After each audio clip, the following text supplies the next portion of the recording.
Hey there, and welcome to Dark Creaky TV.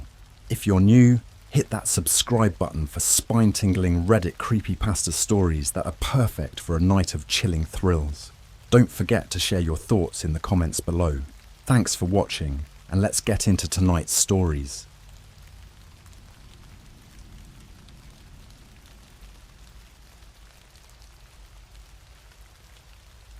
My best friend went missing 2 years ago. He just posted something unexplainable on his Instagram story. Hey Reddit, I never thought I'd be posting something like this, but I'm desperate and don't know where else to turn. My best friend, Alex, went missing 2 years ago. I was the last person to see him, and not a day goes by that I don't replay our last conversation in my head, trying to figure out if I missed something, some clue that could have led to finding him. But here's the thing. Yesterday, out of nowhere, he posted something on his Instagram story, and it's the most fucked up thing I've ever seen. To give you some background, Alex and I grew up together. We did everything together, from playing video games to camping trips in the woods. He was like a brother to me. We even went to the same college, shared the same apartment. Then, one day, he just vanished. No note, no calls, nothing. The police were involved, but they found no leads. His phone was last pinged near an abandoned warehouse on the outskirts of town, but after that, nothing. It was like he just disappeared off the face of the earth. I won't lie, the first few months were hell. I couldn't sleep, couldn't eat. I dropped out of college because I couldn't focus on anything other than Alex.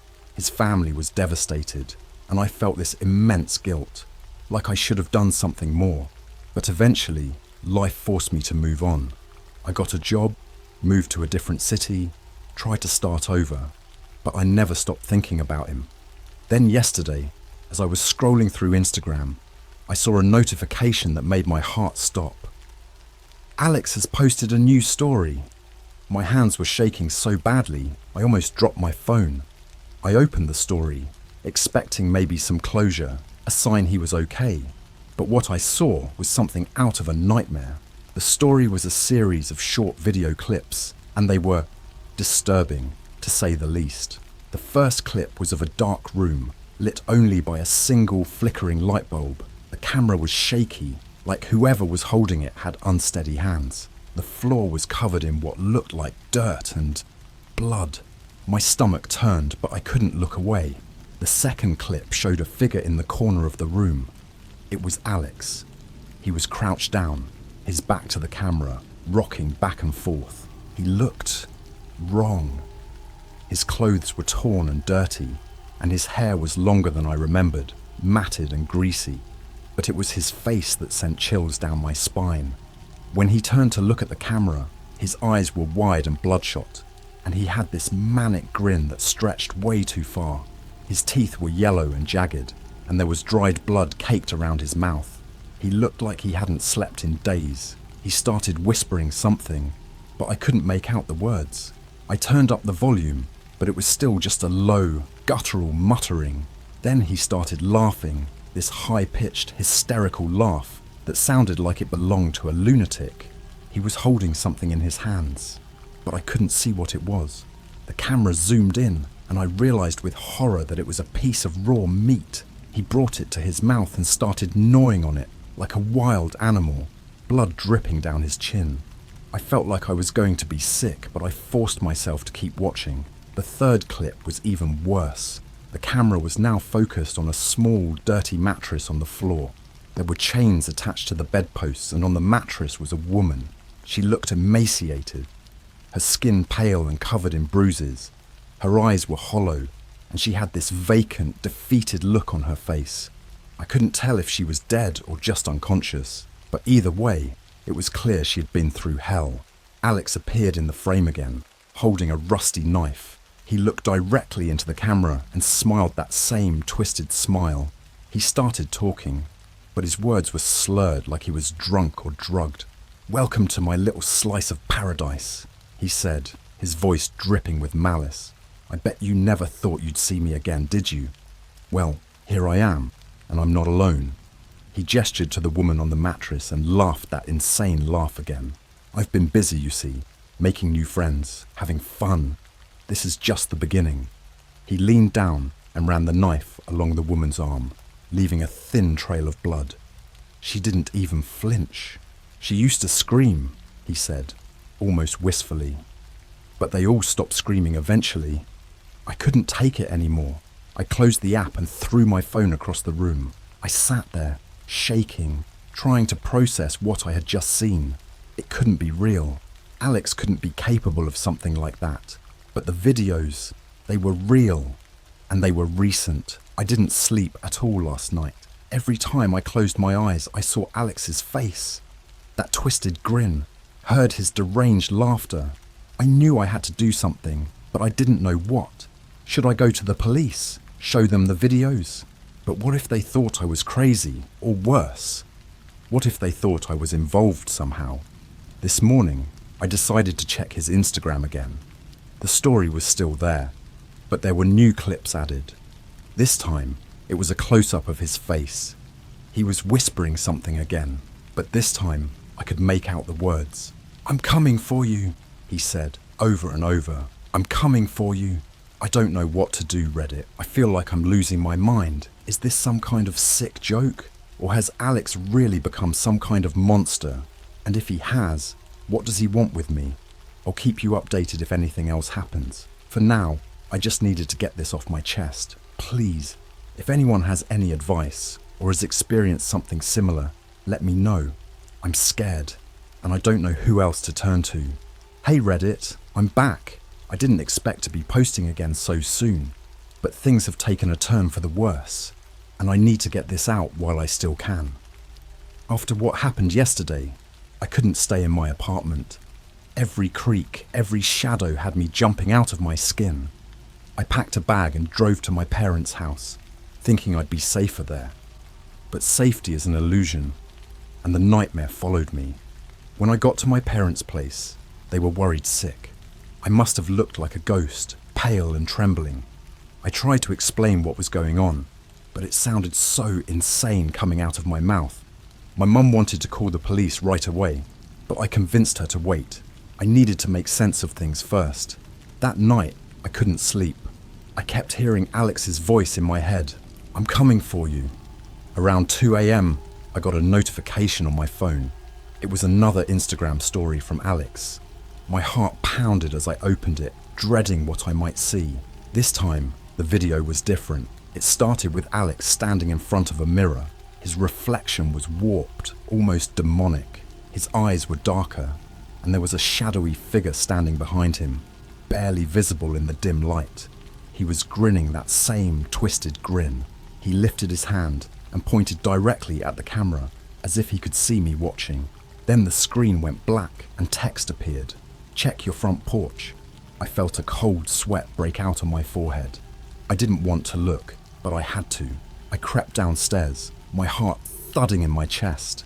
My parents were asleep, and the house was eerily quiet. I unlocked the front door and slowly opened it, peering outside. There was a small package on the porch, wrapped in brown paper and tied with a piece of dirty string. I brought it inside, my hands shaking. I sat at the kitchen table and stared at it for a long time, afraid to open it. Finally, I took a deep breath and ripped off the paper. Inside was an old, worn journal. It was covered in dark stains that looked suspiciously like blood. I opened the journal and began to read.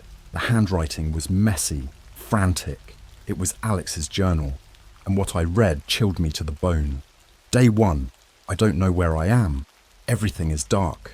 The air smells like death. I can hear them whispering, but I can't understand what they're saying. I need to get out of here. Day 5, they're playing games with me. I see things that can't be real. Faces in the walls, eyes watching me from the shadows. I can't sleep. Every time I close my eyes, they're there. Day 12, they took someone else today. A woman. She screamed for hours. I think she's dead now. They don't care. They just want to break us. Day 20, I'm losing my mind. I don't know what's real anymore. I found a knife. I don't know if I should use it to defend myself or end this nightmare. Day 30, I can't take it anymore. I've done things, horrible things. They make me do it. If I don't, they hurt me. I'm becoming one of them. The entries went on, each one more disturbing than the last. Alex described being tortured, both physically and mentally. He talked about the others who were trapped with him and how they were slowly being driven insane. He wrote about them, the creatures who controlled everything, who took pleasure in their suffering. I felt sick to my stomach. This wasn't the Alex I knew. He was kind, gentle, always looking out for others. The person in this journal was a broken shell, twisted by unimaginable horrors. I turned the page, and there was a final entry. It was dated 2 days ago. Day 730. I can't fight it anymore. They've won. I'm theirs now. But I'm not done yet. I have one last thing to do. I have to find him. I have to bring him here. He needs to understand. He needs to see. My hands were trembling so badly I could barely hold the journal. This couldn't be real. It had to be some sick joke. But deep down, I knew it was true. Alex had been taken by something evil, and now he was coming for me. I spent the rest of the night researching, trying to find any clue about where Alex might be or what had happened to him. I found nothing. It was like the ground had swallowed him up. I was running out of options, and the fear was suffocating. The next morning, I decided to go to the police. I brought the journal with me, hoping it would be enough to convince them. The officer I spoke to looked skeptical, but he promised to look into it. I left the station feeling more hopeless than ever. As I drove back to my parents' house, I got another notification, another Instagram story. My hands were shaking as I opened it. The video was of my parents' house, filmed from the outside. The camera slowly panned to the front door, and then I saw it. A shadowy figure standing in the driveway, staring directly at the camera. It was Alex, but not the Alex I knew. His eyes were black, and his smile was a twisted, grotesque mockery of the person he used to be. The video ended, and another message appeared on the screen.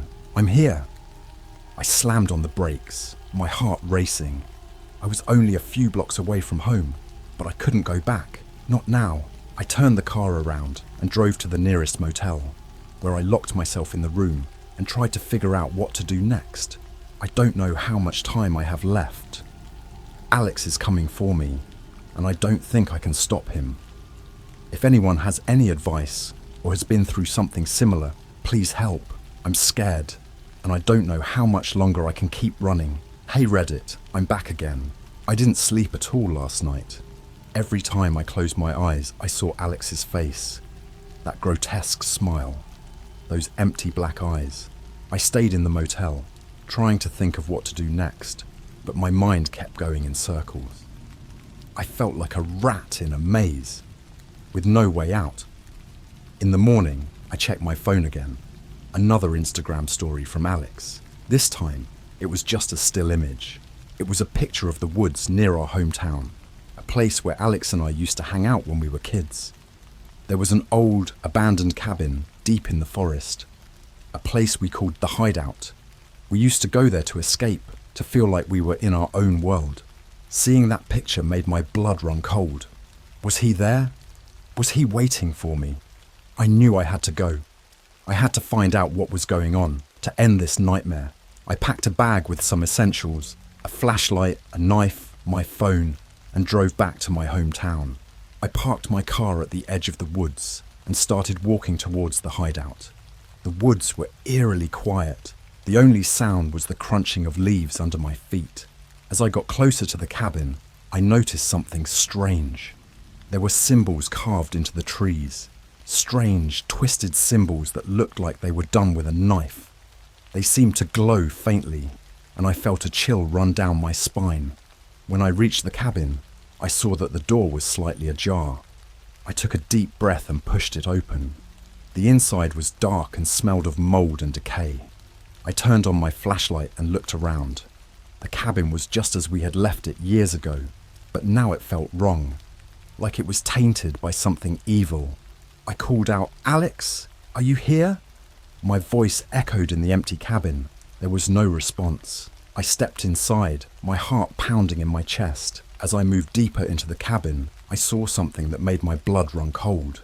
There, in the center of the room, was a crude altar made of bones and other unidentifiable things. On the altar was a photograph of me, taken from when I was a child, with my eyes scratched out.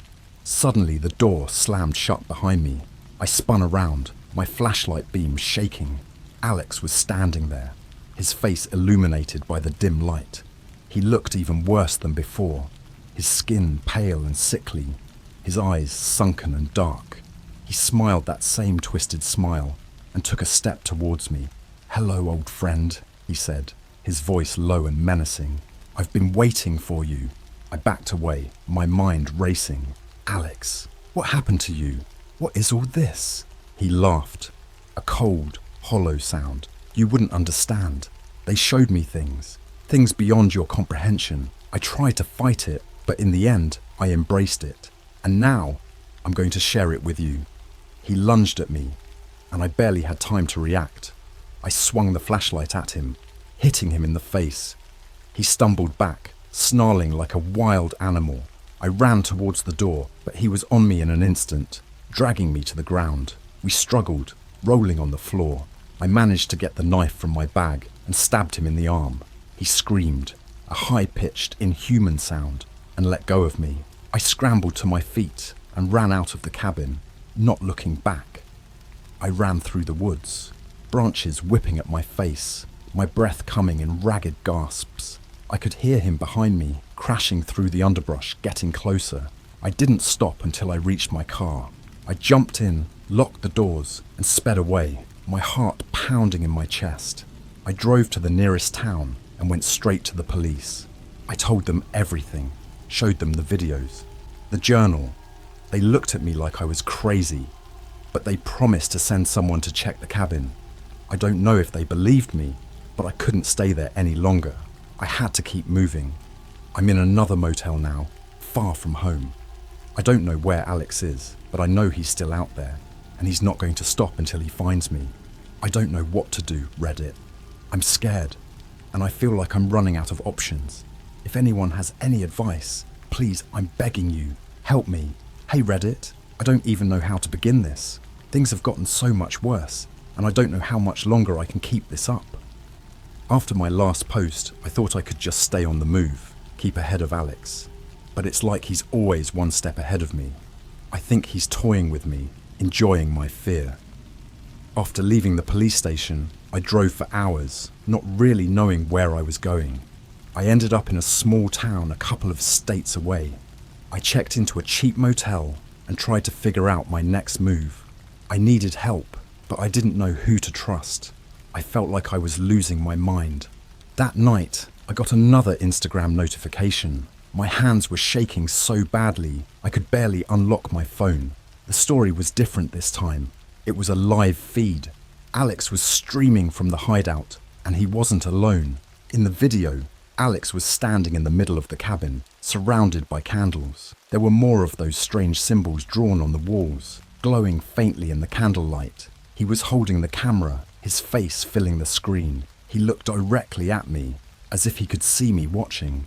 "Hello again," he said, his voice calm and eerily pleasant. "I see you're still trying to run. It won't help, you know. You can't escape this." He panned the camera around the room, and I saw something that made my blood run cold.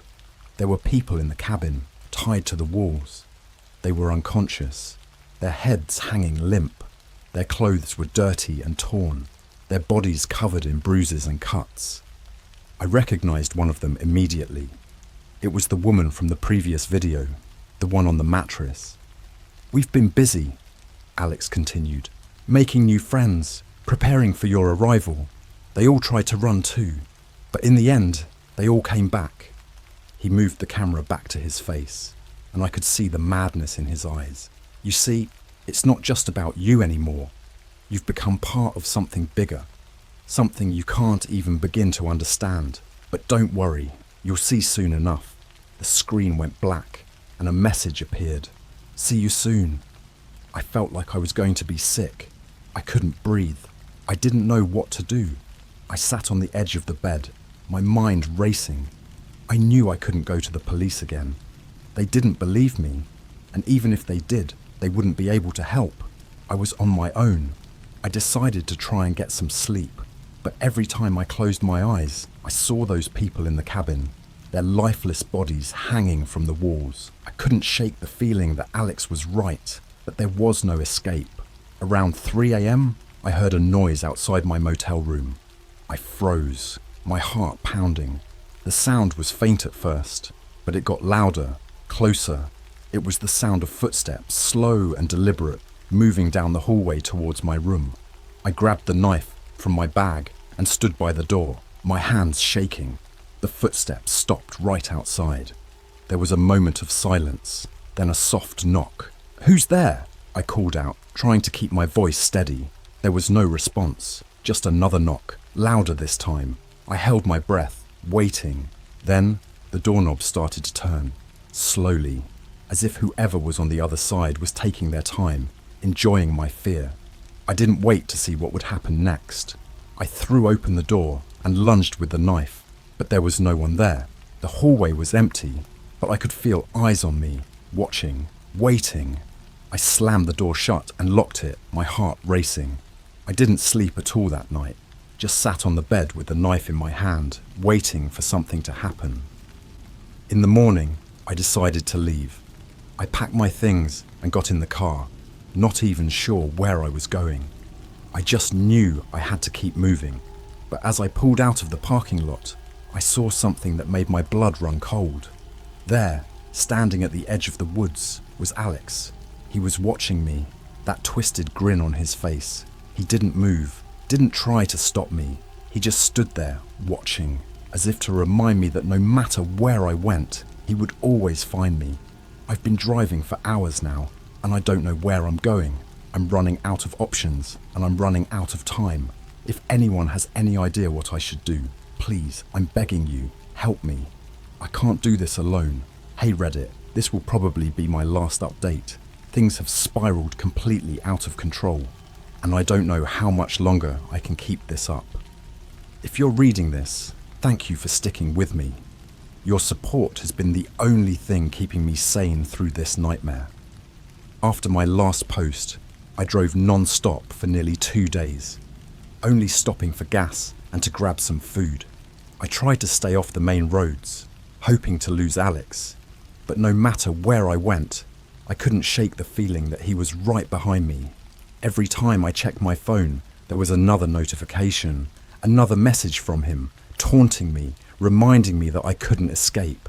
2 nights ago, I decided to stop at a small town in the middle of nowhere. I was exhausted, running on fumes, both literally and figuratively. I checked into a rundown motel and barricaded myself in the room. I didn't sleep. I just sat on the bed, clutching the knife, waiting for something to happen. Around 3 a.m, my phone buzzed with a new notification. It was another Instagram story from Alex. My hands were shaking as I opened it, dreading what I might see. The video was of my parents' house. The camera moved slowly through the rooms, and everything was in disarray. Furniture was overturned, pictures were shattered, and there were dark stains on the walls and floor. My heart was in my throat as the camera moved upstairs, towards my parents' bedroom. The door was ajar, and the camera pushed inside. My parents were lying on the bed, but something was horribly wrong. Their bodies were twisted, contorted in unnatural angles, and their eyes were wide open, staring blankly at the ceiling. I could see the terror frozen on their faces. There was no doubt they were dead. I dropped my phone, my mind unable to process what I had just seen. My parents were gone, and it was my fault. If I hadn't gotten them involved, if I hadn't gone to their house, maybe they would still be alive. I wanted to scream, to cry, but no sound came out. I was paralyzed by grief and fear. Then, another notification. Another message from Alex. "You're next." I knew I couldn't stay in the motel. I packed my bag and ran to my car, not even caring where I was going. I just needed to get away. As I drove, my mind raced, trying to come up with a plan. Something, anything to end this. I decided to go back to the hideout. I didn't know what I was expecting to find there, but it felt like the only place that might hold some answers. Maybe there was something I missed. Some clue that could help me understand what was happening. I arrived at the cabin just as the sun was setting. The woods were eerily quiet. The only sound was my footsteps crunching on the leaves. The cabin looked even more sinister in the fading light, the symbols on the trees glowing faintly. I pushed the door open and stepped inside. The air was thick with the smell of decay, and the candles were still burning, casting flickering shadows on the walls. I moved to the center of the room, where the crude altar stood. The photograph of me was still there, my eyes scratched out. Suddenly, the door slammed shut behind me, and I spun around to see Alex standing there, his face twisted into that same grotesque smile. He was holding the camera, and he pointed it at me, filming my every move. "Welcome back," he said, his voice dripping with malice. "I knew you couldn't stay away." I backed away, my mind racing. "What do you want, Alex? Why are you doing this?" He laughed, a cold, hollow sound. "You still don't get it, do you? This isn't about what I want. It's about what they want." He gestured to the symbols on the walls, and for the first time, I noticed that they seemed to pulse with a dark energy. "They chose me," he continued. "They showed me things, gave me power, and now it's your turn." Before I could react, he lunged at me, and we struggled, rolling on the floor. I managed to grab the knife from my bag and stabbed him in the side. He screamed, a high-pitched, inhuman sound, and I pushed him off me. I ran to the altar and grabbed the photograph, tearing it in half. The symbols on the walls flickered and dimmed, and Alex screamed again, clutching his head. "You can't stop this," he hissed, his voice distorted and unnatural. "It's too late." The cabin began to shake, the walls closing in around us. I knew I had to get out. I ran for the door, but it wouldn't budge. The air was thick with dark energy, suffocating me. In a last desperate attempt, I threw the knife at one of the symbols on the wall. It hit its mark, and the symbol shattered, releasing a blinding light. Alex screamed, his body convulsing, and then he collapsed, lifeless. The cabin stopped shaking, and the oppressive energy lifted. I managed to push the door open and stumbled outside, gasping for air. The woods were silent. The only sound was my ragged breathing. I didn't look back as I ran to my car and drove away. I don't know what happened to Alex or what those symbols were. All I know is that I survived. But at what cost? My parents are gone, and I'll never be the same. But I'm free, for now. I'm going to keep moving, keep running, until I figure out what to do next. Thank you, Reddit, for being there for me. This isn't the end, but it's a start. Stay safe, and if you ever see something you can't explain, don't ignore it. You never know what might be lurking in the shadows.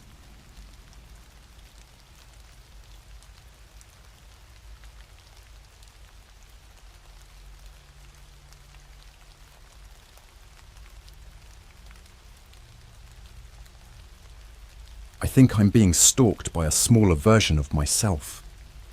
Alright, Reddit, this is going to sound batshit insane, but I swear on everything I love, this is real. I need to get this out there before I lose my mind completely. It all started a few weeks ago. I live alone in a small apartment downtown, just me and my cat, Whiskers. My routine is pretty boring. Wake up, go to work, come home, eat, watch TV, sleep, repeat. It's nothing special, but it's my life. Or at least it was until things got weird. I was coming home from work late one night. It had been a shitty day. My boss was on my arse about some project, and I was just exhausted. As I approached my building, I noticed something odd. There was this kid standing across the street, just staring at me. It was dark, so I couldn't make out any details, but it was unsettling.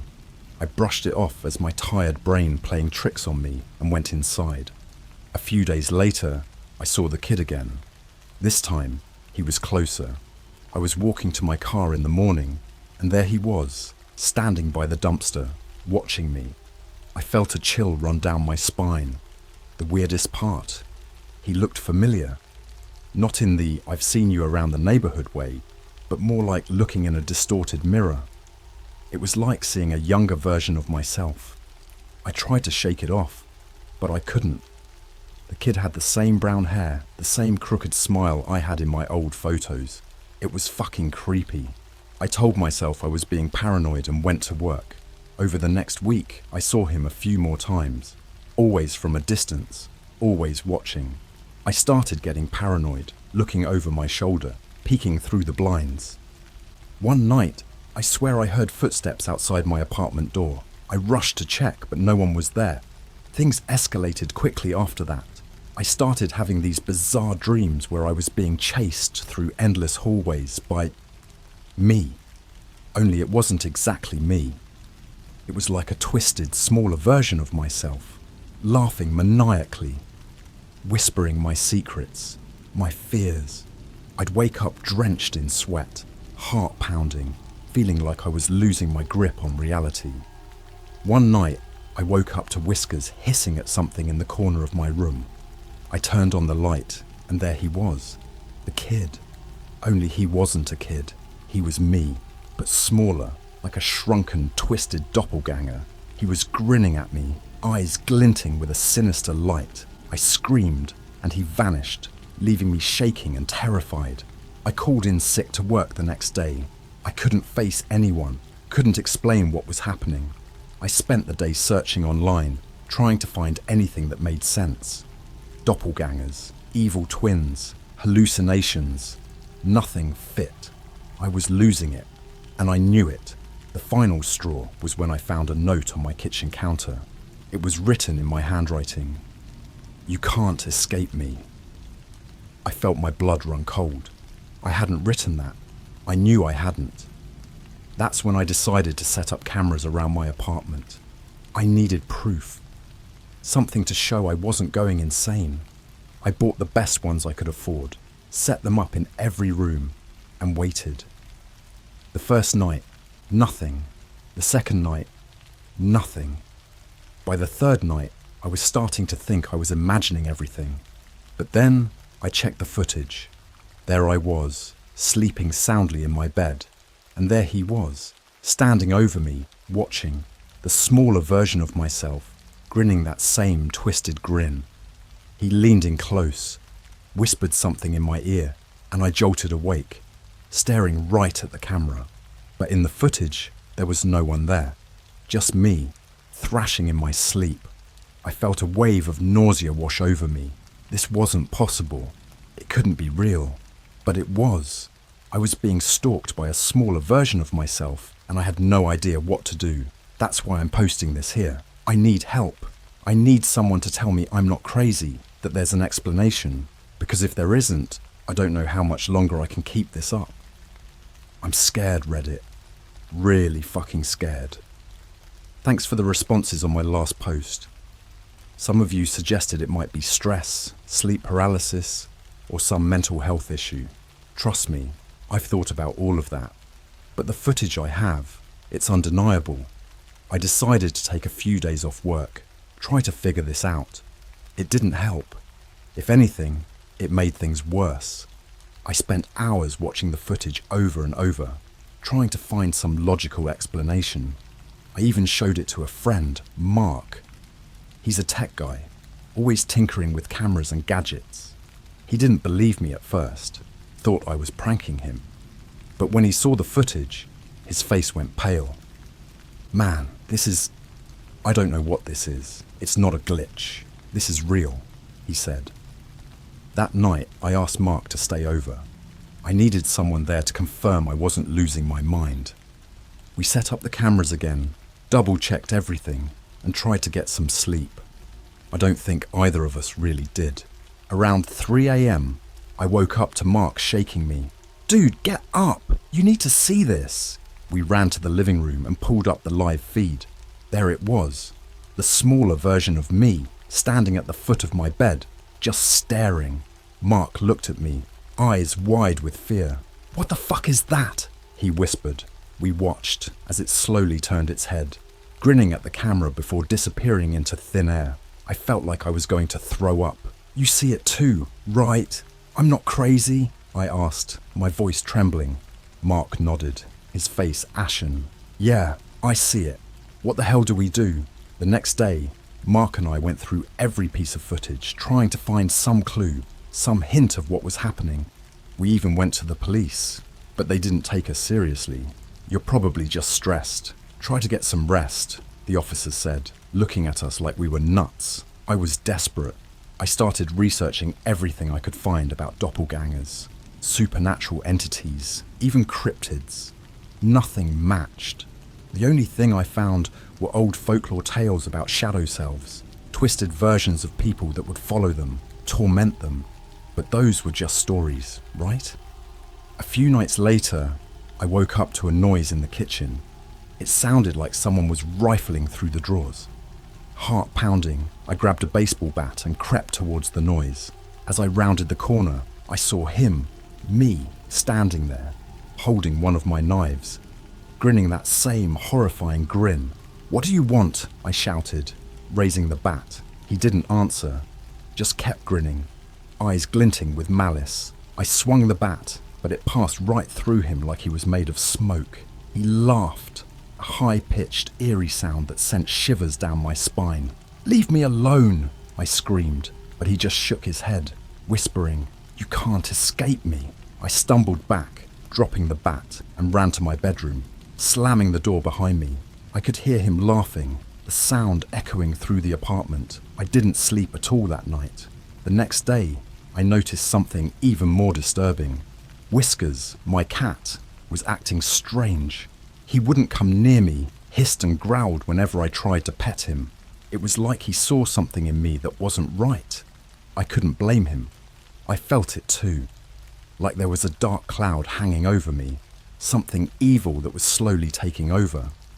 I decided to set up a meeting with a psychiatrist, Dr. Miller. I needed professional help, someone who could tell me I wasn't losing my mind.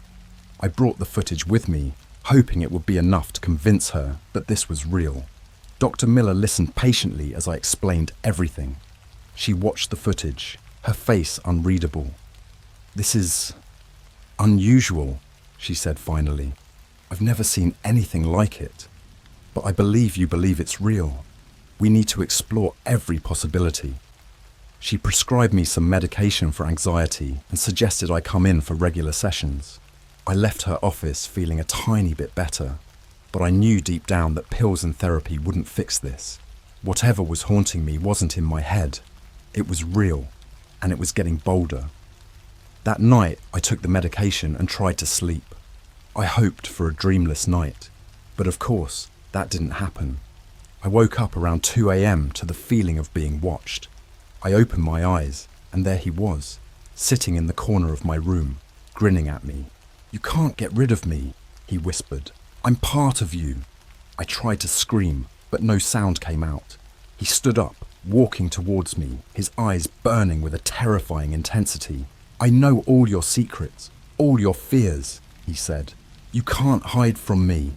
I backed away, my heart racing, but he kept coming closer. I could feel his breath on my face, cold and rancid. "Please, just leave me alone," I begged, but he just laughed, a chilling, soulless laugh. Suddenly, he lunged at me, and I felt a sharp pain in my chest. I looked down to see blood spreading across my shirt. I gasped, clutching at the wound, but when I looked up, he was gone. I was alone, bleeding and terrified. I stumbled to the bathroom, frantically trying to stop the bleeding, but when I looked in the mirror, there was no wound, no blood, nothing. I sank to the floor, sobbing, completely broken. I don't know how much more of this I can take, Reddit. I'm scared for my life, for my sanity. This thing, this twisted version of me, won't stop until I'm completely destroyed. If anyone has any idea what to do, please, I'm begging you, help me. Thanks for the support, Reddit. Some of your suggestions were helpful, others downright scary. I'm doing my best to hang in there, but things have only gotten worse.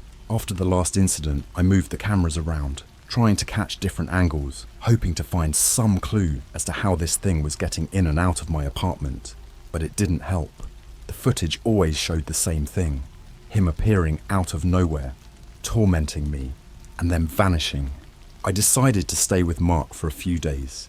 I couldn't stand being alone in that apartment anymore. Mark was hesitant, but agreed. probably because he was as freaked out as I was.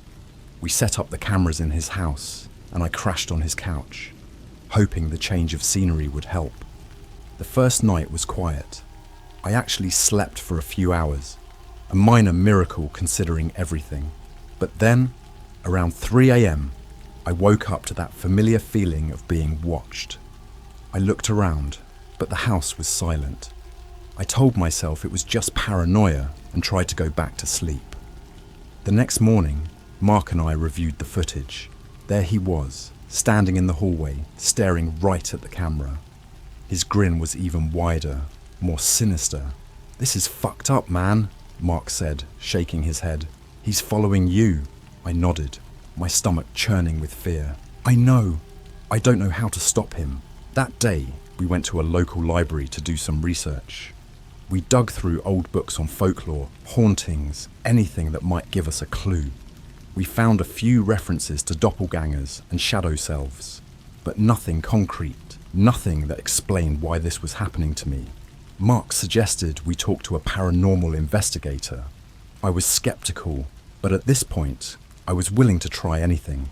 We found a guy named Alan who specialised in hauntings and supernatural occurrences. He agreed to come over that evening. Alan was a middle-aged guy with a serious demeanour. He listened carefully as I explained everything, watched the footage with a furrowed brow. "This is unusual," he said finally. "Doppelgangers are usually harmless, but this one seems malevolent." He set up some equipment around Mark's house, EMF detectors, motion sensors, and other gadgets I didn't recognise. "I'll stay here tonight and monitor everything. If this thing shows up, we'll catch it," he said confidently. That night, we all stayed up, watching the monitors. Around 2:30 a.m, the EMF detector started going crazy. Alan tensed up, eyes fixed on the screen. "He's here," he whispered. We watched as the smaller version of me appeared in the living room, standing over my sleeping form. Alan grabbed a camera and started taking pictures, but the entity didn't react. It just stood there, grinning.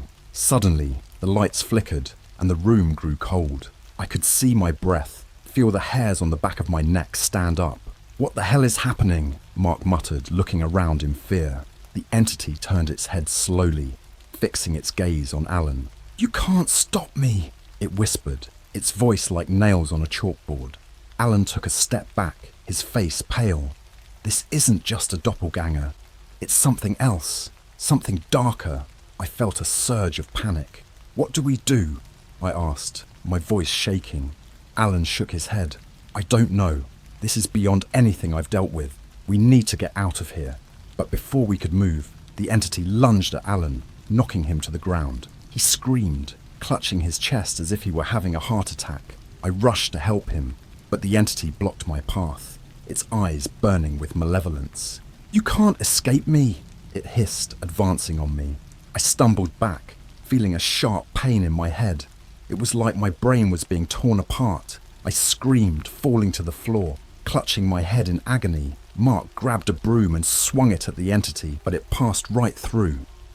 "Leave him alone!" he shouted, desperation in his voice. The entity turned to him, laughing. "You're next." Suddenly the room filled with a blinding light, and the entity shrieked, vanishing into thin air. I blinked, disoriented, and saw Alan standing, clutching a cross. "Holy water!" he gasped, his face drenched in sweat. It worked for now. We helped Alan up and rushed out of the house. Mark drove us to a nearby motel, and we collapsed on the beds, exhausted and terrified. Alan explained that whatever was haunting me was no ordinary doppelganger.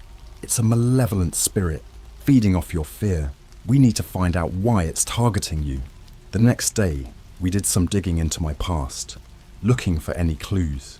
I remembered an old family story about a curse, something my grandmother used to mention in hushed tones.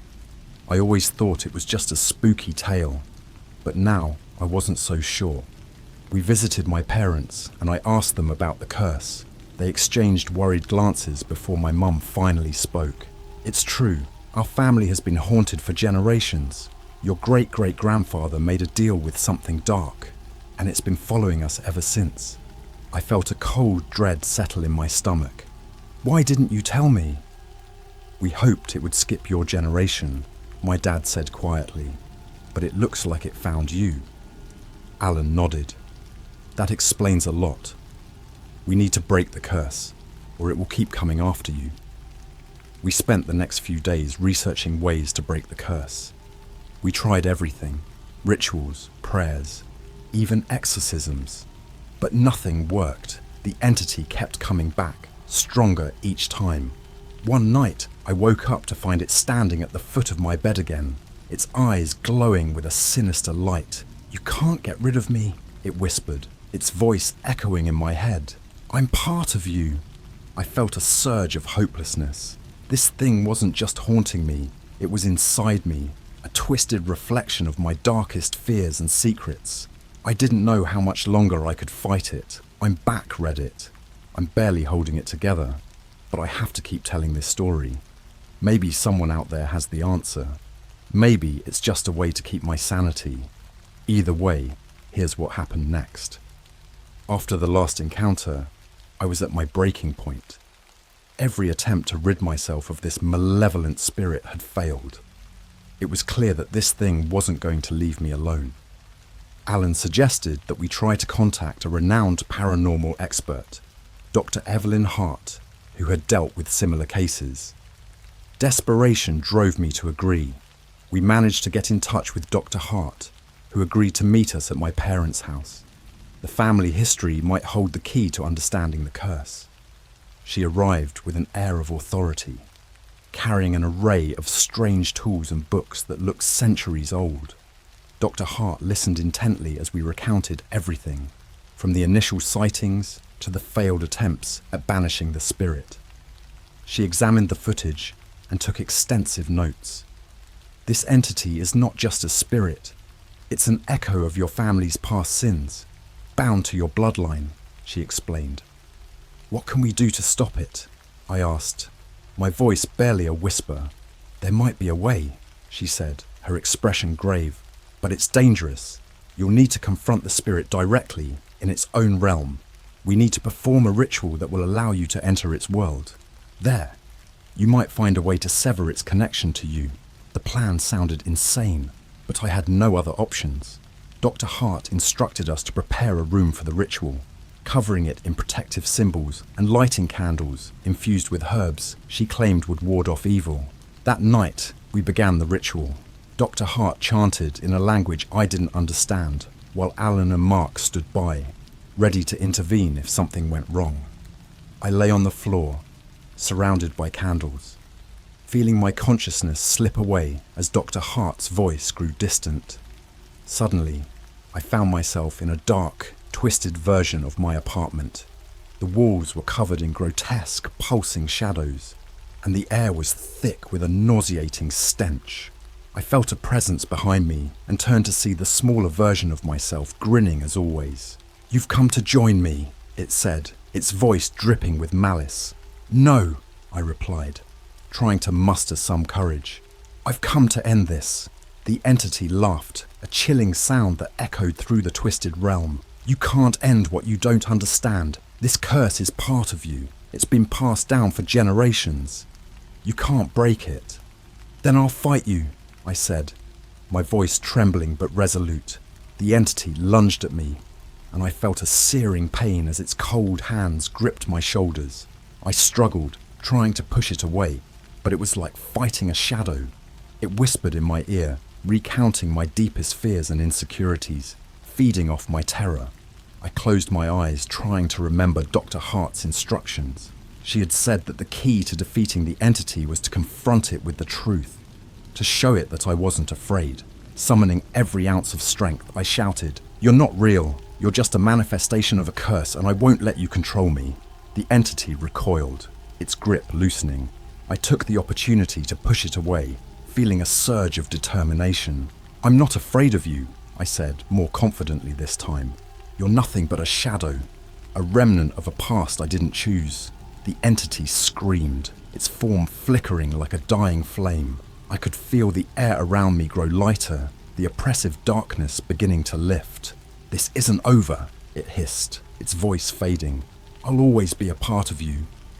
With one final scream, the entity dissolved into nothingness. I collapsed, gasping for breath, the twisted realm around me disintegrating. When I opened my eyes, I was back in the ritual room, surrounded by worried faces. "You did it," Dr. Hart said softly. "You confronted the spirit and weakened its hold on you. It's not gone, but its power is diminished." I felt an overwhelming sense of relief. For the first time in weeks, I felt like I could breathe again. The curse wasn't entirely broken, but I had taken the first step towards freeing myself from its grip. Over the next few days, I noticed a change. The sightings stopped, and the oppressive feeling that had haunted me for so long began to fade. Whiskers even started to come around again, curling up on my lap like he used to. Dr. Hart warned me that the entity might try to return, that the battle wasn't completely over. But for now, I had a reprieve, a chance to rebuild my life. I moved back into my apartment, feeling a cautious optimism for the first time in a long while. I know this isn't the end of my story. The curse still lingers, a dark cloud on the horizon. But I faced it once, and I know I can do it again. Thank you, Reddit, for being there, for listening. I'll keep you updated, but for now, I'm taking it one day at a time. Hey Reddit, it's been a while since my last update. A lot has happened, and I wish I could say things have gotten better. But the truth is, the peace I found was only temporary. The entity came back, stronger and more malevolent than ever. Here's how it all ended. After the ritual, I had a few weeks of relative calm. I started going back to work, hanging out with friends, trying to piece my life back together. But the sense of dread never completely went away. I kept my cameras up, still watched the footage every night, waiting for the inevitable return. One night, I woke up to the sound of whiskers hissing. My heart sank. I grabbed my phone and pulled up the live feed. There he was, standing in the corner of my bedroom, grinning that same malevolent grin. But this time, he wasn't alone. The room was filled with shadowy figures, all with twisted versions of my face. Panic surged through me. I grabbed my phone and called Mark. "He's back," I whispered, my voice shaking. "And he's not alone." Mark and Alan rushed over, but by the time they arrived, the figures were gone. I showed them the footage and their faces turned pale. "This is worse than we thought," Alan said grimly. "The entity has summoned others. It's feeding off your fear, drawing more spirits to it." "What do we do?" I asked, feeling utterly helpless. "We need to perform a final ritual," Dr. Hart said, joining us. "One that will sever the entity's connection to you and banish it for good. But it's risky. If we fail, it could trap you in its realm forever." I nodded. I didn't see any other choice. We prepared for the ritual, this time in a secluded cabin far away from any potential interference. Dr. Hart set up her tools, drawing intricate symbols on the floor and lighting candles infused with protective herbs. As the ritual began, I felt a familiar pull, my consciousness slipping away. I found myself back in the dark, twisted realm, surrounded by shadowy versions of myself. The air was thick with malice, and I could feel the entity's presence stronger than ever. "You've returned," it hissed, its voice echoing through the darkness. "You can't escape me." I stood my ground, remembering Dr. Hart's instructions. "I'm not afraid of you," I said, trying to keep my voice steady. "You're just a shadow, a remnant of a past that doesn't control me." The entity laughed, a sound that sent shivers down my spine. "You think you can banish me? I am part of you. I know your deepest fears, your darkest secrets." The shadowy figures closed in, whispering my fears, my insecurities. I felt my resolve waver, but I couldn't give in. I had to confront this once and for all. I focused on the truth, on the strength I had found within myself. "I'm not defined by my fears," I said, my voice growing stronger.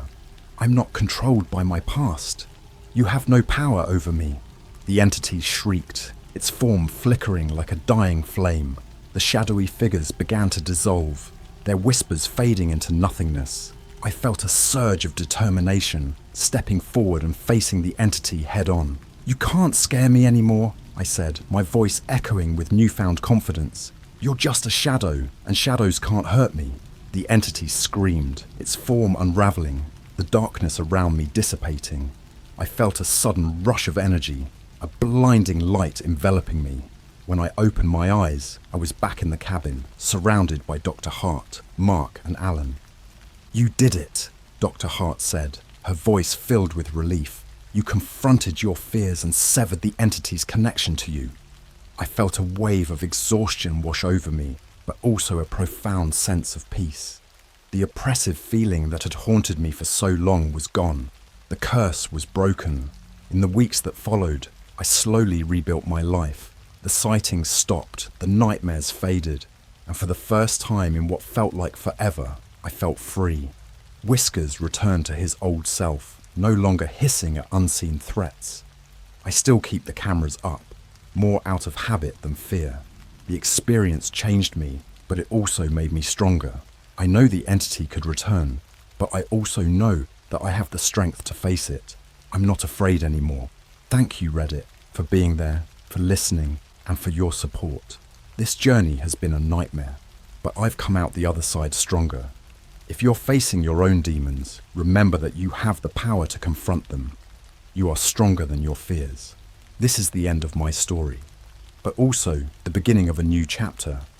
I'm ready to live my life without the shadow of the past hanging over me. Thanks again, Reddit. Stay strong and never let the darkness win. The end.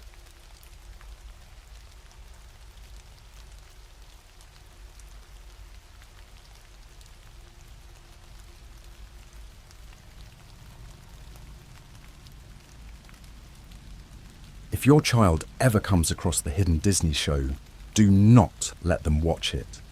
Hey everyone, I just need to get this out there because if it happened to my family, it could happen to yours. This all started about 2 months ago when my 6-year-old son, Jake, came across an old Disney VHS tape in our attic. It was weird because I didn't remember us having any old Disney tapes, and it wasn't in a typical Disney case either.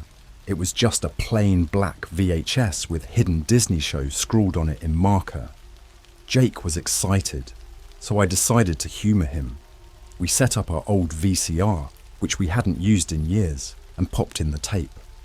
Right from the start, something felt off. There was no Disney logo or catchy theme song, just static for about a minute. Then the screen went black, and an old-style Mickey Mouse appeared. But not the happy, cheerful Mickey we all know. This one looked wrong. His eyes were empty, and his smile was twisted into something that felt sinister. Jake seemed uneasy, but I told him it was probably just an old cartoon that hadn't aged well. I regret that so much now. As the show went on, it got stranger and more disturbing. The background music was this creepy, slow piano tune, and the animations were jerky, almost as if they were missing frames.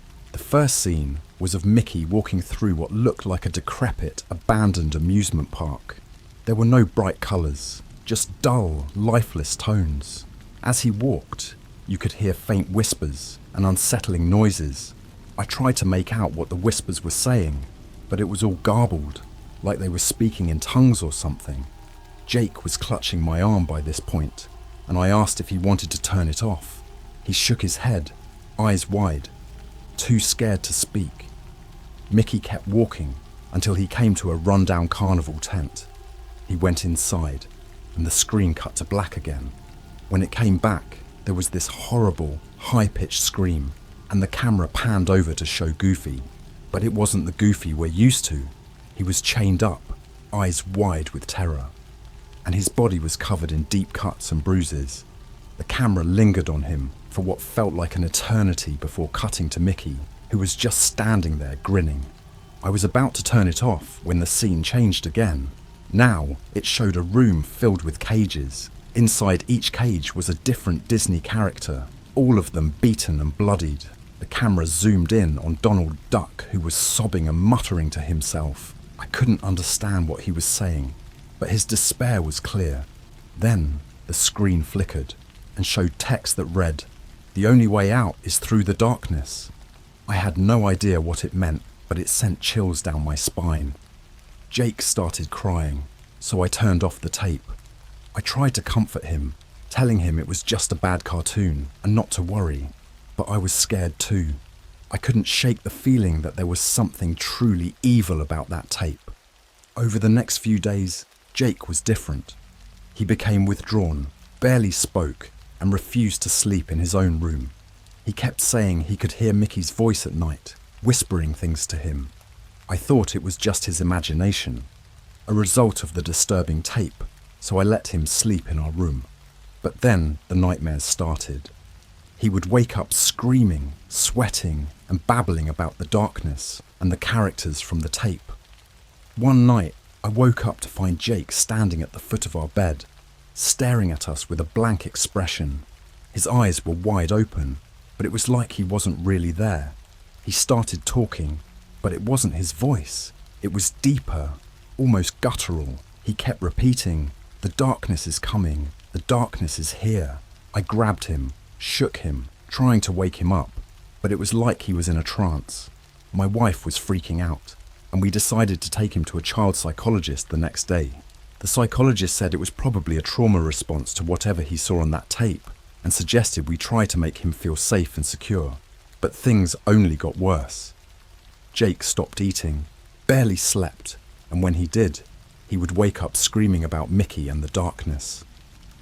One night, I found him in the living room, drawing on the walls with a black crayon. He was drawing the same scenes from the tape: the abandoned amusement park, the cages, the tortured characters. But he added something new. A dark figure standing in the background, watching everything. It was tall, with long, spindly limbs and hollow eyes. I asked Jake about the figure, and he said it was the one controlling everything. "He's the darkness, Daddy. He's coming for us." I didn't know what to do. I felt helpless, watching my son unravel right before my eyes. I decided to destroy the tape, thinking maybe it would help. I took it out to the backyard and set it on fire, watching as the black plastic melted and twisted in the flames. That night, we all slept a little better, but it didn't last. The next day, Jake was even worse. He wouldn't speak at all, just sat in his room, staring at the wall. My wife was a wreck, and I felt like I was losing my mind. Then, one night, I woke up to find Jake gone. His bed was empty, and the front door was wide open. We searched the house, the yard, the neighborhood, but he was nowhere to be found. We called the police, but they couldn't find him either. Hours turned into days, and there was still no sign of him. I was starting to lose hope when, one night, I heard a noise coming from the attic. It was a soft, shuffling sound, like someone moving around up there. I grabbed a flashlight and went to check it out. The attic was dark and musty, filled with old boxes and junk. I called out Jake's name, but there was no answer. Then, I saw it. A small black VHS tape sitting in the middle of the floor. It wasn't the same tape I had burned. This one was different. It had no label, just a single smeared fingerprint on it. My hands were shaking as I picked it up. I knew I shouldn't play it, but I had to know. I had to find out what happened to my son. I went downstairs, popped the tape into the VCR, and pressed play. The screen was filled with static, then cut to black. A familiar voice filled the room. Mickey's voice, but distorted and malevolent. "Hello friends, welcome back to the show." I felt a cold dread wash over me as the screen flickered to life. There was Jake, standing in the middle of the abandoned amusement park, looking lost and terrified. Mickey was there too, his twisted smile even more sinister than before. He looked directly at the camera, directly at me, and said, "The darkness is here." The tape ended with a high-pitched scream, and the screen went black. I sat there, numb, unable to process what I had just seen. My son was gone, trapped in some hellish version of a Disney cartoon, and there was nothing I could do to save him. If you ever come across a tape labelled Hidden Disney Show, do not let your child watch it. Don't even watch it yourself. Destroy it, burn it, do whatever you have to do to get rid of it. The darkness is real, and once it gets its claws into you, it never lets go. I couldn't just sit there after seeing Jake on that tape. I had to do something, anything, to bring him back. The police didn't believe me when I told them about the tape. They thought I was losing my mind from grief, and maybe I was, but I knew what I saw. I started searching online, trying to find any information about this hidden Disney show. There had to be someone out there who knew what it was. I spent hours, days even, combing through forums, obscure websites, and old message boards. Most of what I found was useless. Urban legends, conspiracy theories, and creepypasta stories. But then I stumbled upon a thread on an old Disney fan site. It was titled The Dark Side of Disney and had a post from someone claiming to have worked for the company in the late 1980s. The post was from a user named RetroMouse88, and they talked about an experimental project called Project Nightlight. According to them, Disney was trying to create a more mature, psychological horror series aimed at older kids and teens. The project was scrapped because it was deemed too disturbing, but some of the tapes were never destroyed. RetroMouse88 claimed to have seen one of these tapes and described scenes eerily similar to what I had seen. I sent RetroMouse88 a message, begging for more information. Days passed without a response, and I started to lose hope. But then, one night, I got a reply. They told me to meet them at a small diner in a nearby town. It felt sketchy, like something out of a bad movie, but I was desperate. I left a note for my wife, telling her where I was going and why, and drove to the diner. The place was nearly empty when I arrived. I spotted a middle-aged man sitting in a corner booth, nursing a cup of coffee. He looked up as I approached and nodded. "You must be the one asking about Project Nightlight," he said in a low voice. I nodded and sat down across from him. He introduced himself as Tom and started telling me about his time at Disney. He was an animator, and Project Nightlight was supposed to be his big break. "It started out innocent enough," he said, stirring his coffee absently. "But something went wrong. The scripts became darker, more twisted. The animations started to reflect that. It was like the project had a life of its own." Tom explained that the team working on the project began experiencing strange phenomena. People reported seeing shadowy figures in the studio, hearing whispers, and feeling an overwhelming sense of dread. One by one, the team members started to quit, unable to handle the psychological toll. "The final straw," Tom continued, "was when one of the animators, a guy named Mark, went missing. He was working late one night, and the next morning, he was just gone. They found a tape in his office, one of the Project Nightlight episodes. It was like the one you described. I asked Tom if he knew how to find my son, but he shook his head. "I don't know how to help you, but I might know someone who can." He gave me the name of a former Disney executive who had overseen Project Nightlight, a man named Richard Morgan. Tom warned me that Richard had become reclusive and paranoid after the project was shut down, but he was my best shot. I thanked Tom and left the diner, my mind racing. I had a name, a lead, something to go on. I tracked down Richard Morgan's address and drove there the next day. His house was on the outskirts of town, a dilapidated old place that looked like it hadn't been cared for in years. I knocked on the door, but there was no answer. I knocked again, louder this time, and finally I heard shuffling from inside. The door creaked open, and an old man with wild eyes and unkempt hair peered out. "Who are you?" he demanded. I explained who I was and why I was there, and he reluctantly let me in. The inside of his house was cluttered with old papers, books, and VHS tapes. It smelled of mildew and decay. Richard sat me down and listened as I told him about Jake and the tape. His eyes widened with recognition, and he muttered to himself, "I knew it wasn't over. I knew it." He then told me that Project Nightlight was more than just a failed experiment.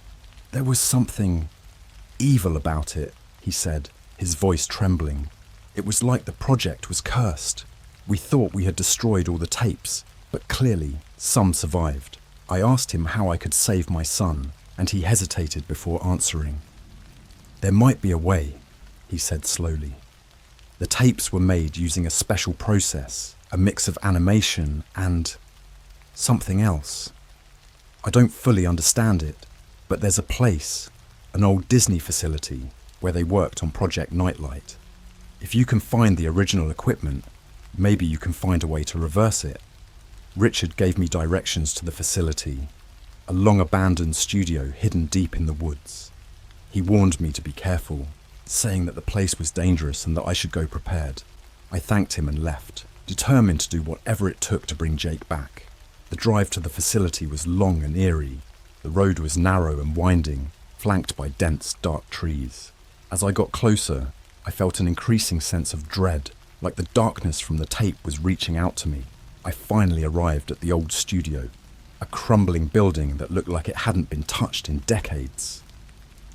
I pushed open the rusty gate and stepped inside. The air was thick with dust and the smell of decay. Old equipment was scattered around, covered in cobwebs and grime. I found a row of VHS players and a stack of tapes labelled Project Nightlight. My heart pounded as I searched for anything that could help me. Then I saw it. An old film reel with a note attached. The note read, "For those who seek the light in the darkness." I took the reel and found an old projector. With trembling hands, I set it up and started the film. The screen flickered to life, showing scenes from the abandoned amusement park. But this time, there was something different. The characters weren't beaten and bloodied. They were standing together, looking determined. Mickey was there, but he looked more like his old self, though still with a hint of that twisted smile. The film seemed to be a guide, showing me how to navigate the darkness. It ended with a message. The light is within. Find it, and you will find your son. I didn't fully understand, but I knew I had to try. I gathered the tapes and the reel and headed back home, determined to save Jake from whatever darkness had taken him. I set up the old VHS player and inserted the first tape, hoping that following the guide would somehow lead me to my son. As the tape played, I felt a strange sensation, like I was being pulled into the screen. The room around me faded, and I found myself standing in the middle of the abandoned amusement park. The air was cold, and the whispers were louder, more distinct. I could hear them calling my name, beckoning me deeper into the park. I started walking, following the path shown in the film. The whispers grew louder, more insistent, but I pushed on. I reached the carnival tent, the same one Mickey had entered in the tape. Inside, it was dark, but I could see a faint light in the distance. I walked toward it, feeling the weight of the darkness pressing down on me. Then I saw him. Jake was standing in the middle of the room, looking scared and lost. I called out to him, but he didn't respond. It was like he couldn't see or hear me. I reached out to touch him, but my hand passed right through. Panic set in as I realized I was still trapped in the darkness. I remembered the message from the film. The light is within. I closed my eyes and focused, trying to find the light within myself. It was hard. The darkness was so overwhelming, but I thought of Jake, of my love for him, and suddenly I felt a warmth spreading through me. When I opened my eyes, the darkness had receded slightly. Jake was looking at me now, his eyes wide with hope. I reached out again, and this time I could feel him. I grabbed his hand and pulled him close, whispering that everything was going to be okay. We started walking back, the light within me growing stronger with each step. The whispers faded, and the air grew warmer. We finally reached the entrance of the tent, and I could see the exit of the park in the distance. But then I heard it, the sinister laugh of Mickey. He stepped out of the shadows, his twisted smile more menacing than ever. "You can't leave," he snarled. "The darkness will always be here." I tightened my grip on Jake's hand and focused all my energy on the light within. Mickey lunged at us, but before he could reach us, there was a blinding flash of light. When it faded, we were back in our living room, the tape ejected from the player. Jake was safe, clinging to me, tears streaming down his face. I held him tight, whispering that it was over, that we were safe. I destroyed the tapes, every single one, making sure there was no way the darkness could come back. It's been a few weeks now, and Jake is slowly getting better. The nightmares have lessened, and he's starting to talk and play again. But there's a part of me that can't shake the feeling that the darkness is still out there, waiting for another chance to strike. So please, if you ever come across a tape labelled Hidden Disney Show, destroy it. Don't watch it. Don't let anyone else watch it. The darkness is real, and once it gets its claws into you, it never lets go. Life started to return to a semblance of normalcy after I destroyed the tapes. Jake was laughing again, playing with his toys, and sleeping through the night without waking up screaming. My wife and I felt like we were finally getting our son back. But deep down, I couldn't shake the feeling that it wasn't over. One night, about a month after our ordeal, I was putting Jake to bed when he asked me a question that sent chills down my spine. "Daddy, do you still hear the whispers?" I forced a smile and told him no, that the whispers were gone. He nodded, but his eyes told a different story. They were filled with fear and a sadness that seemed too profound for a 6-year-old. That night, I had a terrible dream. I was back in the abandoned amusement park, wandering through the darkness. The whispers were louder than ever, and I felt the same cold dread I had felt before. I called out for Jake, but my voice was swallowed by the darkness. Then Mickey appeared, his twisted smile more grotesque than ever. He didn't say anything, just pointed behind me. I turned around and saw Jake standing with a shadowy figure from his drawings. The figure's hollow eyes seemed to bore into my soul, and I woke up in a cold sweat. I tried to shake off the dream, but it lingered, gnawing at the edges of my mind. Over the next few days, strange things started happening around the house. Objects would move on their own, lights would flicker, and I could swear I heard faint whispers in the dead of night. Jake became withdrawn again, and my wife and I started arguing more frequently, the stress of everything taking its toll. One evening, while going through some old papers in the attic, I found something that made my blood run cold. It was another VHS tape, identical to the one Jake had found. I couldn't believe it. I had destroyed all the tapes, or so I thought. This one was hidden in a dusty box, as if someone had placed it there deliberately. I knew I shouldn't, but I had to know. I took the tape downstairs, set up the old VCR and pressed play. The screen filled with static, then went black. Mickey's distorted voice filled the room again. "Hello friends, welcome back to the show." The tape was different this time. It showed the same scenes from before, but now there were new, more disturbing elements. The characters were more mutilated, the backgrounds darker, and the whispers louder. I felt a sense of dread, unlike anything I had experienced before. Then, the screen cut to a scene that wasn't in the original tape. It was our living room, captured in grainy, low-quality footage. I could see myself, my wife, and Jake sitting on the couch, oblivious to the camera. The scene shifted to show our bedrooms, the kitchen, even the backyard. It was like someone had been watching us, recording our every move. I turned off the tape, my hands shaking. I had to get rid of it, but I didn't know how. Burning it hadn't worked before, and I didn't want to risk the darkness returning. I decided to bury it, deep in the woods where no one would ever find it. That night, I took a shovel and the tape and drove out to the woods. I found a secluded spot and started digging. As I dug, the whispers grew louder, more insistent.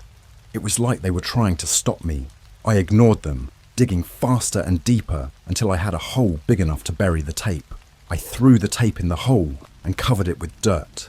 The whispers stopped, and for a moment I felt a sense of relief. But as I turned to leave, I saw something that made my blood run cold. Standing at the edge of the clearing was the shadowy figure from Jake's drawings. Its hollow eyes seemed to follow me, and I felt a chill run down my spine. I ran back to the car and drove home, my heart pounding in my chest. When I got back, I found my wife and Jake in the living room, looking worried. "Where have you been?" my wife asked, her voice trembling. I told her about the tape and what I had done, but she didn't seem relieved. Instead, she looked more scared than ever. "It's not over, is it?" she whispered. I shook my head, unable to find the words to reassure her. That night, I heard the whispers again, louder and more insistent. They seemed to be coming from all around me, filling the room with their sinister murmurs. I got up and checked on Jake. but he was fast asleep, his breathing steady and calm. I went back to bed, but I couldn't shake the feeling that we were being watched. The next day, I called Tom, the former Disney animator, and told him what had happened. He was silent for a moment, then said, "I was afraid of this. The darkness isn't something you can just bury. It's part of the tapes, part of the project. It's connected to you now." I asked him what I should do, and he told me there was only one way to truly end it.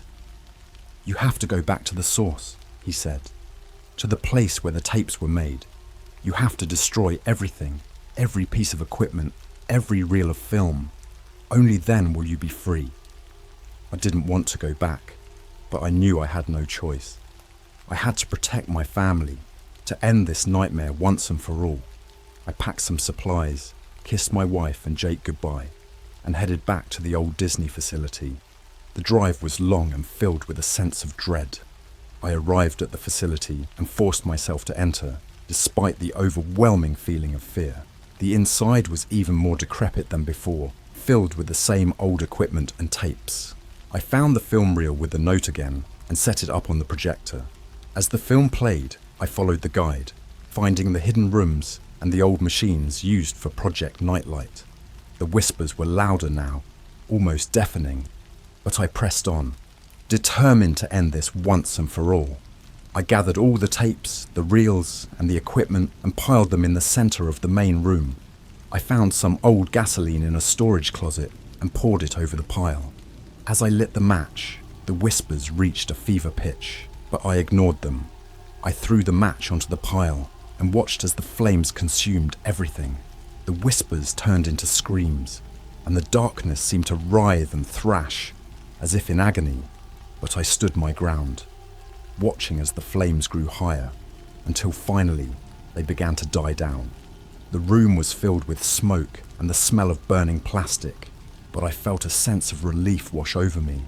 I made my way out of the facility, coughing and gasping for air. As I stepped outside, the sun was rising, casting a warm glow over the woods. The whispers were gone, and for the first time in weeks, I felt a sense of peace. I drove home, exhausted but hopeful. When I walked in the door, my wife and Jake were waiting for me, their faces filled with worry. I hugged them both, tears streaming down my face, and told them it was over. The darkness was gone and we were finally free. But deep down, I knew the darkness would always be a part of me, a reminder of the horrors we had faced. I vowed to protect my family, to never let the darkness return, and I hoped, with all my heart, that we could finally move on and find some semblance of normalcy. If you ever come across a tape labelled Hidden Disney Show, destroy it. Don't watch it. Don't let anyone else watch it. The darkness is real, and once it gets its claws into you, it never lets go. Months passed, and things slowly returned to normal. Jake was back to being his playful self. My wife was no longer on edge, and I felt a sense of peace I hadn't experienced in a long time. But the nightmares never completely left me.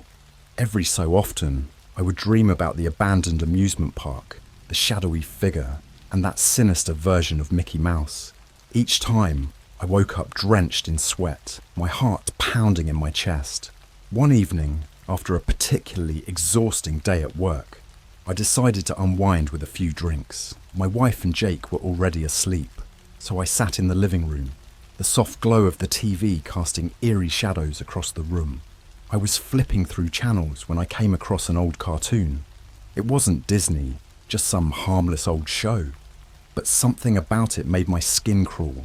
The animation was crude, the colours dull, and the characters seemed almost lifeless. I turned off the TV and went to bed, but the feeling of unease stayed with me. I tossed and turned, unable to shake the sense that something was wrong. Eventually, I fell into a restless sleep, filled with disturbing dreams. I was back in the old Disney facility, surrounded by the remnants of Project Nightlight. The whispers were louder than ever, and I could feel the darkness pressing in on me. I woke up suddenly, my heart racing. The room was dark, and for a moment I thought I could hear the whispers again. I shook my head, telling myself it was just the remnants of the dream. But then I heard it, a faint, almost imperceptible laugh, Mickey's laugh. I sat up, straining to hear, but the room was silent. I tried to tell myself it was just my imagination, but I couldn't shake the feeling that something was very wrong. I got up and checked on Jake, who was sound asleep in his bed. My wife was also sleeping peacefully. I went back to bed, but sleep didn't come easily. The next few days were a blur of anxiety and sleepless nights. Then, one night, Jake came into our room, shaking and crying. "Daddy, the whispers are back," he sobbed. I felt a cold dread wash over me. I held him close, trying to comfort him, but inside, I was terrified. The darkness wasn't gone. It had never left. The next day, I called Tom again. He was hesitant to talk, but when I explained what was happening, he agreed to meet me. We met at the same diner, and he looked even more haggard than before. "I was afraid of this," he said. "The darkness isn't something you can just destroy. It's like a virus. Once it's in your life, it's always there, lurking in the shadows." I asked him what we could do, and he sighed. "There's one last thing you can try, but it's dangerous. You need to perform a cleansing ritual, something to banish the darkness once and for all. I don't know much about it, but there's an old woman, a shaman, who lives in the woods outside of town. She might be able to help."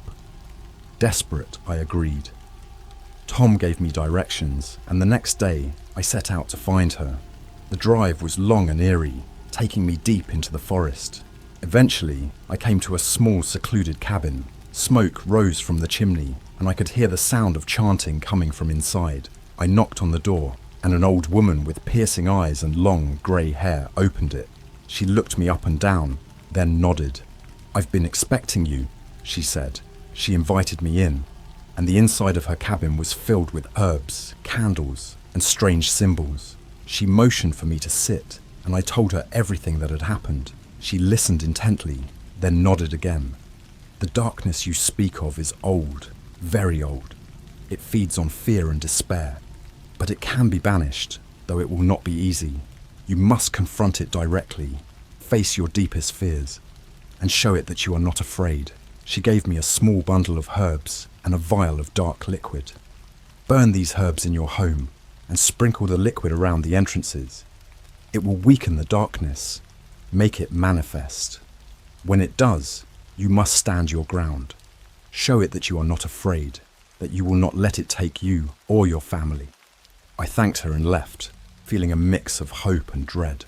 That night, I did as she instructed. I burned the herbs, the pungent smoke filling the house, and sprinkled the liquid around the doors and windows.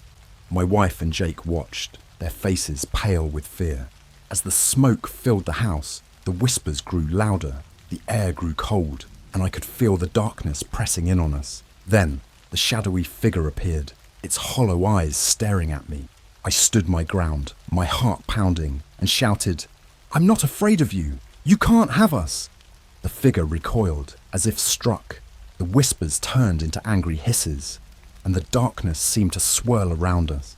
But I kept shouting, kept standing my ground. My wife joined in, her voice strong and defiant. Even Jake, trembling with fear, stood by our side. The darkness writhed and twisted, but it couldn't hold its form. With one final agonized scream, it dissipated, leaving the room cold and silent. We stood there, panting and shaking, but alive. The whispers were gone, and the air felt lighter. We spent the next few days recovering, trying to regain a sense of normalcy. Jake seemed more like himself, and the house felt different, like a weight had been lifted. But I knew that the darkness was still out there, lurking in the shadows. It might be gone for now, but it would always be a part of us. If you ever come across a tape labelled Hidden Disney Show, destroy it. Don't watch it. Don't let anyone else watch it. The darkness is real, and once it gets its claws into you, it never lets go. Despite the ritual and the apparent banishment of the darkness, a lingering unease hung over our family. Jake seemed happier, and the house felt lighter, but I couldn't shake the feeling that it wasn't truly over. The darkness had left its mark on us, and I knew it would be back. One night, a few weeks after the ritual, I was woken by a sound that made my blood run cold. It was the high-pitched scream from the tapes, echoing through the house. I jumped out of bed and ran to Jake's room, but he wasn't there. The window was open, and a cold breeze blew the curtains wildly. My heart pounded as I called out his name, but there was no response. My wife woke up, panic in her eyes, and we searched the house frantically. As we ran downstairs, we saw Jake standing in the living room, staring at the TV. The screen was filled with static, and that sinister, twisted Mickey Mouse was there, grinning at us. "Daddy, it's not over," Jake whispered, tears streaming down his face. I grabbed the remote and turned off the TV, but the image stayed, flickering and taunting us. The room grew cold, and the whispers returned, louder and more insistent than ever. The darkness was back, and it was angry. I remembered the shaman's words. "You must confront it directly. Face your deepest fears." I knew what I had to do, but the thought filled me with dread. I had to go back to where it all started, to the heart of the darkness. I grabbed Jake's hand and told my wife to stay with him. She protested, but I insisted. "I have to end this, for all of us," I said. She nodded reluctantly, her eyes filled with fear and determination. I drove back to the old Disney facility, my mind racing. The road seemed darker, the trees more oppressive, as if the forest itself was conspiring against me.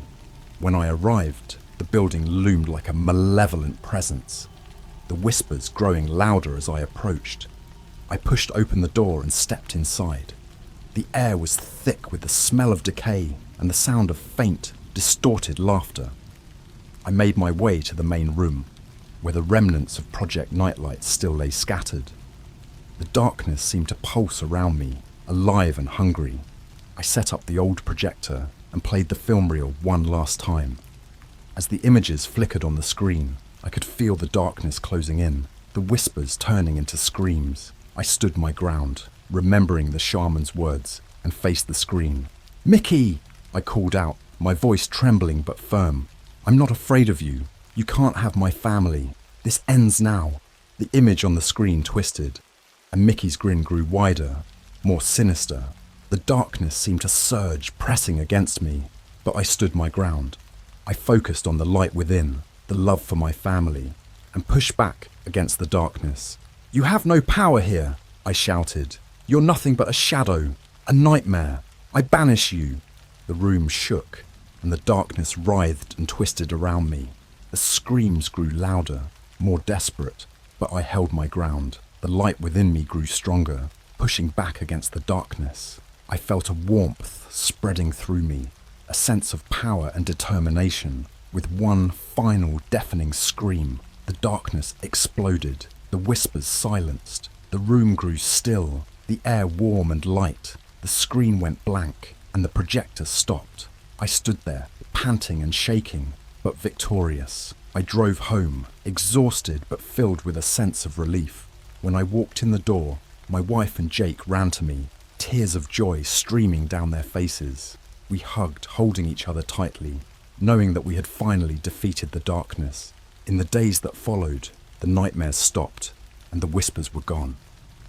Jake was happy and carefree, and our home felt safe and warm.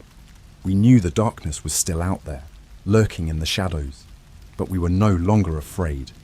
We had faced our deepest fears and emerged stronger. If you ever come across a tape labelled Hidden Disney Show, destroy it. Don't watch it. Don't let anyone else watch it. The darkness is real, and once it gets its claws into you, it never lets go. But if it does, know that you have the power to fight back, to banish it with the light within you.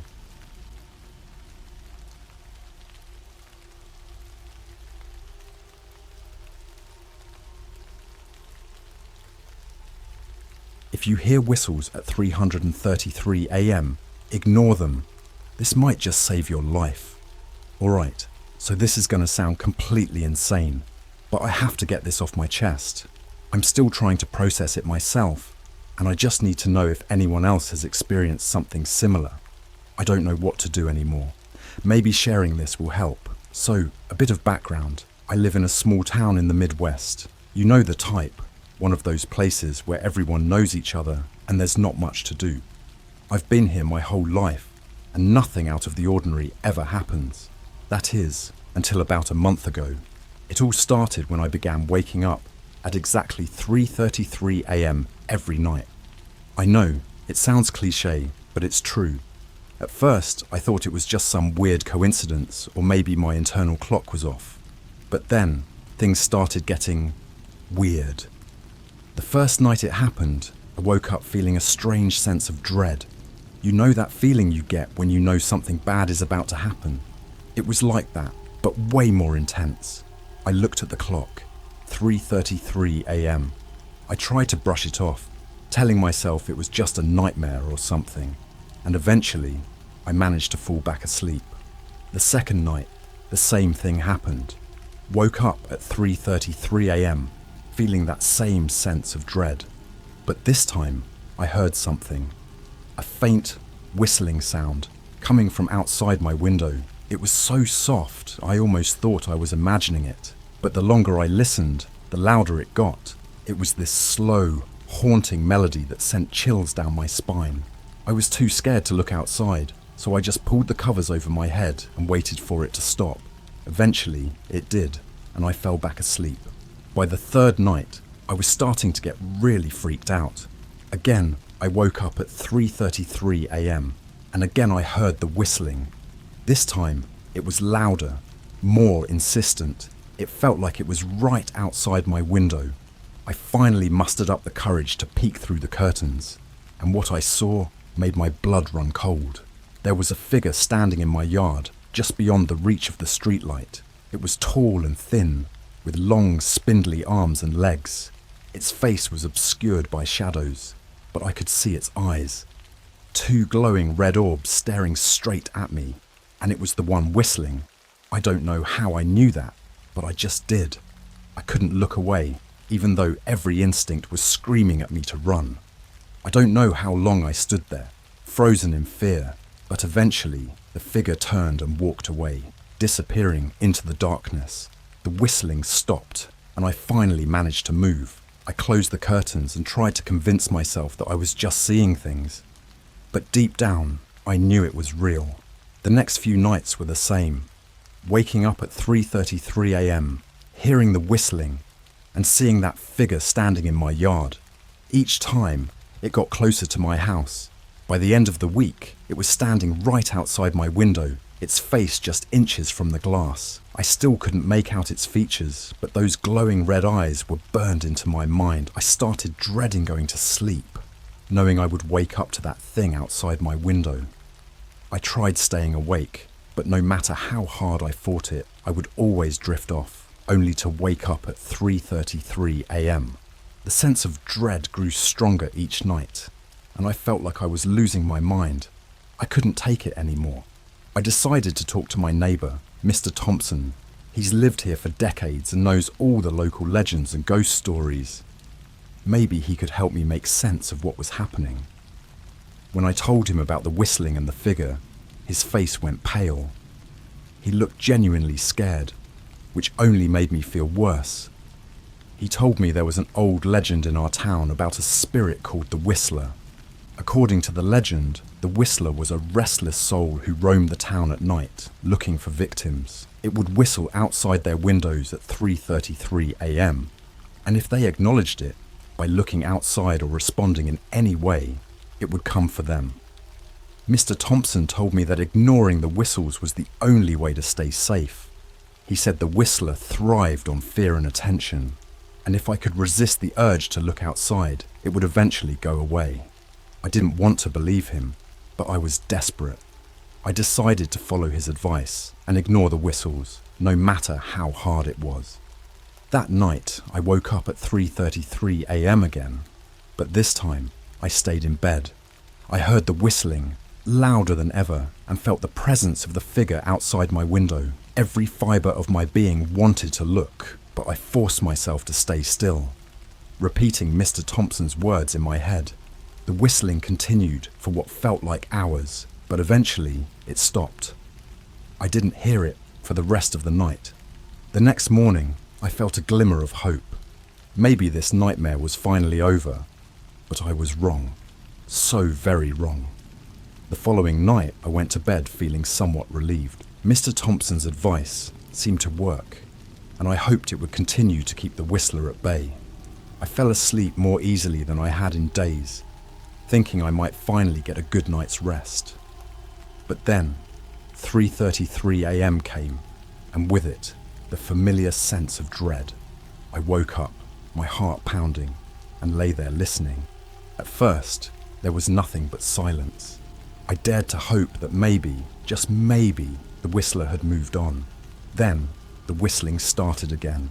It was different this time, more erratic, almost frantic. It felt like it was trying to force its way into my mind. I clenched my fists and squeezed my eyes shut, determined not to give in.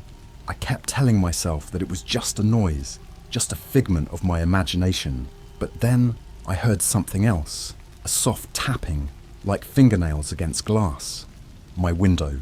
My blood turned to ice as I realized the Whistler was getting more aggressive. The tapping grew louder, more insistent. As if it was trying to get my attention, I could feel my resolve weakening. I buried my head under my pillow, trying to block out the sound, but it was no use. The tapping and whistling seemed to penetrate straight through the pillow, right into my brain.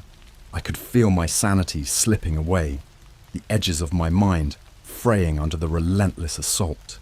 Then, amidst the noise, I heard something new. A voice, faint and whispery, calling my name. "Tommy!" it said, dragging out the syllables in a sickening sing-song tone. "Tommy, come see me." I bit my lip so hard I tasted blood, desperate not to respond. I knew that acknowledging it would only make things worse, but the voice kept calling, growing louder and more insistent. It sounded like it was right next to me, breathing down my neck. I couldn't take it anymore. I had to do something, anything to make it stop. I reached for my phone on the nightstand, fumbling to turn on the flashlight. The bright light filled the room, and for a moment everything was quiet. Then, the voice came back, louder than ever. "Tommy, you can't hide from me." I threw off the covers and bolted out of bed, running to the bathroom and locking the door behind me. I turned on every light, trying to banish the darkness that seemed to cling to me. I sat on the cold tile floor, shaking, as the voice continued to call my name from the other side of the door. It felt like hours before the voice finally stopped. I stayed in the bathroom until the first light of dawn peeked through the window. Only then did I feel safe enough to leave. I was exhausted, both physically and mentally, but I knew I couldn't keep going like this. I needed help. I decided to visit the local library to see if I could find any more information about the Whistler. If there was even a shred of truth to the legend, maybe there was a way to stop it for good. I spent the entire day combing through old newspapers, books, and anything else I could find. Most of it was useless, just old ghost stories and superstitions. But then, I stumbled across an old journal, hidden away in a dusty corner of the library. It belonged to a man named Samuel Parker, who lived in our town over 100 years ago. Samuel's journal detailed his own encounters with the Whistler. He described the same whistling and tapping, the same sense of dread. But his account was even more horrifying. According to Samuel, the Whistler wasn't just a spirit. It was a malevolent entity that fed on fear and despair. It would torment its victims until they were driven to madness or death, whichever came first. But Samuel had found a way to protect himself. He discovered that the Whistler could be warded off with certain symbols and rituals.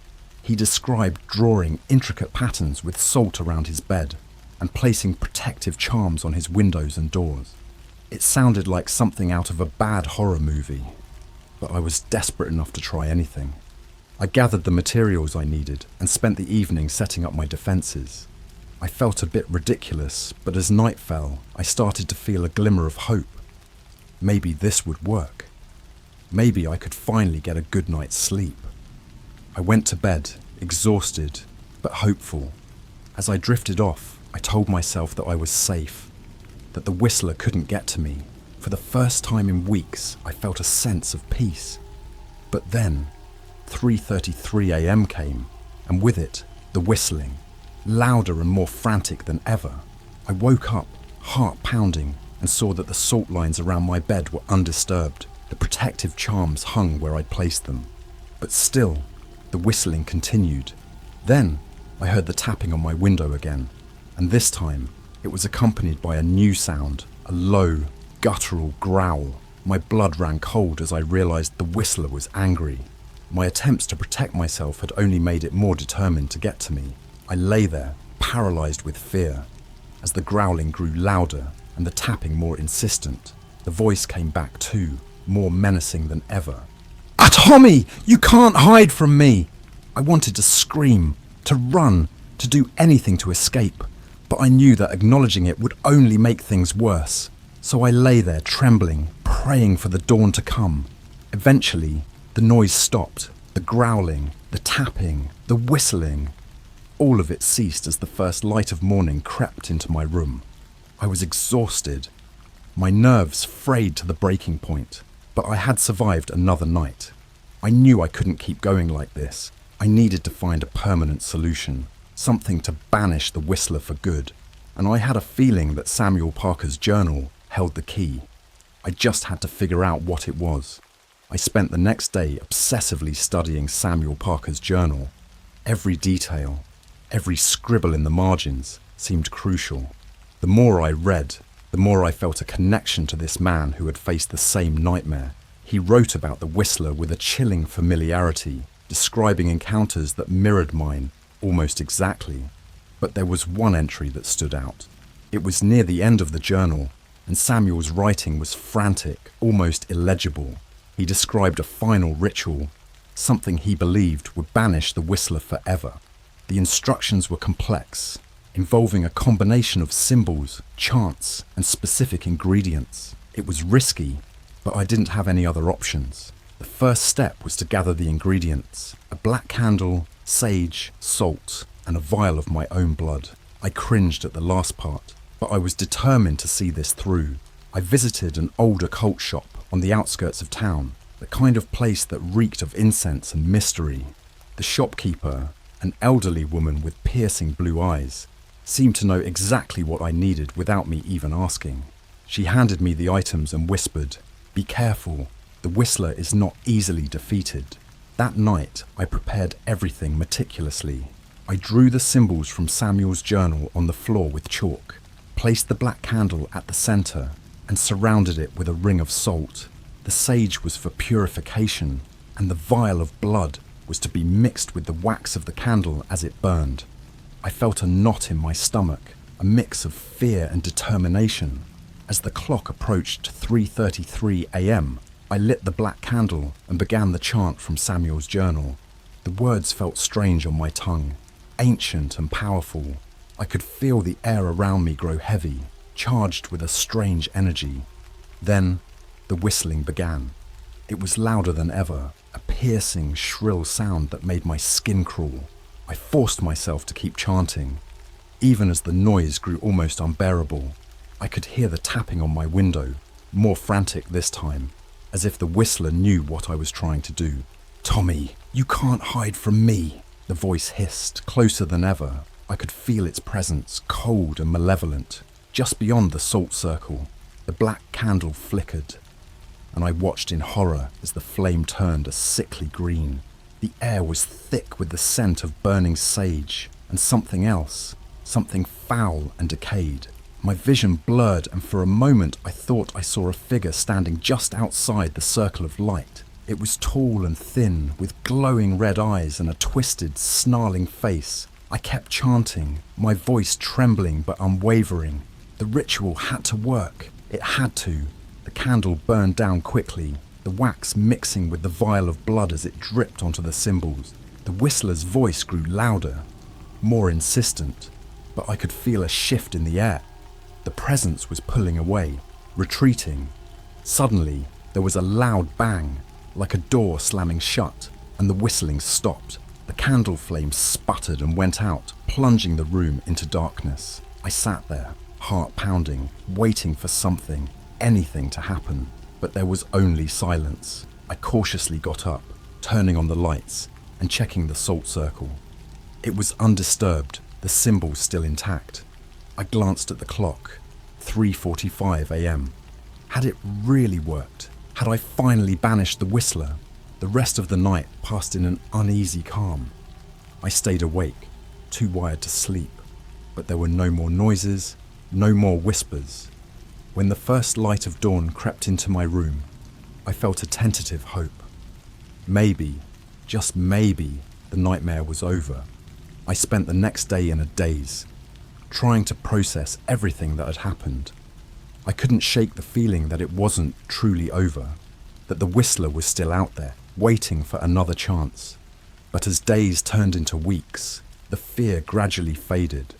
I started sleeping through the night, and life began to return to some semblance of normalcy. Then, one night, I woke up. The clock read 3:33 a.m. For a moment, I lay there frozen with fear. But there was no whistling, no tapping, no voice calling my name, just silence. I let out a shaky breath, convincing myself it was just a coincidence.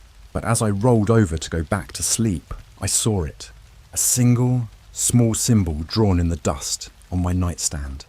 One of the symbols from Samuel's journal. My blood ran cold. Had I missed something? Was the Whistler still watching, waiting for me to slip up? I didn't sleep for the rest of the night. The next day, I went back to Mr. Thompson, desperate for answers. When I showed him the symbol, his face went pale. "That's a warning," he said quietly. "The Whistler isn't done with you." Despair washed over me. Had all my efforts been for nothing? Was I doomed to be haunted forever? Mr. Thompson put a hand on my shoulder. "There's one more thing you can try," he said. "But it's dangerous. You have to confront the Whistler directly. Face your fear head on. If you succeed, it will leave you alone. But if you fail..." He didn't need to finish the sentence. I knew what was at stake. That night, I prepared myself for what felt like the final battle. I set up the symbols and salt circle again, lit another black candle, and sat in the center, waiting. As the clock ticked closer to 3:33 a.m., I felt a cold sweat break out on my forehead. The whistling started right on time, piercing the silence like a knife. I stood my ground, refusing to look away. The tapping began, followed by the voice. "Tommy, come see me." I clenched my fists, heart pounding. "I'm not afraid of you," I whispered, more to myself than to the Whistler. The whistling grew louder, the voice more insistent. "Tommy, you can't hide." Summoning every ounce of courage, I stepped out of the salt circle and walked to the window. I threw it open, staring into the darkness. "Leave me alone," I shouted. "I'm not afraid of you." For a moment, there was nothing but silence. Then I saw them, those glowing red eyes, just beyond the reach of the streetlight. The figure stepped closer, and I felt its cold, malevolent presence wash over me. But I stood my ground. "Go back to where you came from," I said, my voice steady despite the fear coursing through me. "You have no power over me." The Whistler snarled, a sound that made my skin crawl. But then, slowly, it began to retreat. The eyes faded, the presence lifted, and the whistling stopped. I slammed the window shut, heart racing, and waited. Minutes ticked by, then hours. But there was no more noise, no more tapping, no more voice. The Whistler was gone. I collapsed onto my bed, exhausted but triumphant. I had faced my fear and won. The nightmare was finally over, or so I thought. The days that followed were strangely quiet. I didn't hear the whistling or see any signs of the Whistler. It was almost as if a dark cloud had lifted from my life. I started to believe that maybe, just maybe, I had finally rid myself of the entity. My sleep returned to normal, and I began to feel like my old self again. But then, odd things started happening around the house. Little things at first. Objects not where I left them. Lights flickering for no reason. The feeling of being watched. I chalked it up to paranoia, residual fear from my ordeal. But deep down, I couldn't shake the feeling that something was off. One night, about a week after my confrontation with the Whistler, I woke up to the sound of my phone buzzing. Groggily, I reached for it and saw a notification from an unknown number. It was a video message. My heart pounded as I opened it, dread pooling in my stomach. The video was dark and grainy, but I could make out my house. It was filmed from outside, and I could see the glow of my bedroom window. The camera panned slowly, shakily, until it focused on my window. I could see myself asleep in bed. Then, the whistling started, soft at first, but growing louder. The camera zoomed in on my window, and I saw a shadowy figure standing just outside, those red eyes glowing menacingly. The video ended abruptly, leaving me in a state of sheer panic. I bolted out of bed and checked all the locks in the house. Everything was secure, but I couldn't shake the feeling of being watched. I knew the whistler was back. The fear that I thought I had conquered returned with a vengeance, and I felt more helpless than ever. The next morning, I went back to Mr. Thompson, desperate for help. He listened to my story, his expression grave. "I was afraid of this," he said. "The whistler isn't just an ordinary spirit.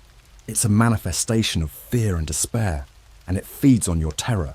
It's found a way back into your life." "What can I do?" I asked, my voice barely above a whisper. Mr. Thompson hesitated. "There's one last thing you can try, but it's dangerous. You need to perform a final banishment ritual, but this time you have to confront the whistler in its own realm." I stared at him, disbelief and fear warring within me. Its own realm? How do I even do that? He handed me an old, tattered book. "This contains the instructions. It's a risky process, but if you succeed, you'll be free of the whistler for good. If you fail, well, you might not come back." I took the book, my hands shaking. The thought of facing the whistler in its own realm terrified me, but I knew I had no other choice. I had to end this once and for all. That night, I prepared for the ritual. The book's instructions were complex, involving a mixture of herbs, candles, and a mirror. The mirror, according to the book, was the key to entering the whistler's realm. I set everything up in my living room, my heart pounding with fear and anticipation. As the clock struck 3:33 a.m., I lit the candles and stared into the mirror, chanting the incantation from the book. The air around me grew thick and cold, and the room seemed to darken. The reflection in the mirror began to warp and twist, and I felt a strange pull, as if the mirror was drawing me in. Suddenly, I was no longer in my living room. I found myself in a dark, desolate landscape, filled with twisted trees and shrouded in an eerie fog. The air was cold and heavy, and I could hear faint whispers all around me. I knew I had entered the whistler's realm. I walked forward, my heart pounding in my chest. The landscape seemed to stretch endlessly, and the whispers grew louder, more insistent. Then I heard it, the familiar, haunting whistling. I followed the sound, my fear growing with each step. Eventually, I came to a clearing. In the center stood the whistler, tall and menacing, its red eyes glowing in the darkness. It looked even more terrifying here, in its own realm. But I couldn't back down now. I had to end this. I stepped into the clearing, my voice steady despite my fear. "I'm not afraid of you," I said, repeating the words I had used before. "You have no power over me." The whistler snarled, its eyes blazing with fury. The air around us crackled with energy, and I could feel its malevolent presence pressing down on me. But I stood my ground, refusing to let it intimidate me. "You're just a manifestation of fear," I continued. "You have no real power. I banish you from my life. Leave and never return." The whistler let out a deafening roar, and for a moment I thought it would attack. But then, slowly, it began to fade. The red eyes dimmed, and its form grew more translucent. The landscape around us started to blur, and I felt a strange sensation, like being pulled back through a tunnel. I found myself back in my living room, the candles still burning. I looked around, half expecting the whistler to reappear, but there was only silence. The air felt lighter, the oppressive presence gone. I had done it. I had confronted the whistler in its own realm and banished it for good. Exhausted, I collapsed onto the couch, relief washing over me. The nightmare was finally over, or so I thought. For the first time in what felt like forever, I slept through the night without interruption. The days that followed were peaceful, and I began to believe that I had truly defeated the Whistler. Life slowly returned to normal, and I allowed myself to relax and enjoy the simple things again. A month went by without incident. No whistling, no tapping, no ominous feelings. I felt free, like a massive weight had been lifted off my shoulders. I even started socializing again, something I hadn't done in a long time. My friends noticed the change in me, commenting on how much happier I seemed.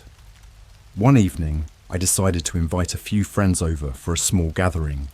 We were having a good time, laughing and reminiscing about old memories. It felt good to be surrounded by people again, to feel connected and alive. As the night wore on, my friends started to leave one by one, until it was just me and my best friend, Jake. We sat on the porch, enjoying the cool night air and talking about life. For the first time in weeks, I felt truly content. But then, Jake brought up the Whistler. "So, you really think it's gone for good?" he asked, his tone half joking. "Yeah," I replied, trying to keep my voice steady. "I haven't heard or seen anything since the ritual. It's like it never existed." Jake nodded, taking a sip of his beer. "Good riddance. That shit was freaky, man." We sat in comfortable silence for a while, staring up at the stars. I felt a sense of peace wash over me, a feeling that everything was going to be all right. Then, just as the clock inside struck midnight, we heard it. A faint, distant whistle. My blood ran cold, and I felt a chill creep up my spine. Jake looked at me, his face pale. "Did you hear that?" I nodded, my heart pounding. "It can't be. I banished it.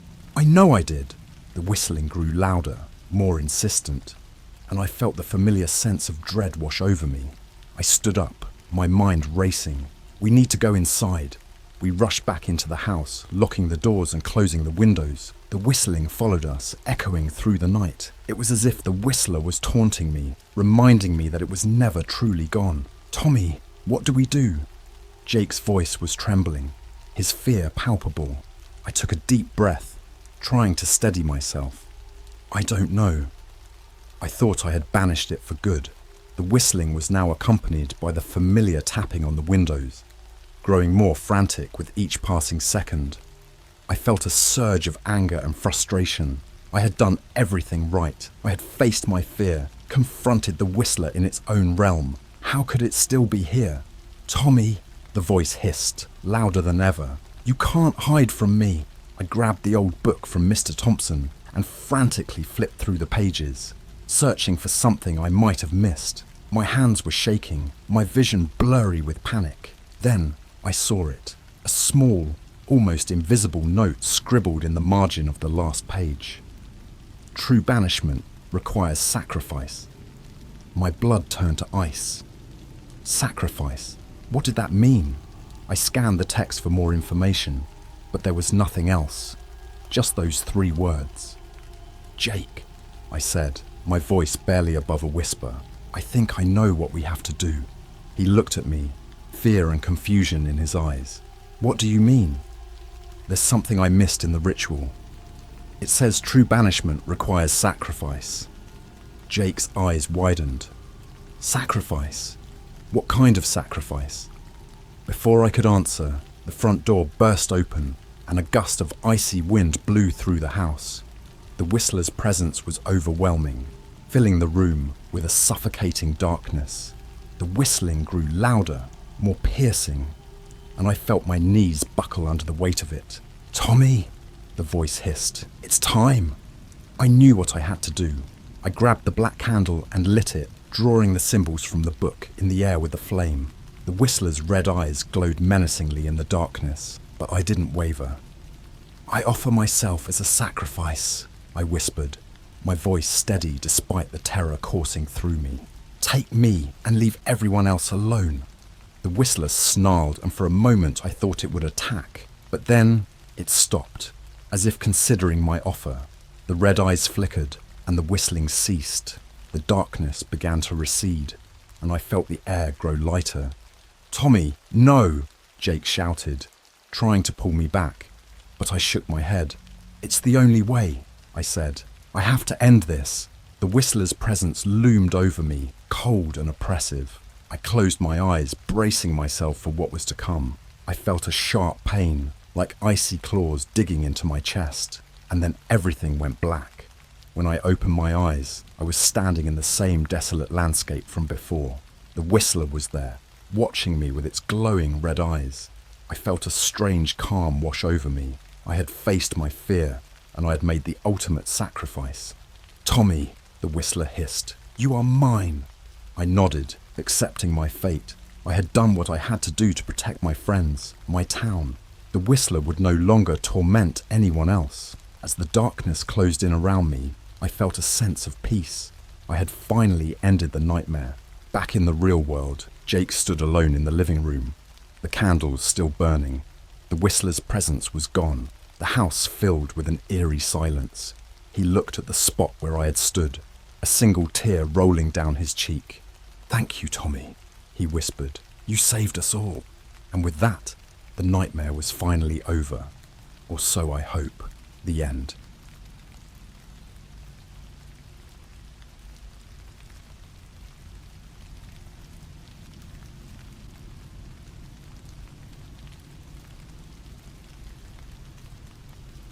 I was clinically dead for 2 weeks.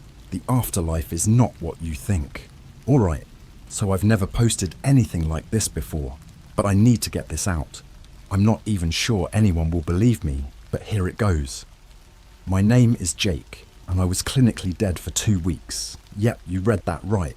2 fucking weeks. This all started with a car accident. It was a regular Friday night, and my buddies and I had decided to hit up a bar after work.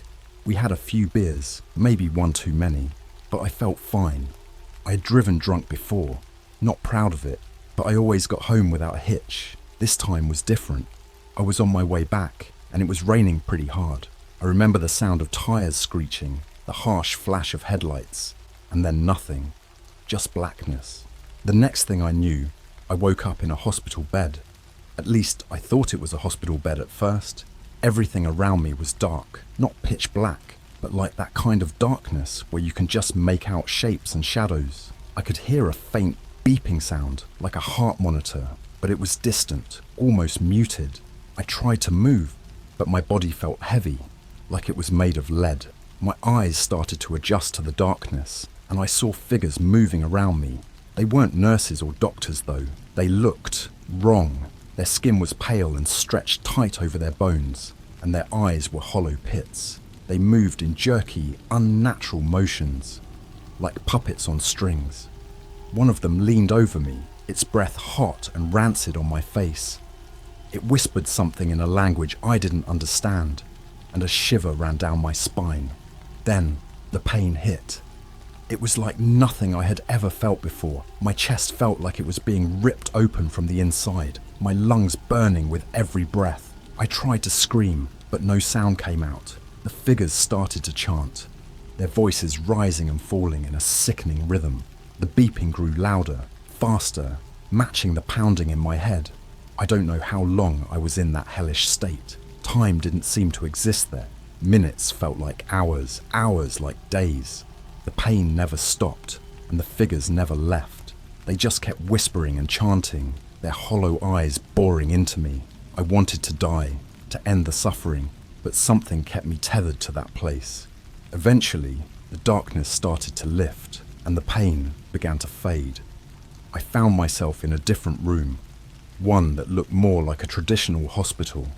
There were machines beeping around me, and a nurse was standing by my bed, looking at me with wide eyes.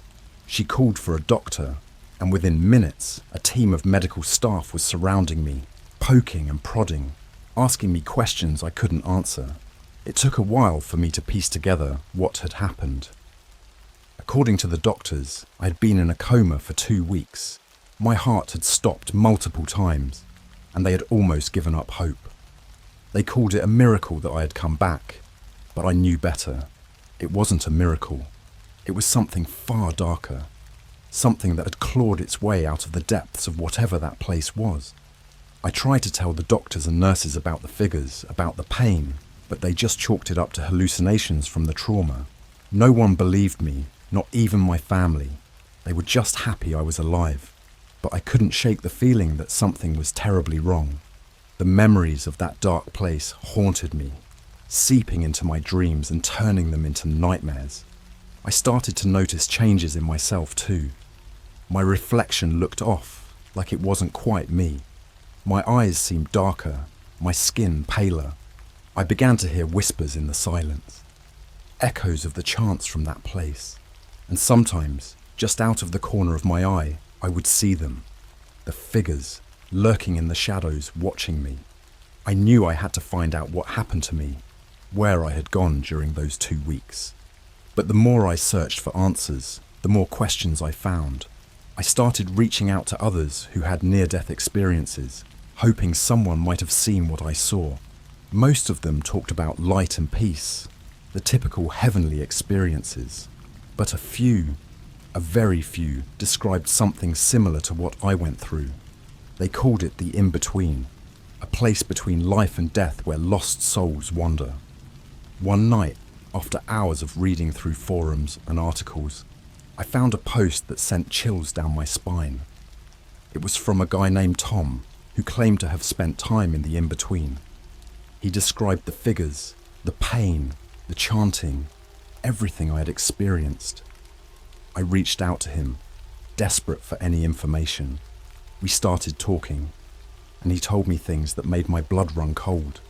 He said the figures were the souls of the damned, trapped in the in-between, and that they were always looking for a way back to the living world. Tom warned me that they could latch onto someone who had been to the in-between, using them as a conduit to escape. He said that once they had their hooks in you, they would never let go. I laughed it off at first, thinking he was just trying to scare me, but the more I thought about it, the more it made sense. The whispers, the shadows, the feeling of being watched, it all pointed to one thing. Something had followed me back from the in-between, and it wanted to take me back. So, after my conversation with Tom, I was freaked out. Like, really freaked out. He told me things that made too much sense, things that clicked with my own experiences. The idea that something had followed me back from the in-between was terrifying. I couldn't shake the feeling that those figures were still with me, lurking in the shadows, waiting for their chance. Days turned into weeks, and the strange occurrences became more frequent. It started small, objects moving on their own, cold spots in my apartment, the occasional whisper that I couldn't quite make out. But then things escalated. I'd wake up with bruises and scratches that I couldn't explain. My friends noticed that I seemed distant, paranoid. I couldn't tell them the truth. They'd think I was insane. One night, I had a particularly vivid nightmare. I was back in that dark place, the in-between. The figures surrounded me, their hollow eyes staring into my soul. They were closer this time, their whispers louder and more insistent. I could feel their hands on me, cold and clammy, pulling me down. I woke up drenched in sweat, my heart pounding. That's when I saw it. Standing at the foot of my bed was one of them. Its skin was pale, almost translucent, and its eyes were nothing but empty sockets. It didn't move, just stood there, watching me. I couldn't breathe, couldn't scream. After what felt like an eternity, it slowly faded away, leaving me shaking and terrified. I couldn't go back to sleep after that. I spent the rest of the night sitting on the couch, every light in the apartment turned on. The next morning, I called Tom. I needed answers, needed to know what the hell was happening to me. Tom was surprisingly calm when I told him what had happened. He said he had expected it, that the figures would become more aggressive the longer I ignored them. He told me that the only way to get rid of them was to confront them, to go back to the in-between and sever whatever connection they had to me. He mentioned something about a ritual, something that would allow me to cross over and face them directly. I didn't want to believe him. The thought of going back to that place, of facing those things again, was more than I could handle. But the alternative was living in constant fear, knowing that at any moment they could take me back. I didn't have a choice. Tom agreed to help me with the ritual. We met at his place that night. A small, cluttered apartment that smelled faintly of incense and something else I couldn't quite place. He had set up a circle of candles in the middle of the living room, strange symbols drawn on the floor in what looked like chalk. He handed me a knife, its blade glinting in the candlelight. "Are you sure about this?" he asked, his voice low and serious. I nodded, my mouth too dry to speak. Tom began to chant, his voice rhythmic and hypnotic. I felt a strange pull, like an invisible hand was tugging at my very soul. He instructed me to cut my palm and let the blood drip onto the symbols. As I did, the room seemed to tilt, the shadows growing darker and more defined. I felt myself being pulled away, the world around me dissolving into nothingness. When I opened my eyes, I was back in the in-between. The figures were there, closer than ever before, their whispers a cacophony of torment. I could feel their hatred, their desperation. They wanted to drag me down, to make me one of them. But I wasn't going to let that happen. I remembered what Tom had told me about confronting them, about severing the connection. I focused on the feeling of their hands on me, their whispers in my ears. I let myself feel the pain, the fear, and then I pushed back. I imagined a barrier, something to keep them at bay, to protect me from their influence. For a moment, nothing happened. Then slowly, the figures began to retreat, their whispers growing fainter. The darkness lifted, and I felt a sense of peace, a lightness that I hadn't felt since the accident. I knew I had done it, that I had severed the connection. When I came back to myself, I was lying on Tom's living room floor. The candles burned down to stubs. Tom was beside me, looking relieved but exhausted. He helped me up, and I felt a strange sense of gratitude. He had saved me, given me a second chance, but it wasn't over. I knew that the figures would always be a part of me, that the in-between would always be there, lurking just beyond the veil. I had escaped, but I could never forget. The afterlife wasn't what I had thought it would be. It was darker, more terrifying, and it was real. All right, here we go. So, after the ritual with Tom, things started to get better. The bruises and scratches stopped appearing, and the whispers faded. I felt like I had a bit of control over my life again, but I couldn't shake the feeling that it wasn't over. I had severed the connection, sure, but the in-between had left its mark on me. I decided to lay low for a while, trying to rebuild some semblance of normalcy. I returned to work, hung out with friends, and even went on a few dates. But the memories of that dark place haunted me. I couldn't sleep without nightmares, couldn't walk into a dark room without feeling those eyes on me. I tried to tell myself it was just PTSD, that it would fade with time. A few months passed, and I started to feel like maybe I was right.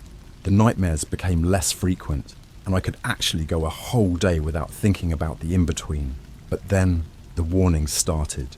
It was a Tuesday, and I was at work, going through emails. I noticed one with no subject line and an unfamiliar sender. Curious, I opened it.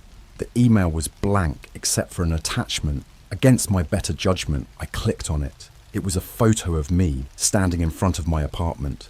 The timestamp on the photo was from the previous night. I hadn't seen anyone, hadn't felt like I was being watched, but someone or something had been there. I showed the photo to Tom, who looked more concerned than I'd ever seen him. He told me to be careful, that the in-between might still have a grip on me. He said that sometimes those who escape are still connected, still vulnerable to being pulled back. He didn't need to tell me twice. I started to be more vigilant, always looking over my shoulder. The next warning came a week later. I found a note slipped under my door. It was written in the same strange language I'd heard in the in-between, the one the figures used when they chanted. I couldn't read it, but I didn't need to. The sight of those twisted symbols was enough to send chills down my spine. I called Tom again, but this time he didn't answer. Days turned into weeks, and the warnings kept coming. Emails, notes, even a voicemail with nothing but static and faint whispers. I felt like I was losing my mind, like the darkness was closing in around me. I tried to find Tom, but he had vanished. His apartment was empty, his phone disconnected. It was like he had never existed. One night, I decided to confront whatever was tormenting me. I gathered some supplies, candles, chalk, a knife, everything Tom had used for the ritual. I drew the symbols on my living room floor, lit the candles, and cut my palm, just like before. I closed my eyes and began to chant, hoping to bridge the gap and find some answers. When I opened my eyes, I was back in the in-between. The figures were there, waiting for me. But this time, they didn't try to drag me down. They just stood there, watching. I demanded to know what they wanted, why they wouldn't leave me alone. Their whispers filled my mind, a cacophony of voices that I couldn't understand. Then, one of them stepped forward. It was different from the others, more solid, more defined. Its eyes were black pits, but there was an intelligence there, a malevolence that sent chills through me. It reached out, and I felt its touch, cold and searing. Images flooded my mind. Tom, the ritual, the symbols. It showed me Tom's fate, how he had been dragged back to the in-between, how he was now one of them. I fell to my knees, the weight of the revelation crushing me. Tom had tried to warn me, but he had paid the price. The figures had latched onto him instead, using him to get to me. And now they were telling me that my time was running out. They would come for me, and there was nothing I could do to stop them. I begged for more time, for a chance to find a way out. The figure just stared at me, its hollow eyes filled with contempt. It leaned closer, its breath hot and rancid, and whispered a single word: soon. I was yanked back to the real world, the candles around me extinguished, the symbols smudged and broken. I lay on the floor, gasping for breath, the darkness of the in-between still clinging to me. I knew that I didn't have much time, that the figures would come for me, just like they had come for Tom. I needed to find a way to break free, to sever the connection once and for all. But I was running out of options, and out of hope. The warnings were clear. The in-between wanted me back, and it wouldn't stop until it had me. All right, so here we go again. After that last encounter, I was a wreck. I couldn't eat, couldn't sleep. Every time I closed my eyes, I saw them, those figures from the in-between, and Tom's face among them. I knew I had to act fast. I needed answers, but I was running out of places to look. Desperation can make you do crazy things, and I was about to go down a dark path. I spent days online, scouring forums, reading obscure books, anything that might help. Most of it was nonsense, but then I stumbled upon a thread on an old, nearly abandoned forum. It was filled with people talking about experiences similar to mine, being trapped between life and death, seeing figures, hearing whispers. They all mentioned one name, Dr. Elias Thorne. Dr. Thorne was a controversial figure, to say the least. A former psychiatrist, he had been discredited and ostracized for his unorthodox methods and theories about the afterlife. He believed in the in-between and claimed to have found ways to interact with it, to control it. I didn't have much choice, so I decided to track him down. After days of searching, I found a lead. A small town a few hours away where Dr. Thorne supposedly lived. I packed a bag and drove out there, my mind racing with fear and anticipation. The town was quiet, almost eerie in its stillness. I found his house on the outskirts, an old, dilapidated building surrounded by overgrown weeds. I knocked on the door, half expecting no one to answer, but after a few moments, it creaked open, revealing a man who looked like he had seen better days. Dr. Thorne was in his late 60s, with wild white hair and piercing blue eyes. He looked at me with a mix of curiosity and suspicion. "I know why you're here," he said before I could even speak. "Come in." The inside of his house was even more chaotic than the outside. Books and papers everywhere. Strange artifacts and symbols I didn't recognize. He led me to a small sitting room and motioned for me to sit. "Tell me everything," he said, and I did. I told him about the accident, the in-between, the figures, and the warnings. He listened intently, nodding occasionally but saying nothing until I was finished. "You're dealing with what I call the latchers," he said finally. spirits that cling to the living, trying to use them to escape their prison. The in-between is their realm, and they'll do anything to break free. I asked him if there was a way to get rid of them, to break the connection. He sighed and rubbed his temples. There is a way, but it's dangerous. You'll have to confront them again, but this time you'll need to sever their hold completely. It requires a ritual, one that I've only performed a handful of times, and there's no guarantee it will work. I didn't have a choice. I agreed to the ritual, knowing it was my only hope. Dr. Thorne spent the next few days preparing, gathering materials, and instructing me on what to do. The night of the ritual, I was more terrified than I'd ever been. We set up in his basement, a cold, dark place that smelled of mold and decay. Dr. Thorne drew a large circle on the floor, filling it with intricate symbols and glyphs. He placed candles at each point of the circle and handed me a small, ornate dagger. "You'll need to cut yourself," he said. "Your blood will anchor you to this world while you confront the Latchers." I nodded, my hands trembling as I took the dagger. Dr. Thorne began to chant in a low, guttural voice, and the air grew heavy with an oppressive energy. I cut my palm and let the blood drip onto the symbols. The room seemed to spin, the shadows growing longer and darker. I felt the now familiar pull and closed my eyes, bracing myself for what was to come. When I opened them, I was back in the in-between.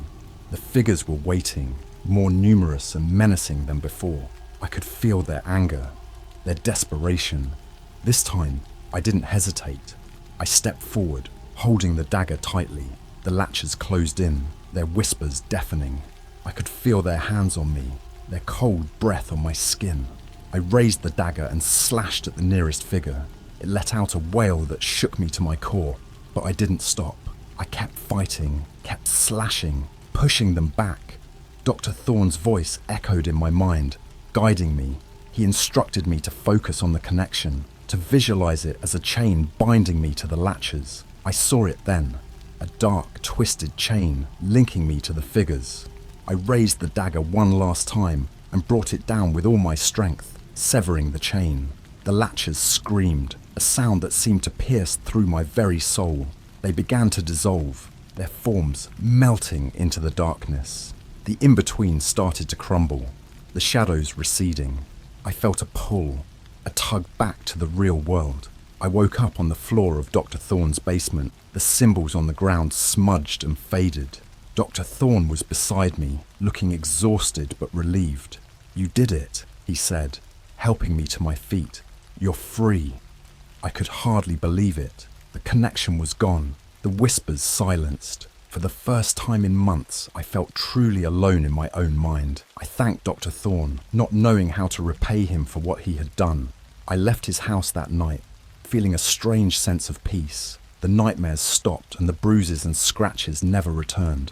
I still think about the in-between, about the Latchers, but I know that I'm safe now. The afterlife isn't what I thought it would be. It's darker, more terrifying, but it's real, and I survived it. All right, let's wrap this up. After the ritual with Dr. Thorne, I thought it was over. I really did. The nightmares stopped, and the bruises and scratches never came back. Life began to settle into something resembling normalcy. But if there's one thing I've learned through all this, it's that the echoes of the past can reverberate in the most unexpected ways. A few months had passed since the ritual, and I was finally starting to feel like myself again. I even went back to my old routines, work, hanging out with friends, and trying to enjoy life. But there was always a part of me that remained vigilant, always on edge. The memories of the in-between and the Latchers were like scars on my psyche, a constant reminder of what I had endured. One night, I was out with some friends at a bar, trying to unwind. We were laughing, having a good time, and for a moment, I almost forgot about everything that had happened. But then, as I was heading to the bathroom, I saw something that stopped me in my tracks. In the corner of the bar, shrouded in shadows, was a figure. At first, I thought it was just a trick of the light, but as I looked closer, I recognized it. It was one of them, one of the Latchers. Its hollow eyes stared at me, and a chill ran down my spine. I blinked, and it was gone. I shook my head, telling myself it was just my imagination, a lingering echo of my trauma. But the sightings didn't stop. Over the next few weeks, I saw them everywhere. Standing at the edge of a crowd, reflected in a window, lurking in the shadows. They never approached me, never tried to drag me back, but their presence was a constant, gnawing reminder that I wasn't completely free. I reached out to Dr. Thorne, but his phone was still disconnected, and his house was empty. It was like he had vanished into thin air. I started to feel isolated, trapped in my own mind with no one to turn to. The paranoia returned, worse than ever. One night, I decided to confront the echoes head-on. I couldn't live like this, constantly looking over my shoulder, waiting for the next sighting. I set up the ritual again, just as Dr. Thorne had taught me, and braced myself for another confrontation. When I entered the in-between this time, it was different. The darkness was still there, the oppressive atmosphere, but the figures were nowhere to be seen. Instead, I found myself standing in front of a large mirror, its surface cracked and covered in grime. I stepped closer, my reflection distorted and twisted. As I stared into the mirror, the cracks began to widen, and I saw something moving behind the glass. It was me, but not me. My reflection reached out, its eyes hollow and empty, just like the latches. It whispered my name, a cold, raspy sound that sent shivers down my spine. I realized then that the echoes weren't the latches themselves, but fragments of my own mind, corrupted by my time in the in-between. The latches had left a mark on me, a piece of themselves that had fused with my soul. The only way to truly be free was to confront my own darkness. I reached out to the mirror, touching the cold, cracked surface. The reflection grinned, a twisted, malevolent smile. I closed my eyes and focused, channeling all my fear, anger, and pain into a single thought, breaking the connection once and for all. The mirror shattered, the sound echoing through the in-between like 1,000 screams. I felt a searing pain in my chest, as if something was being ripped out of me. When I opened my eyes, I was back in my apartment. The ritual symbols smeared and the candles burned down to stubs. The echoes were gone. The presence, the shadows, the whispers, all gone. I felt a profound sense of relief, like a weight had been lifted off my shoulders. For the first time since the accident, I felt truly free. Life slowly returned to normal after that. The nightmares didn't come back, and I stopped seeing the figures in the shadows. I even started seeing a therapist, someone who helped me process the trauma and rebuild my sense of self. It wasn't easy, and I still had bad days, but I was healing. The afterlife isn't what you think. It's darker, more terrifying, and it leaves scars that never truly fade. But I survived.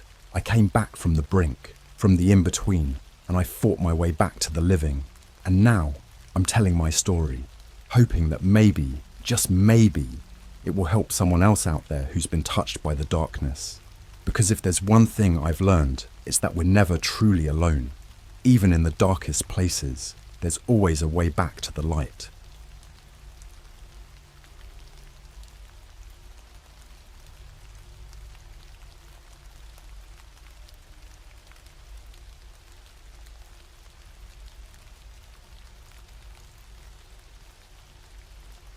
Me and my friend Mike joined a cult as a joke.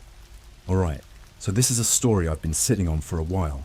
I didn't know if I should share it, because honestly, it sounds insane, but I need to get it out. Maybe it'll help someone else avoid making the same stupid mistake. Anyway, here goes nothing. A few months back, my friend Mike and I were bored out of our minds. We're both in our late 20s, stuck in dead-end jobs, and living in a small town where nothing ever happens. One night, after a few too many beers, we started talking about all the weird shit we could do to spice up our lives. That's when Mike suggested we join a cult. At first, I thought he was joking, but the more we talked about it, the more it seemed like a hilarious idea. I mean, what could go wrong, right? We started by searching online for local groups. Most of the stuff we found was harmless New Age crap, but then we stumbled upon something called the Brotherhood of the Serpent.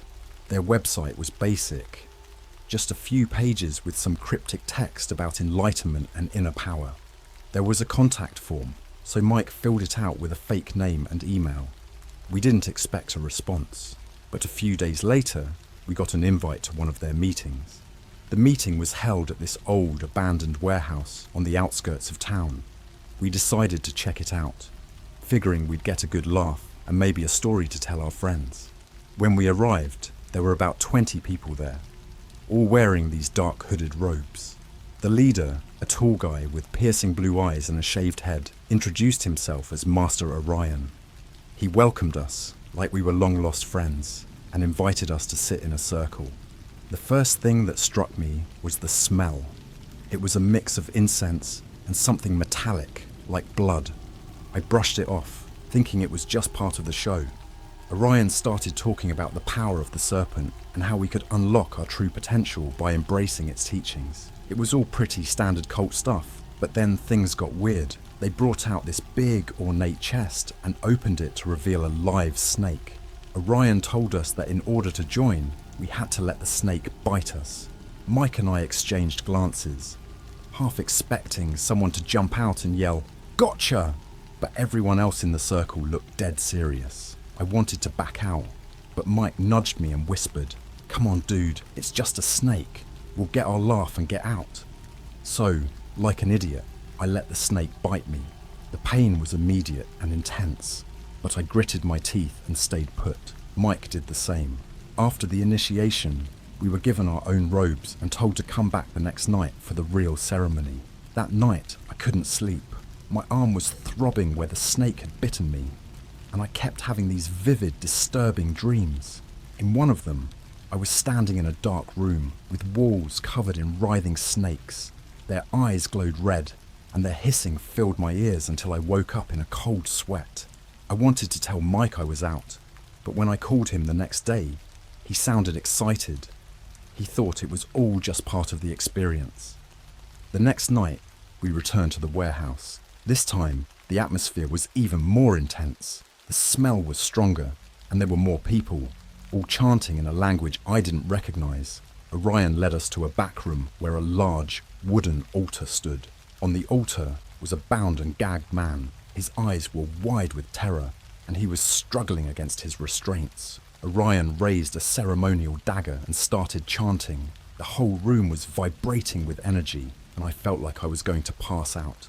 Then, without warning, he plunged the dagger into the man's chest. Blood sprayed everywhere, and the man's screams were muffled by the gag. I wanted to run, but my legs felt like lead. I could only watch in horror as Orion carved a symbol into the man's chest and then turned to us. He dipped his fingers in the blood and marked our foreheads with the same symbol. "You are now one with the serpent," he said. The room erupted in cheers, and the chanting grew louder. I felt sick to my stomach, but I forced myself to stay calm. Mike was grinning like an idiot, clearly enjoying the show. After the ceremony, we were taken to another room where a feast was laid out. The food looked and smelled amazing, but I couldn't bring myself to eat. I just sat there, replaying the events in my head. Mike was shoveling food into his mouth, oblivious to my discomfort. When I finally managed to get him alone, I told him we needed to leave. He laughed it off, saying I was just being a wimp. The following days were a blur. We kept going back to the meetings, each one more disturbing than the last. We participated in rituals that involved animal sacrifices, bloodletting, and even drinking what they called the elixir of the serpent, a thick, black liquid that tasted like death. I felt like I was losing my mind, but Mike was completely hooked. One night, after an especially gruesome ritual, I decided I'd had enough. I told Mike I was done, that I couldn't take it anymore. He got angry, accusing me of being weak and abandoning him. We had a huge fight and I stormed out, determined to never go back. That's when the nightmares started. Every night I dream of the man on the altar, his bloodied face staring at me, his eyes filled with despair. I'd wake up screaming, drenched in sweat. I tried to move on with my life, but it felt like the cult had left a mark on me, something I couldn't shake. A few weeks later, I got a call from Mike's mum. She was frantic, saying Mike had gone missing. I knew, deep down, that the cult was involved. I went to the police, but they didn't take me seriously. So I decided to go back to the warehouse on my own. When I got there, the place was deserted. It looked like it hadn't been used in years. I searched every room, but there was no sign of Mike or the cult members. Just as I was about to leave, I noticed a trapdoor hidden under a pile of debris. It led to a basement that reeked of decay. My heart was pounding, but I forced myself to go down. What I found down there haunts me to this day. The walls were covered in blood, and there were bones scattered across the floor. In the corner, I found Mike's robe, stained and torn, but there was no sign of him. I searched for hours, but it was like he had vanished into thin air. I left the basement and never looked back. I moved to a different town, changed my number, and tried to rebuild my life. But the nightmares never stopped, and every time I close my eyes, I see Mike's face twisted in agony. I don't know what happened to him, and I don't think I ever will. But if you're reading this, please don't make the same mistake we did. Some jokes aren't worth the risk. Alright, so here's where things get even more fucked up. I thought I could escape from it all, but it turns out that leaving a cult isn't as simple as walking away. I was about to find out just how deep their influence went. A few weeks after I moved to a new town, I started getting these weird, anonymous letters. At first, they were just vague threats. We know where you are. You can't hide from the serpent. I brushed them off, thinking it was just some twisted prank. But then the letters got more specific. They mentioned things about my daily routine, details only someone who was watching me closely would know. I was on edge all the time. I couldn't sleep, couldn't eat, and felt like I was losing my mind. I went to the police again, but they dismissed it as a case of harassment, telling me to change my locks and install a security system. It was like they didn't understand the gravity of the situation. One night, I came home to find my front door slightly ajar. My heart was pounding as I pushed it open, half expecting to find someone waiting for me inside. The place was trashed, furniture overturned, papers scattered everywhere, and on the wall, written in what looked like blood, was the same symbol Orion had marked us with. My first instinct was to get the hell out of there, but then I heard a noise coming from the bedroom. I grabbed a kitchen knife and slowly made my way towards the sound. The door was half closed, and I could see a flickering light coming from inside. When I pushed it open, I saw Mike, or at least I thought it was him. He was sitting in the middle of the room, surrounded by candles, his face pale and gaunt, eyes hollow. He looked like he hadn't slept or eaten in weeks. "Mike!" I whispered, my voice shaking. He didn't respond, just stared at me with those empty eyes. I took a step closer, and that's when I noticed the cuts on his arms. Deep, jagged wounds that looked like they had been made with a rusty blade. He started chanting something under his breath, words I couldn't understand, but felt deep in my bones. I reached out to touch him, to see if he was real, and the moment my fingers brushed his skin, he snapped. He lunged at me, knocking the knife out of my hand and pinning me to the floor. His strength was unreal, like he was possessed by something inhuman. He kept chanting, his grip tightening around my throat. I could feel my vision blurring, and just when I thought it was over, he stopped. Mike stood up, his eyes rolling back into his head, and collapsed to the floor. I scrambled to my feet, gasping for air, and grabbed the knife again. I didn't know what to do. Part of me wanted to help him, but another part was terrified of what he had become. In the end, my fear won out. I ran out of the house, leaving him there, and drove straight to the nearest motel. I spent the night in a dingy room, clutching the knife and jumping at every sound. When morning came, I went back to the house with a plan to get my stuff and leave town for good. But when I got there, Mike was gone. There was no sign of him, no blood, no candles, nothing. It was like he had never been there.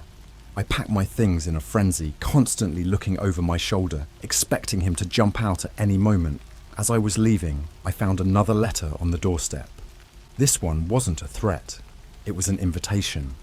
A handwritten note from Orion, telling me that Mike was with them, and that if I wanted to see him again, I had to come back to the warehouse. Against my better judgment, I went. I couldn't just leave Mike to whatever fate the cult had in store for him. The warehouse looked the same, but the atmosphere was even more oppressive. I could feel eyes on me, though I saw no one. The door was unlocked, and when I stepped inside, it felt like I was walking into another world. The main room was set up like before, with the altar and the chest. Orion was there, waiting for me. He smiled when he saw me, but there was no warmth in it. Just a predatory gleam that made my skin crawl. "You came," he said, his voice echoing in the empty space. "Where's Mike?" I demanded, trying to keep my voice steady. "He's here," Orion replied, gesturing towards the shadows at the back of the room. Mike stepped forward, but he wasn't the same. His eyes were glazed over, and he moved like a puppet on strings. "What did you do to him?" I yelled, taking a step back. "We helped him see the truth," Orion said. "And now it's your turn." Before I could react, the cult members appeared from the shadows surrounding me. They grabbed me, dragging me towards the altar. I fought back, but it was useless. They were too strong, too determined. They pinned me down, and I felt the cold touch of the dagger against my skin. "This is your initiation," Orion said, raising the blade. "Embrace the serpent, and you will be reborn."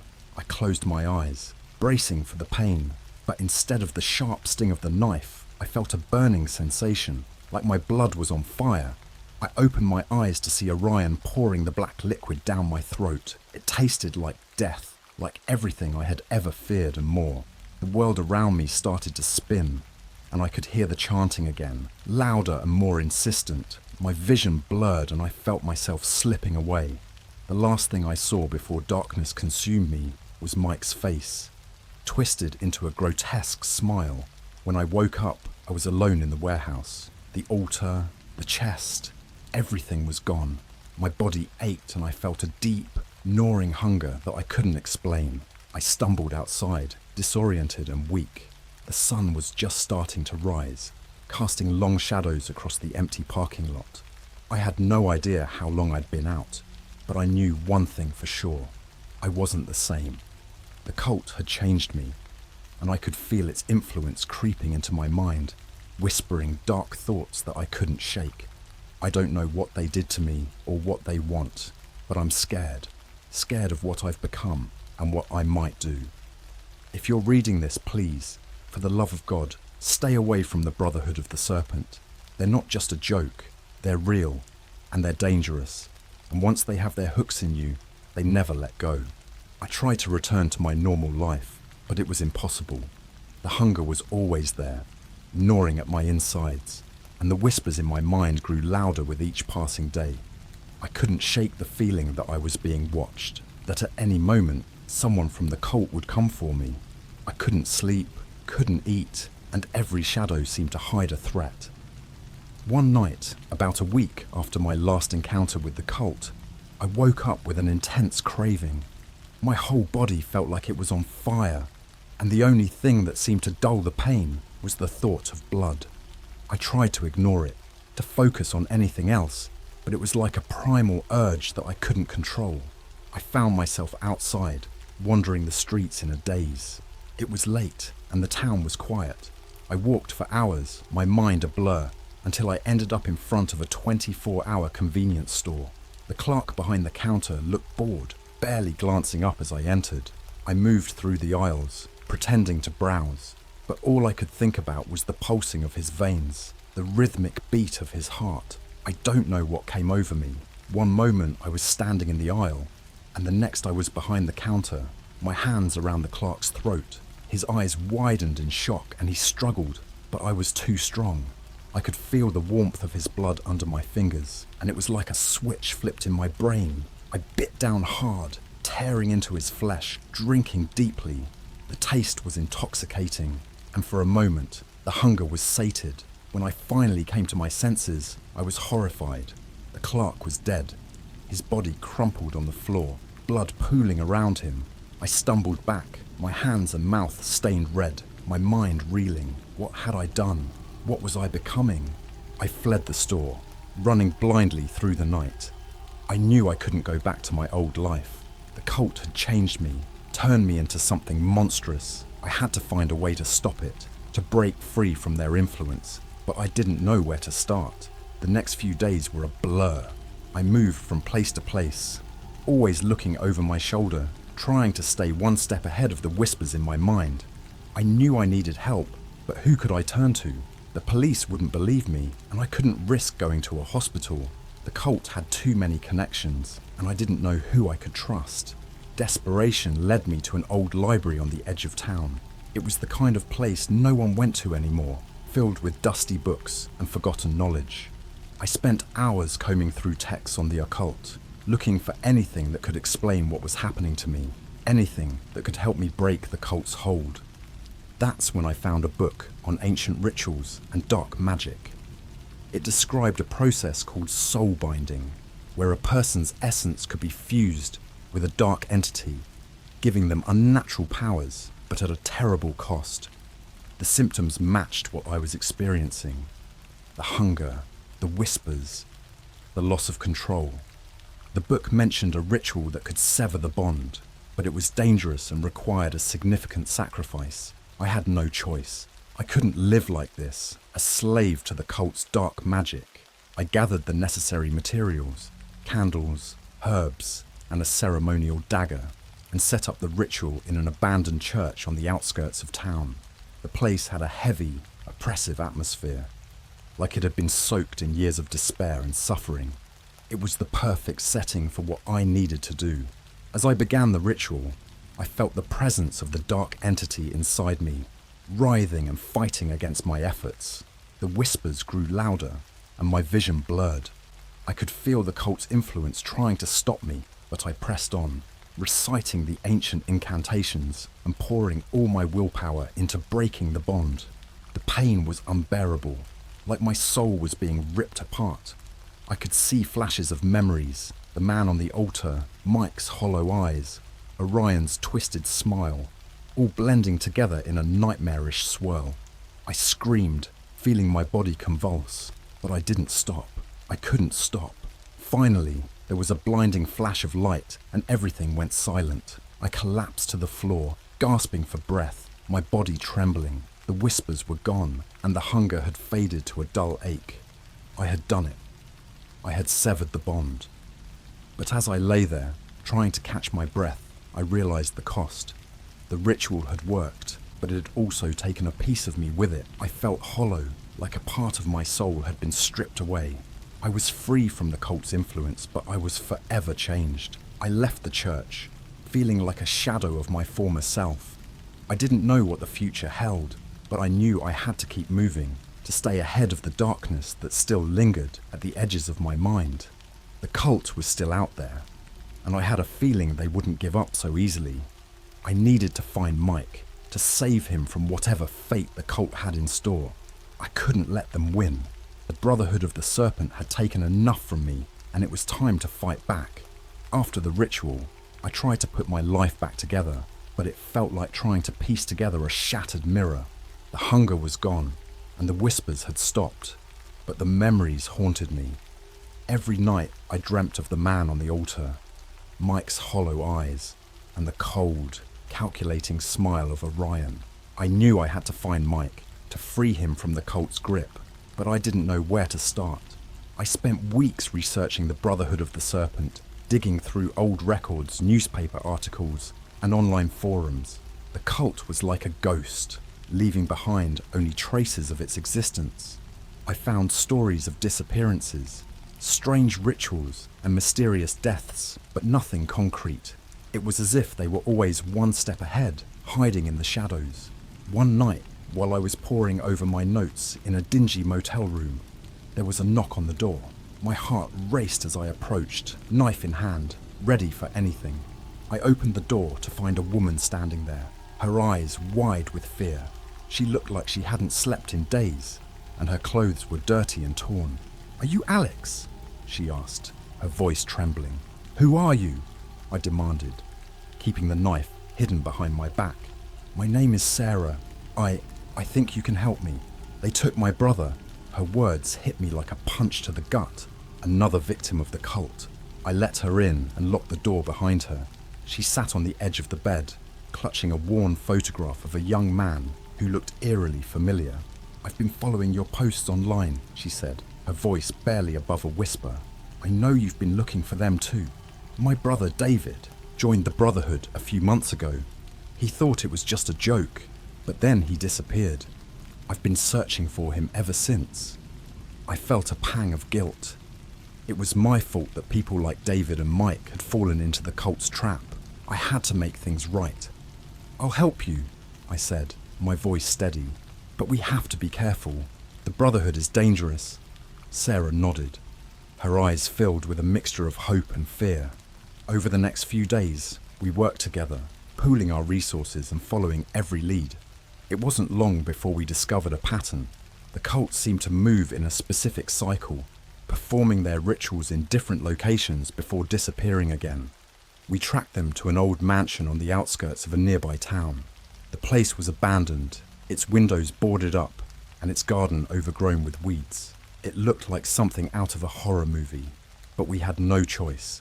If we wanted to save Mike and David, we had to go in. We waited until nightfall, then crept up to the mansion. The air was thick with tension, and every rustle of leaves or snap of a twig made my heart race. We found an open window at the back and climbed inside, our flashlights cutting through the darkness. The inside of the mansion was even creepier than the outside. Dust-covered furniture, broken mirrors, and faded portraits lined the walls. The air smelled of decay and something else, something metallic and familiar. We moved through the room silently, our senses on high alert. In the basement, we found them. The cult members were gathered around a large, ornate altar, chanting in that same guttural language. Mike and David were there, tied to wooden posts, their faces pale and gaunt. Orion stood at the center, his eyes gleaming with a sickening excitement. "We have to stop them," Sarah whispered, her voice shaking. I nodded, gripping the knife tightly. We waited for the right moment, then charged forward. The element of surprise was on our side. We took down a few of the cult members before they even realized what was happening. But then the chanting stopped, and all eyes turned to us. Orion smiled, a cold, cruel smile that sent chills down my spine. "Welcome, Alex," he said. "I knew you would come back." The cult members closed in, and a fierce battle ensued. It was chaos.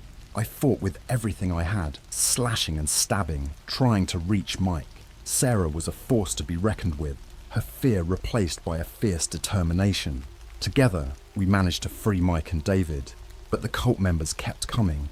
Just when it seemed like we were outnumbered, I felt a surge of energy. The ritual had left me with something, a remnant of the dark power I had severed. I focused it, channeling it into a wave of force that knocked the cult members back.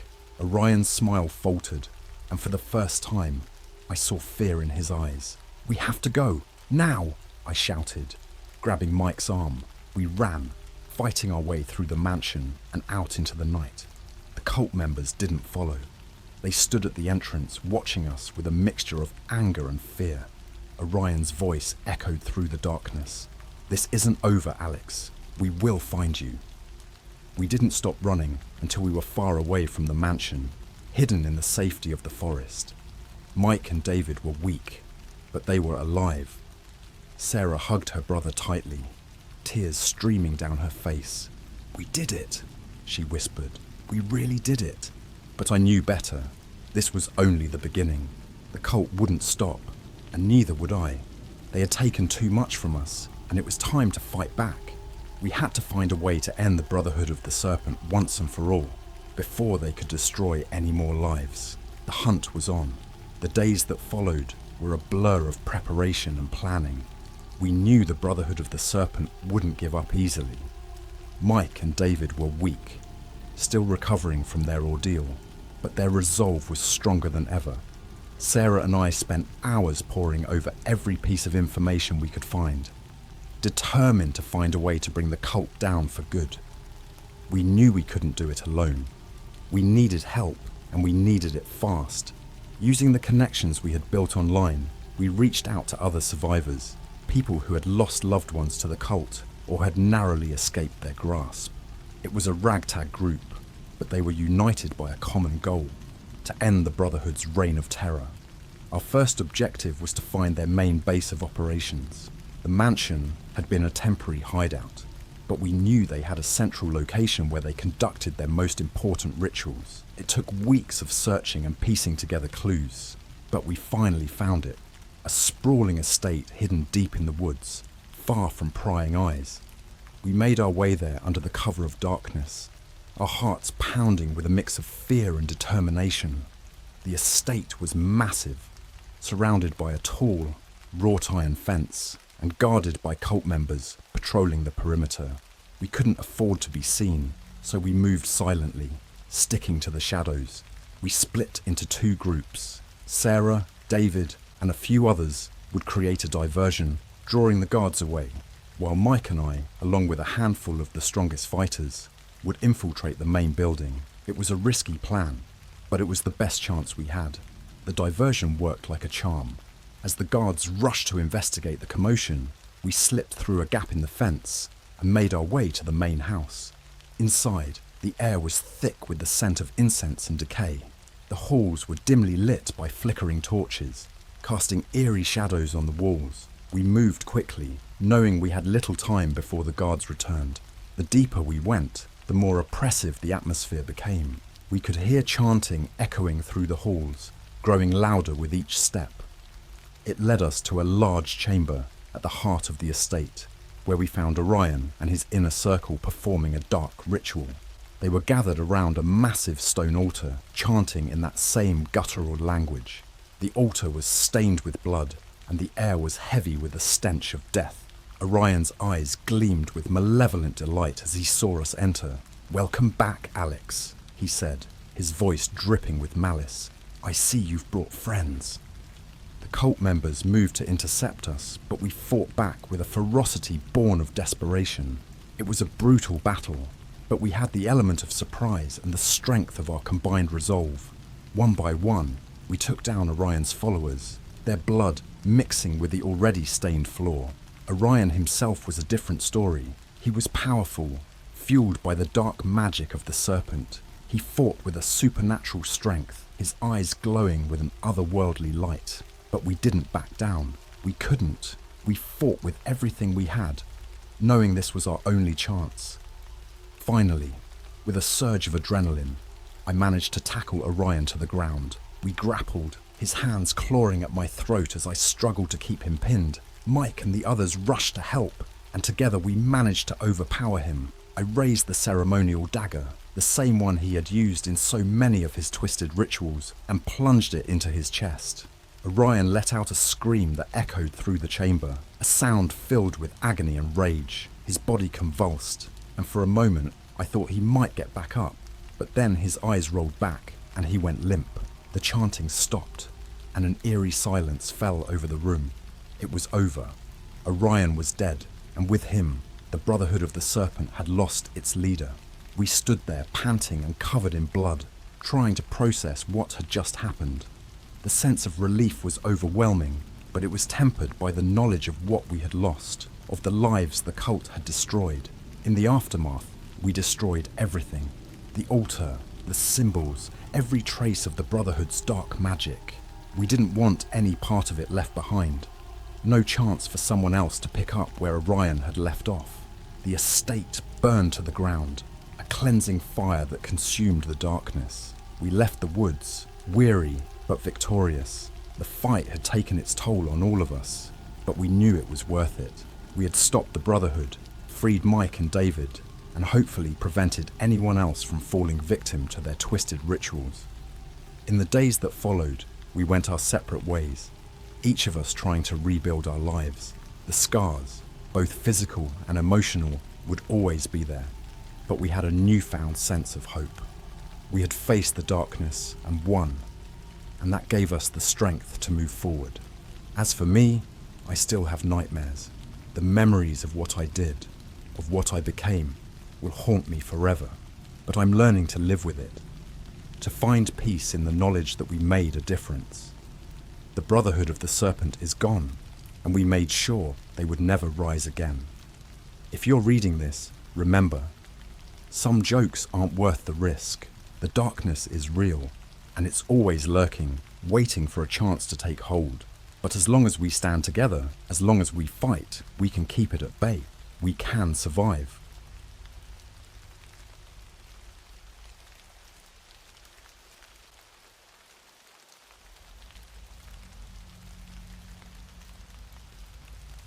I found a farmhouse in the woods.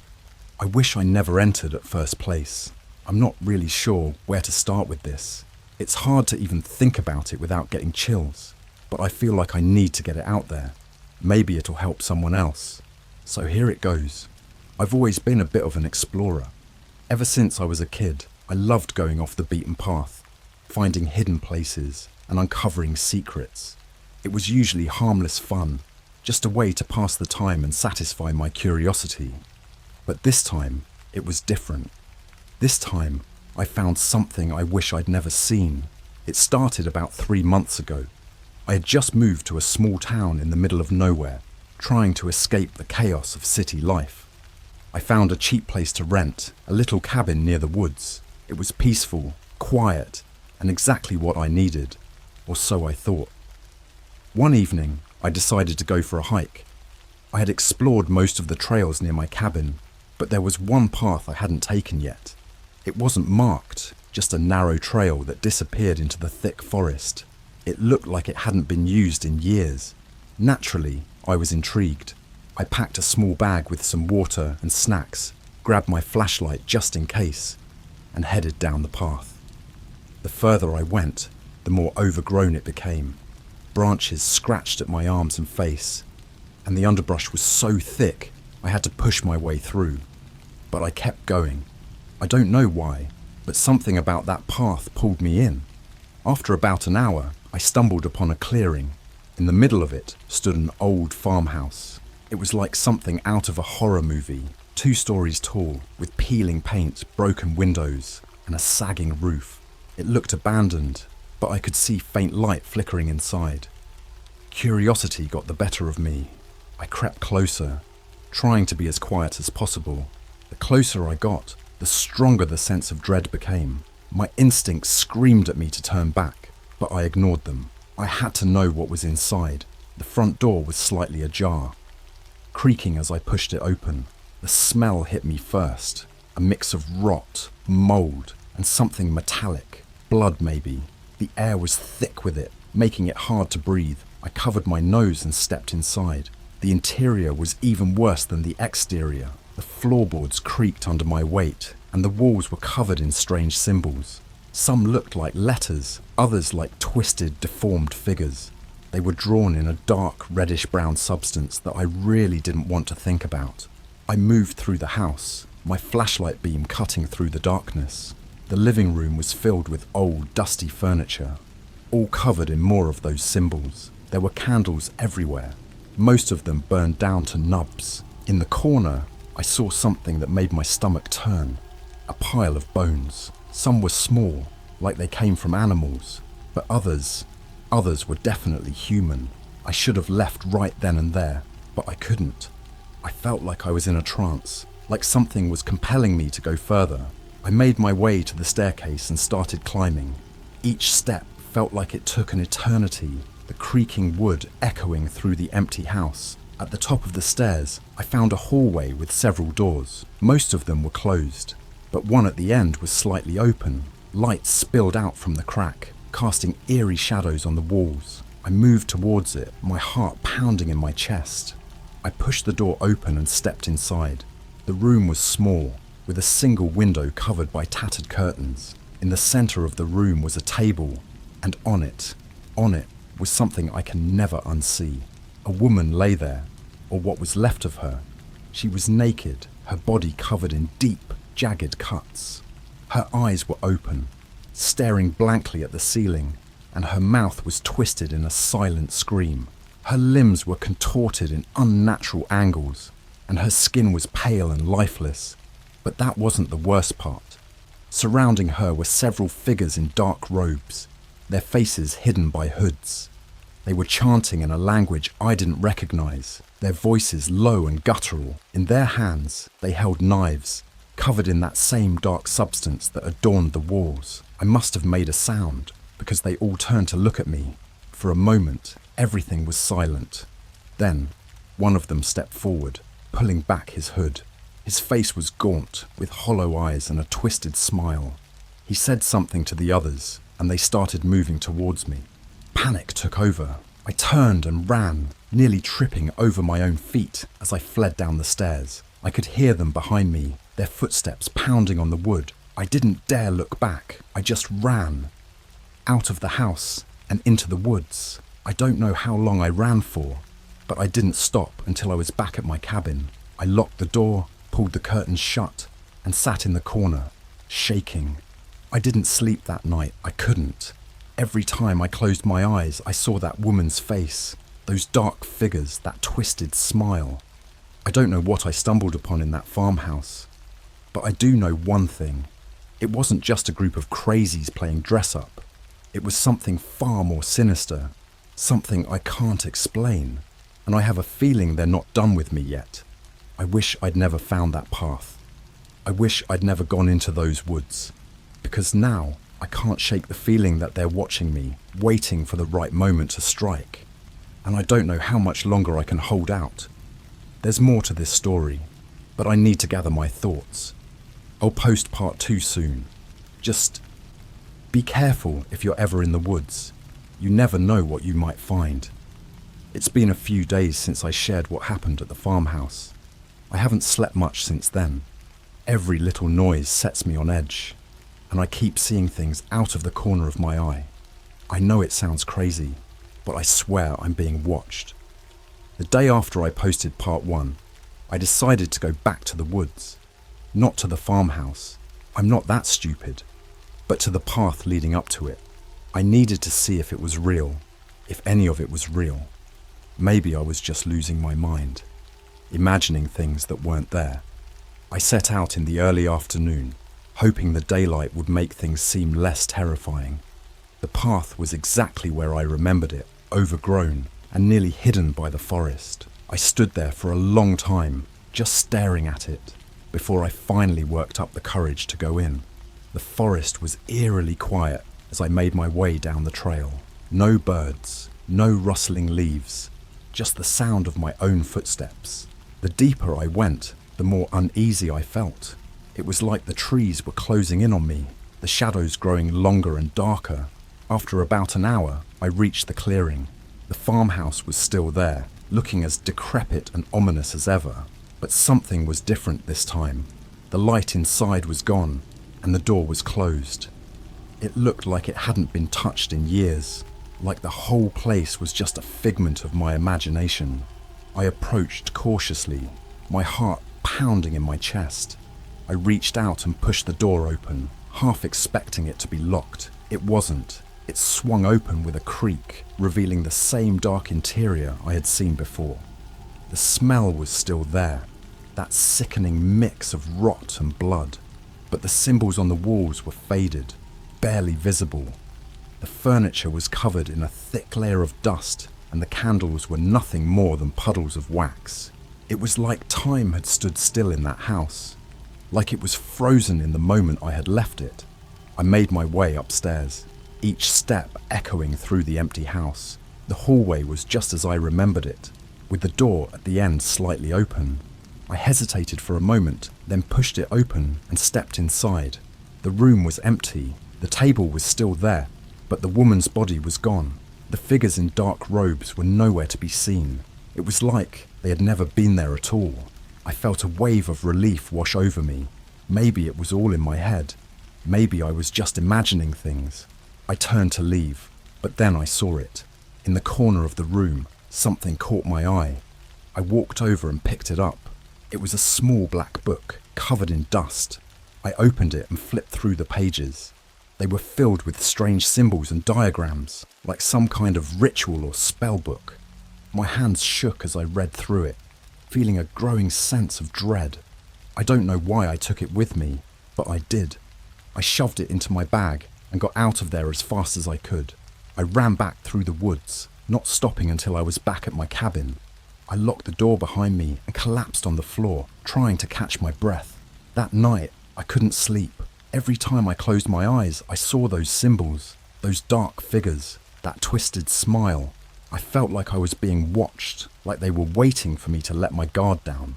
I knew I couldn't stay there. I had to leave, to get as far away from that place as possible. But when I went to pack my things, I found something strange. The book was gone. I searched everywhere, tearing my cabin apart, but it was nowhere to be found. I didn't understand it. I knew I had brought it back with me, but it had vanished, just like everything else in that farmhouse. I tried to leave the next day, but my car wouldn't start. It was like something didn't want me to leave. I felt trapped, stuck in that cabin, surrounded by those woods. I knew I couldn't stay there, but I didn't know where else to go. That's when the dream started. Every night I dreamed of the farmhouse, of the woman on the table, of the figures in dark robes. They were always chanting, always watching, and always I felt that twisted smile on me, like it was waiting for me to make a move. I don't know how much more of this I can take. I feel like I'm losing my mind, like I'm being driven to the brink of madness. I don't know what to do. I don't know how to escape this nightmare. I've been trying to piece together everything that's happened, but it's hard. My thoughts are jumbled, and I feel like I'm constantly being watched. It's like there's this weight on my chest that won't go away. I don't know how much longer I can hold on. After the dream started, I knew I had to do something. I couldn't stay in that cabin, but I didn't know where else to go. So I decided to do some research. I went into town and spent hours at the local library looking up anything I could find about the farmhouse, the symbols, and the cult. The librarian, an old woman with kind eyes, noticed my frantic searching and offered to help. I told her a bit about what I was looking for, leaving out the more disturbing details, of course. She looked at me with a mix of concern and curiosity, then led me to a section of the library I hadn't noticed before. It was filled with old, dusty books about local legends and folklore. One book, in particular, caught my eye. It was a thick, leather-bound volume with no title on the cover. The pages were yellowed and brittle, and it smelled like it had been sitting there for decades. The librarian hesitated before handing it to me. "This book," she said, "has some unsettling stories. Be careful." I thanked her and took the book to a quiet corner. As I read through it, I felt a growing sense of dread. The book was filled with stories about strange occurrences in the woods, disappearances, and sightings of dark figures. But one story stood out. It was about a cult that had settled in the area over a century ago. They were known for performing dark rituals and sacrifices, believing they could gain power from the spirits of the forest. According to the book, the cult had been wiped out by the townspeople, but some believed they still lingered in the shadows, waiting for the right moment to return. The symbols I had seen in the farmhouse were there, described in detail. They were part of a ritual meant to summon a powerful entity, one that could grant the cultists immense power, but at a terrible cost. The book didn't specify what that cost was, but it hinted at something worse than death. I couldn't read anymore. I closed the book and left the library, my mind racing. I needed to get out of that town, to put as much distance between myself and the farmhouse as possible, but I still couldn't leave. My car was dead, and I didn't have the money to fix it. I felt trapped. That night, the dreams were worse. I was back in the farmhouse, standing in the room with the table. The woman was there, her eyes following me, her mouth moving silently. The figures in dark robes surrounded me, their chanting growing louder and more intense. I tried to run, but I couldn't move. I was frozen in place, forced to watch as they approached. One of them stepped forward and pulled back his hood. It was the same man from before, with hollow eyes and that twisted smile. He reached out and touched my forehead, and I felt a searing pain shoot through my skull. I screamed, but no sound came out. The last thing I saw before I woke up was his smile, growing wider and more grotesque. I jolted awake, drenched in sweat. My head was pounding, and I felt like I was going to be sick. I stumbled to the bathroom and splashed water on my face, trying to calm down. But when I looked in the mirror, I saw something that made my blood run cold. There, on my forehead, was a symbol, one of the same symbols I had seen in the farmhouse. It was faint, almost like a bruise, but it was unmistakable. I rubbed at it frantically, but it wouldn't come off. It was like it was burned into my skin. I don't know how it got there. I don't know what it means, but I know it's not good. I feel like I'm being marked, like they've claimed me. I'm terrified of what's going to happen next. I've barricaded myself in the cabin, but I know it's only a matter of time before they come for me. I can feel them out there, watching, waiting. I don't know how to fight this. I don't know how to stop it. I've been trying to stay calm, but it's getting harder. The symbol on my forehead hasn't faded. If anything, it's become more pronounced. It's like a constant reminder that I'm not alone, that something dark is following me. A few nights ago, I decided to go back into the woods. I know it sounds crazy, but I needed answers. I couldn't just sit around and wait for whatever was happening to me to get worse. I thought maybe if I went back, I could find something that would help me understand what was going on, or at least give me a way to fight it. I left my cabin around midnight. The forest was even more ominous at night, the trees casting long, twisted shadows. The air was thick with fog, making it hard to see more than a few feet in front of me. But I pressed on, following the same path that had led me to the farmhouse before. The clearing was just as I remembered it, the farmhouse looming in the darkness. This time, there was no light inside. It looked completely abandoned, but I knew better than to trust appearances. I took a deep breath and pushed the door open, stepping into the darkness once again. The smell hit me immediately, that same mix of rot and blood. I covered my nose and moved through the house, my flashlight beam cutting through the thick, musty air. The symbols on the walls seemed to glow in the darkness, their eerie light casting strange shadows. I made my way upstairs, my heart pounding with every step. The hallway was silent, the doors closed. But this time, I wasn't alone. As I reached the top of the stairs, I felt a presence behind me. I turned slowly, my flashlight illuminating a figure standing at the bottom of the stairs. It was one of them, one of the cultists. He wore a dark robe, his face hidden by a hood. He didn't move, didn't make a sound. He just stood there, watching me. I felt a chill run down my spine, but I forced myself to keep going. I couldn't stop now. I reached the door at the end of the hallway and pushed it open. The room was just as I remembered it, the table in the center, the tattered curtains hanging over the window. But this time, there was something new. In the center of the table was a small black book, the same one I had found before. I approached the table cautiously, my flashlight flickering. I reached out and picked up the book, flipping through the pages. They were filled with the same strange symbols and diagrams, but this time there was something else, a note written in a shaky hand. It read, "To whoever finds this, I'm sorry. I didn't mean for any of this to happen. The cult, the rituals, it's all real. They're trying to summon something ancient and powerful, and they need a vessel. I was supposed to be that vessel, but I escaped. I don't know how long I have, but I need to warn you. Stay away from the woods. Stay away from the farmhouse. If you found this book, it's already too late. They're coming for you." I felt a wave of nausea wash over me. A vessel? Was that what they wanted? Was that what the symbol on my forehead meant? I didn't have time to think. I heard footsteps behind me, growing louder, closer. I turned and saw the cultist standing in the doorway, his hollow eyes fixed on me. I tried to run, but he was faster. He grabbed me, his grip like iron, and pulled me towards the table. I struggled, but it was no use. More cultists appeared, their dark robes blending into the shadows. They surrounded me, chanting in that same low, guttural language. I was forced onto the table, my arms and legs restrained. I could see the twisted smile of the leader as he stepped forward, a knife in his hand. He began to chant, the symbols on the walls glowing brighter. I felt a searing pain in my forehead, like my skull was being split open. The last thing I remember is the leader's eyes, filled with a sickening glee as he raised the knife. Then, everything went black. I don't know how long I was out, but when I woke up, I was back in my cabin.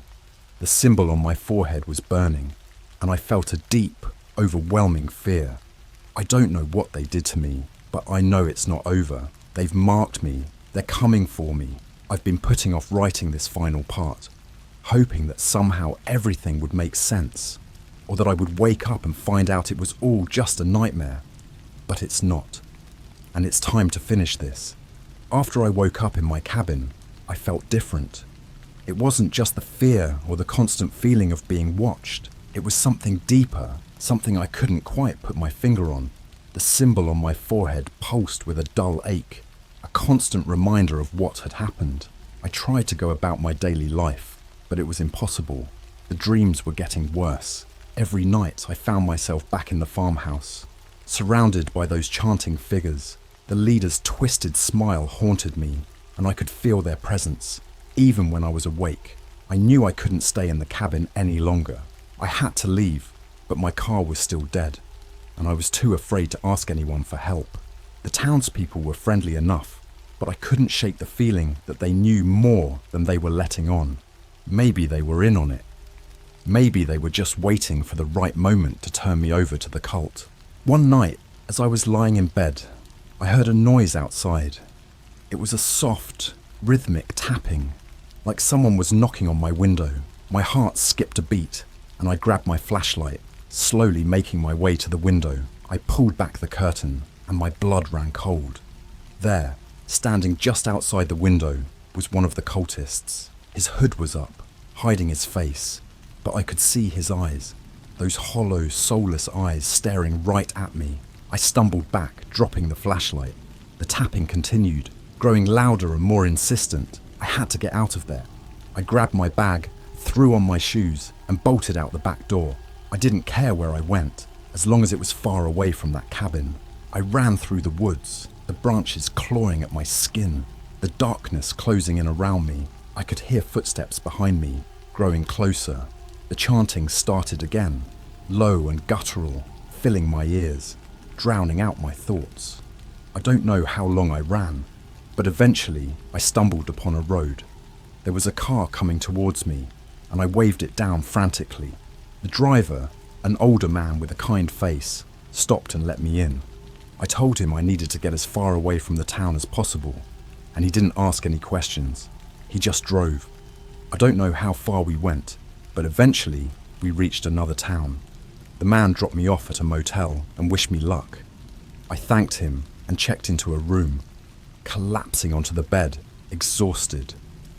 I stayed in that motel for a few days, trying to figure out what to do next. I didn't know if the cult could find me, but I couldn't shake the feeling that they were still out there, still watching. The symbol on my forehead hadn't faded, and the dreams hadn't stopped. One night, as I was lying in bed, I felt a sharp pain in my forehead. I ran to the bathroom and looked in the mirror. The symbol was glowing, a bright, burning red. I screamed, clutching my head, and collapsed onto the floor. When I woke up, I was back in the farmhouse. I was lying on the table, my arms and legs restrained. The cultists surrounded me, their chanting louder and more intense.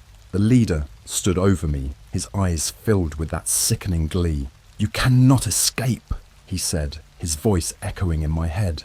"You are ours now."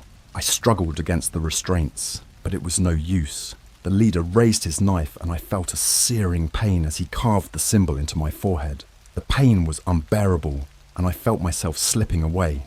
I don't know how long I was out, but when I woke up, I was back in the motel room. The symbol on my forehead was still glowing, and I felt a deep, overwhelming fear. I knew then that I was cursed, that I could never escape the cult.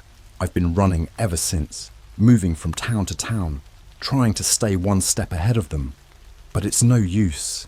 They always find me. The dreams never stop, and the symbol never fades. I don't know how much longer I can keep this up. If you're reading this, please stay away from the woods. Don't go near the farmhouse. Don't let your curiosity get the better of you. I thought I could handle it, but I was wrong.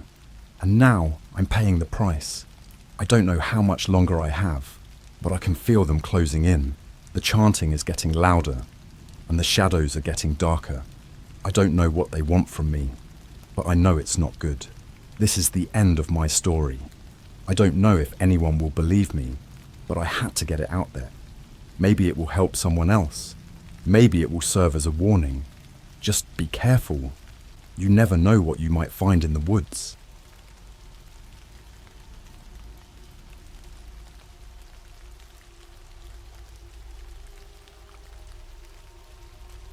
When looking through old family photos in my grandma's album, I found something horrifying in the background. Hey Reddit, I never thought I'd be posting something like this here. I usually just lurk around and read other people's creepy experiences, but I recently stumbled upon something that I can't keep to myself. I need to get this off my chest, and maybe you guys can help me figure out what the hell I found. Last weekend I visited my grandma's house. She lives alone now since Grandpa passed away a couple of years ago, and I try to visit her whenever I can. She's always been super close to me, and I know she gets lonely. Plus, I love hearing her stories about the past, even if I've heard them a million times before. This time, she decided to show me an old photo album she had found in the attic. She said it was from when she was younger, and she thought I might like to see some pictures of the family from back in the day. I was genuinely interested. I love old photos and seeing how different things were back then. We sat down in her cozy living room, the smell of fresh cookies filling the air, and she started flipping through the pages. There were lots of black and white pictures of my great-grandparents, my grandma as a little girl, and various other relatives I've never met. It was all pretty normal until we reached the middle of the album. There was a picture of my grandma's childhood home, an old farmhouse that looked like something straight out of a horror movie. She was standing in front of it with a couple of her siblings, all smiling at the camera. But it wasn't their smiles that caught my attention. It was the background. At first, I thought it was just a trick of the light, or maybe some damage to the photograph. But the more I looked, the more I realized what I was seeing. There was a figure standing in one of the upstairs windows, almost hidden by the darkness of the room behind it. It looked like a man, but there was something off about him. His face was just wrong. It was like he was grinning, but his mouth was too wide, and his eyes were dark pits that seemed to stare right at me, even through the photograph. I pointed it out to my grandma, expecting her to laugh it off or say it was just a shadow. But her reaction chilled me to the bone. Her face went pale, and she snatched the album from my hands, closing it quickly. I asked her what was wrong, but she just shook her head and muttered something about bad memories before changing the subject. I couldn't stop thinking about that photo. Later that night, after I'd gone home, I called her and tried to get her to talk about it. She was reluctant, but finally, she told me a story that made my blood run cold. She said that when she was a little girl, strange things would happen around the farmhouse. It started with small stuff, objects going missing, weird noises at night, but then it got worse. One night, her younger sister disappeared from her room. They searched everywhere, but she was never found. My grandma said she always felt like there was something in the house with them, something evil. She never saw the man in the window, but she heard stories from her siblings about a strange figure that would sometimes appear in the old photographs they took. They called him the grinning man. He was always in the background, always watching, and anyone who saw him up close would suffer horrible fates. My great-uncle went mad and ended up in an asylum, and my great-aunt disappeared without a trace, just like my grandma's sister. After hearing this, I couldn't sleep. I kept seeing that grinning face every time I closed my eyes. I had to know more, so the next day, I went back to my grandma's house. I told her I needed to see the album again, to understand what we were dealing with. She was hesitant, but she finally agreed. We opened the album, and there he was, again, in multiple photos. Each time, he was in a different position, but always in the background, always grinning that horrible grin. My grandma started crying, and I felt a cold dread settling in my stomach. That's when I noticed something else. In one of the photos, there was a reflection in a mirror that showed the figure standing behind the person taking the picture. It was like he was always there, just out of sight, waiting. I had to know more about this grinning man, so I started researching. I found old newspaper articles about disappearances and deaths linked to the farmhouse. There were whispers of a curse, a malevolent spirit that haunted the place. Some even claimed it was a demon. Now I'm terrified. I don't know what to do. My grandma is convinced that talking about him brings him closer, but I need to understand what we're dealing with. I'm scared that just by looking at those photos, I've invited something evil into my life. I've been having nightmares, and I feel like I'm being watched all the time. I need your help, Reddit. Has anyone else experienced anything like this? What can I do to protect myself and my family? Please, any advice or information would be greatly appreciated. I'm at my wit's end here, and I don't know how much more of this I can take. I'll update you guys if I find out anything more. Thanks for reading, and please, be careful with old photos. You never know what might be lurking in the background. Hey everyone, it's me again. First, I want to thank all of you for your responses and advice on my last post. Reading through the comments made me realise that I'm not alone in this, and some of you have had similar experiences. That brought me a small sense of comfort, but also intensified my fear. So, after my last post, I became obsessed with finding out more about the grinning man. I couldn't just let it go. I had to know what this thing was, and more importantly, how to get rid of it. I spent hours scouring the internet for anything that could give me more insight. I looked up local legends, old newspaper archives, and even went down some pretty dark rabbit holes on forums dedicated to the paranormal. One night, as I was deep into my research, I received an unexpected email. The subject line read, "I know what you're dealing with." At first, I thought it was just another troll or someone trying to mess with me, but the contents of the email made my heart stop. The sender claimed to be a paranormal investigator who had dealt with similar cases. He said he had encountered the grinning man before, and that it was a malevolent spirit, possibly even a demon, that attached itself to families through photographs.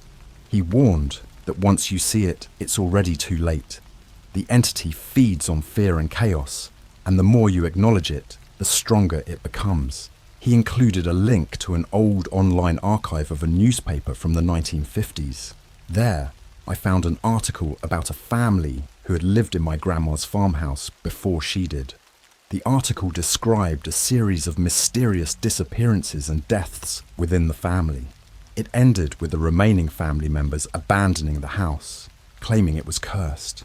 I couldn't help but notice the eerie similarities between their story and my grandma's. It was as if history was repeating itself. I needed to know more, so I decided to visit the farmhouse myself. I convinced my friend Mike, who had a knack for ghost hunting, to come with me. I figured if anyone could help me get to the bottom of this, it would be him. We drove out to the farmhouse on a foggy Saturday morning. The place was even creepier in person.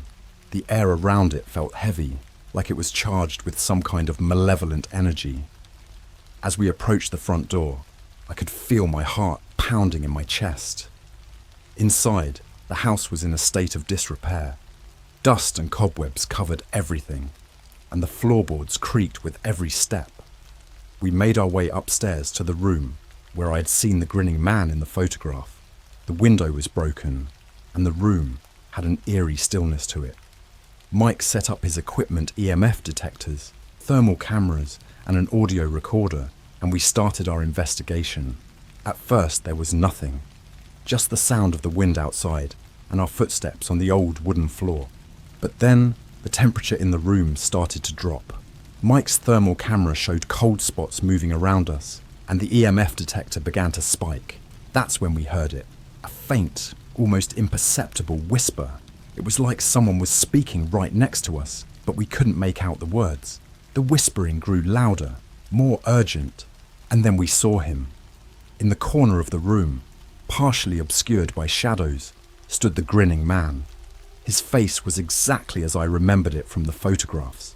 A grotesque grin stretching from ear to ear, eyes like dark voids staring right at us. I felt a cold chill run down my spine, and I could see Mike's face go pale. We tried to leave, but the door slammed shut, trapping us inside. The whispering turned into maniacal laughter, echoing around the room. The grinning man started to move towards us, his grin widening even more. I could feel a sense of pure evil emanating from him, and I knew we were in serious trouble. In a desperate attempt to escape, Mike shouted at the entity, demanding it to leave us alone, but his words seemed to have no effect. The grinning man kept advancing, his laughter growing louder and more distorted. It felt like the walls were closing in on us, and I could barely breathe. Just when I thought we were done for, I remembered something the investigator had mentioned in his email. The entity's power was tied to the photographs. I pulled out my phone and started deleting every picture I had taken of the farmhouse, including the ones of the old photographs from my grandma's album. As I deleted the last photo, the grinning man let out a blood-curdling scream and vanished. The temperature in the room returned to normal, and the door creaked open, allowing us to escape. We ran out of the house as fast as we could, not stopping until we were back in the car. On the drive back, Mike and I barely spoke. We were both shaken by what we had experienced, and I knew this wasn't over. I couldn't help but wonder if deleting the photos had really gotten rid of the grinning man, or if we had only angered him further. When I got home, I checked my email again and found another message from the investigator. He warned that while deleting the photos might weaken the entity temporarily, it wouldn't be enough to banish it for good. He advised performing a cleansing ritual and seeking help from a professional medium or exorcist. I'm scared, Reddit. I feel like I'm in way over my head, but I can't ignore this. My family is in danger, and I need to protect them. I'll be reaching out to a local medium tomorrow, and hopefully she can help us put an end to this nightmare. I'll keep you all updated. Thank you for your support and advice. Please, if you have any more information or suggestions, let me know. We need all the help we can get. Hey Reddit, I'm back with another update. After my last post, I received a lot of messages suggesting I seek help from a professional medium or exorcist. I took your advice and reached out to a local medium who came highly recommended. Her name is Evelyn, and she agreed to meet me at my grandma's house to conduct a cleansing ritual. When I told my grandma about Evelyn, she was initially reluctant. The fear in her eyes made it clear that the memories of the grinning man still haunted her, but after some convincing, she agreed to let Evelyn come over, hoping this might finally rid our family of this curse. Evelyn arrived on a sunny afternoon, bringing with her an assortment of candles, incense, and other ritualistic items. She was a calm, serene woman with an air of quiet authority. As soon as she entered the house, she closed her eyes and took a deep breath. When she opened them again, they were filled with a mixture of sadness and determination. "This house has seen great suffering," she said softly. "The entity you described feeds on fear and despair. We must be very careful." We began in the living room, where Evelyn lit candles and burned incense to purify the space. She chanted softly in a language I didn't recognize, moving through the house with deliberate steps. My grandma and I followed closely behind, holding hands for comfort. When we reached the attic, where the old photo album was stored, Evelyn paused. She turned to me with a serious expression. "The presence is strongest here," she said. "It's tied to these photographs. We must destroy them to sever its connection to this place." I hesitated. The photographs were precious memories of my family's past, but I knew Evelyn was right. We couldn't risk the grinning man's return. With a heavy heart, I fetched the album and handed it to her. She instructed me to burn it while she continued the ritual. As the flames consumed the old photographs, I felt a strange mix of sadness and relief. The smell of burning paper filled the attic, and I could almost hear faint whispers fading away. Evelyn continued her chants, her voice growing stronger and more confident. Just as the last photograph turned to ash, the air in the attic grew colder. A chilling wind blew through the room, extinguishing the candles. The grinning man's face appeared in the smoke, his eyes fixed on me with a look of pure malevolence. My heart raced, and I felt a wave of terror wash over me. Evelyn didn't falter. She stepped forward, holding a bundle of sage aloft. "You have no power here. she declared firmly. "In the name of all that is holy, I command you to leave this place and never return." The grinning man let out a guttural scream, and the attic shook violently. I clung to my grandma, praying for this nightmare to end. The entity's face twisted and contorted in agony before finally dissipating into the air, leaving behind an eerie silence. Evelyn collapsed to her knees, exhausted but triumphant. "It's done," she said, her voice barely above a whisper. "The connection is broken. He won't return." We helped Evelyn downstairs, thanking her profusely for her help. She warned us that while the grinning man was gone, the house had absorbed a lot of negative energy over the years.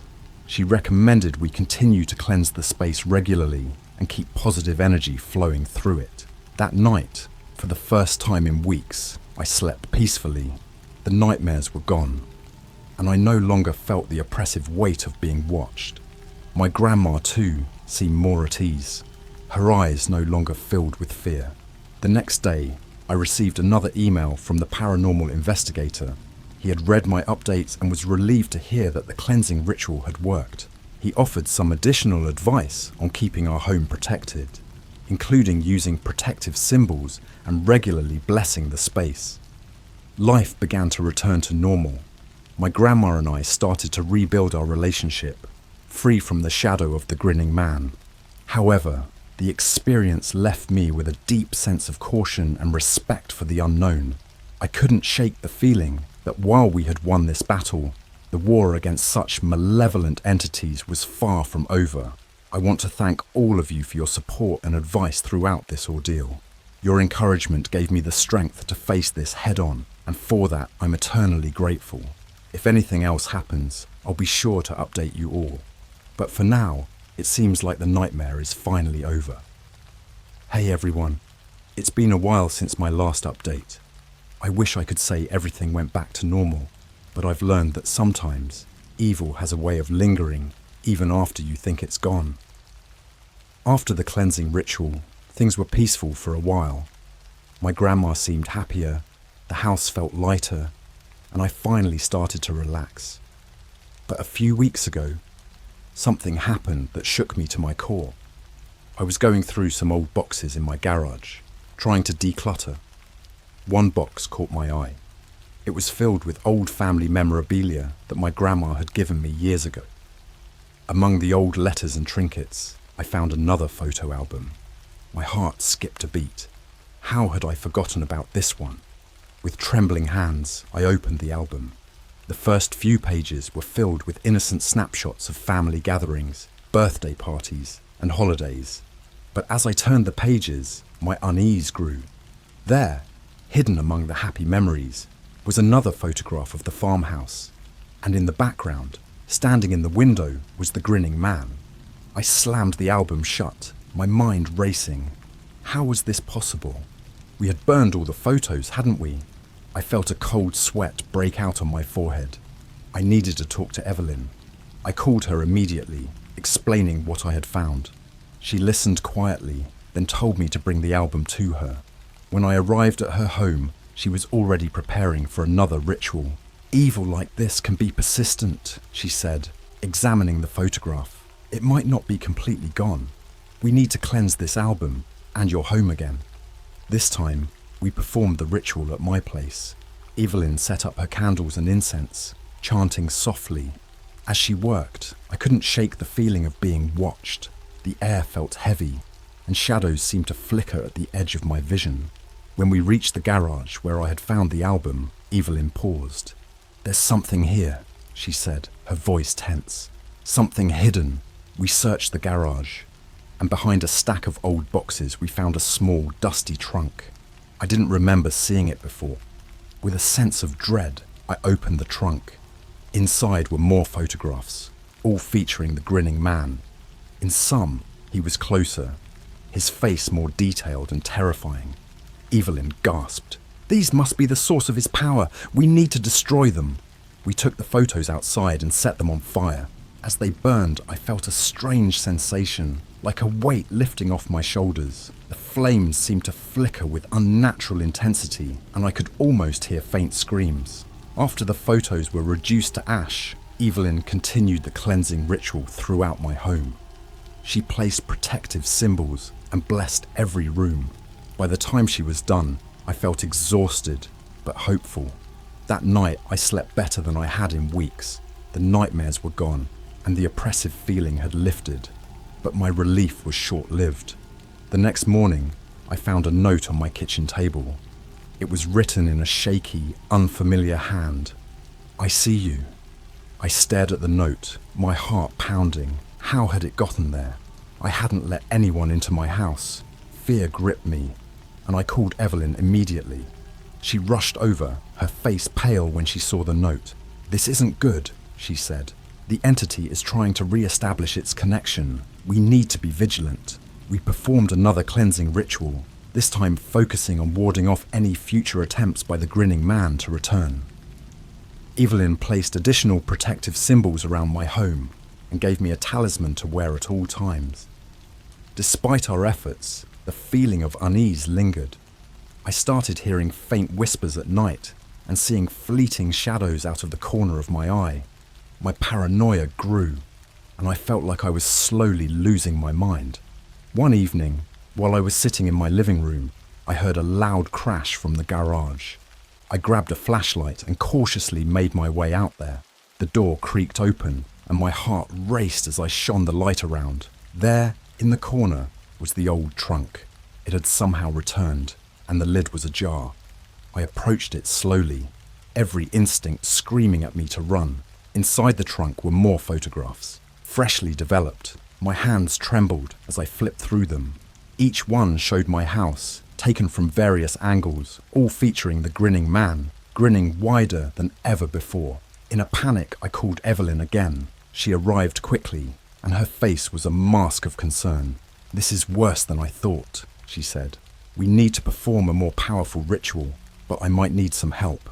She contacted a colleague, a priest experienced in exorcisms, and they both agreed to come over the next day.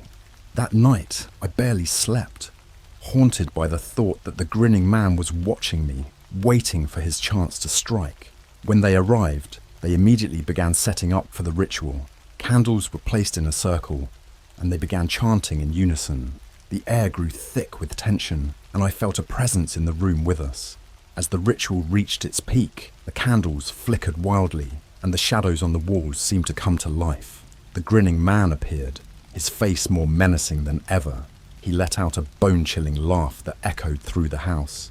Evelyn and the priest continued their chants, their voices growing louder and more commanding. The grinning man's laughter turned into a scream, and the room shook violently. The candles went out, plunging us into darkness. Then, as suddenly as it began, the shaking stopped. The air cleared, and a sense of calm settled over the room. Evelyn and the priest were breathing heavily, but they looked relieved. "It's done," the priest said. "The entity is banished, but remember, you must remain vigilant. Evil like this can find its way back if given the chance." Evelyn nodded, placing one final protective symbol in the center of my home. "You should be safe now," she said. "But keep these protections in place and don't let your guard down." I thanked them both profusely, feeling a mix of exhaustion and relief. For now, it seemed the nightmare was finally over, but I couldn't shake the feeling that this wasn't the last I'd see of the grinning man. Evil has a way of finding its way back, and I'll be ready if it does. Hey Reddit, this will be my last update. It's been a harrowing journey, and I never thought I'd be writing this final chapter. But here we are. I hope sharing my experience can help others who might be dealing with similar horrors. After the last ritual, things seemed to improve. The oppressive feeling lifted, and for the first time in what felt like forever, I could breathe easy. My grandma was doing better too, smiling more and getting back to her old self. But in the back of my mind, I couldn't shake the fear that the grinning man might find a way back.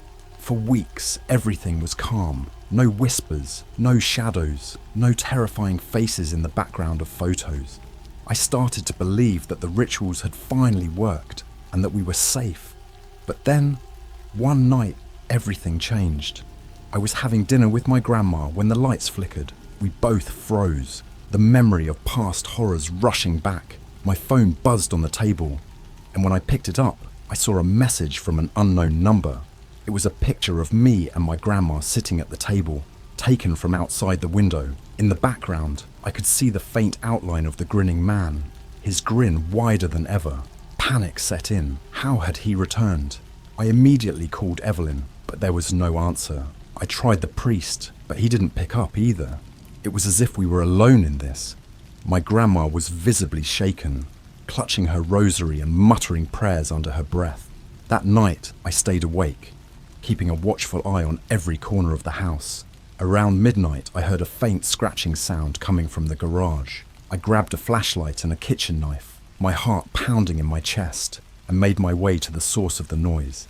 The garage door creaked open, and the scratching grew louder. As I shone the flashlight around, I saw the old trunk again, but this time it was shaking violently. I approached it cautiously, every instinct screaming at me to run. With a deep breath, I threw open the lid.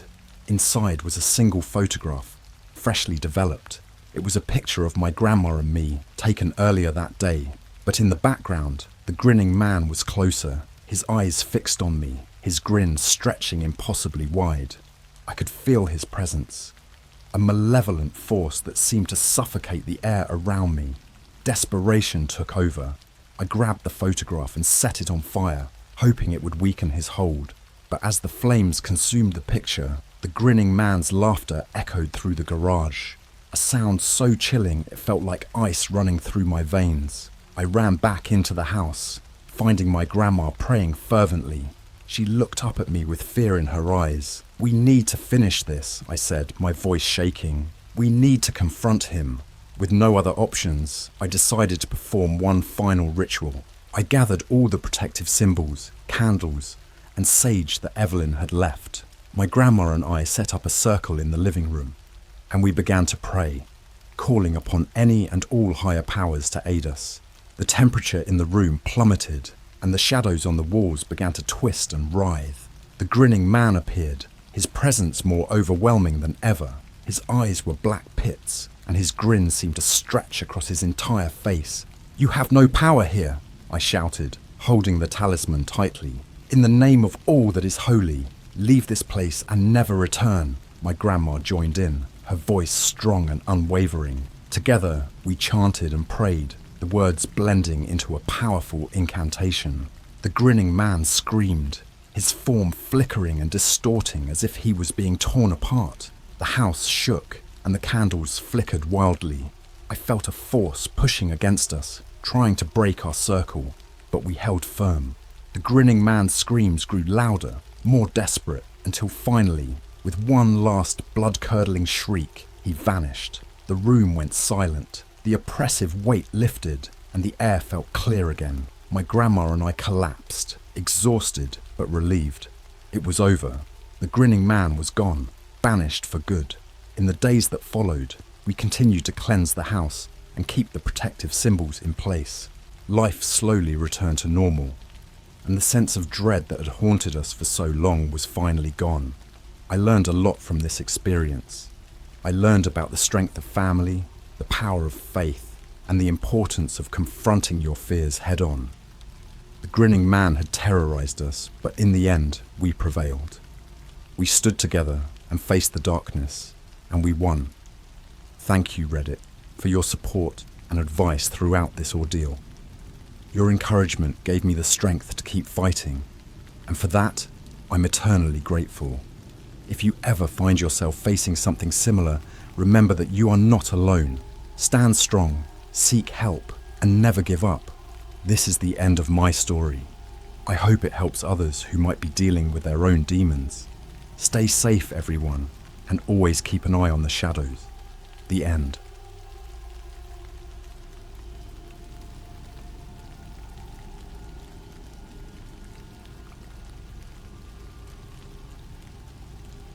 My son's therapist has been giving him some paranormal tasks. His latest assignment was deadly. I don't know where to begin. I'm not sure if I'm losing my mind or if something truly sinister is happening. My son, Lucas, has always been a little different. He's quiet, sensitive, and extremely imaginative. He started seeing a therapist, Dr. Robert Hill, about 6 months ago to help him with his anxiety and night terrors. At first, everything seemed fine, but then the assignment started. Dr. Hill encouraged Lucas to keep a dream journal, which seemed harmless enough. Lucas would write down his dreams every morning, and we'd discuss them during his sessions. But then the assignments got weird. Dr. Hill had Lucas try lucid dreaming techniques, which I thought were just a way to help him gain control over his nightmares.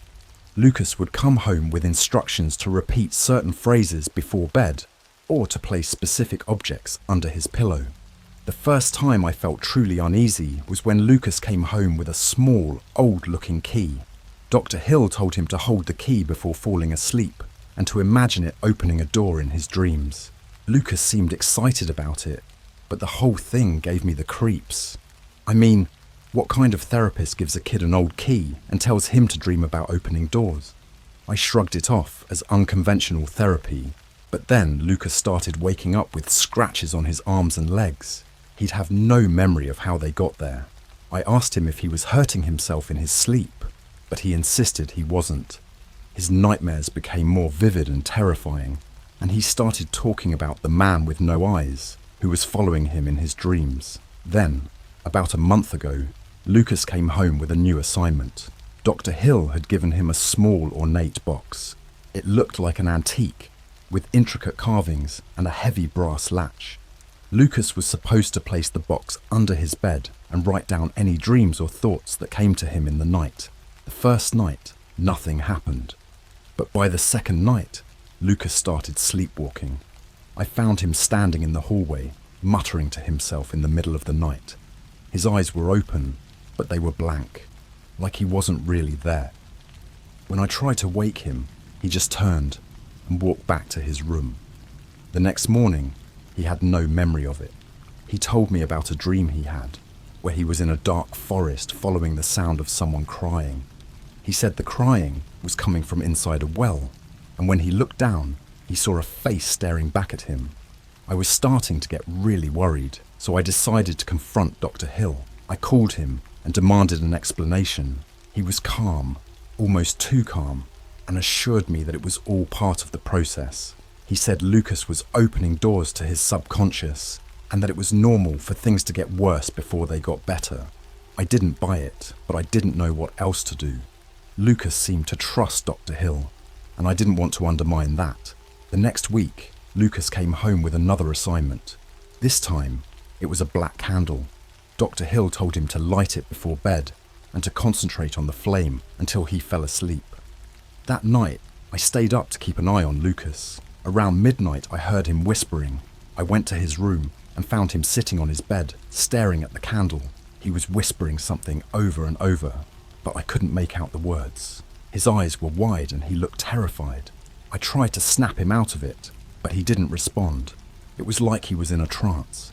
I grabbed the candle and blew it out, and Lucas snapped back to reality.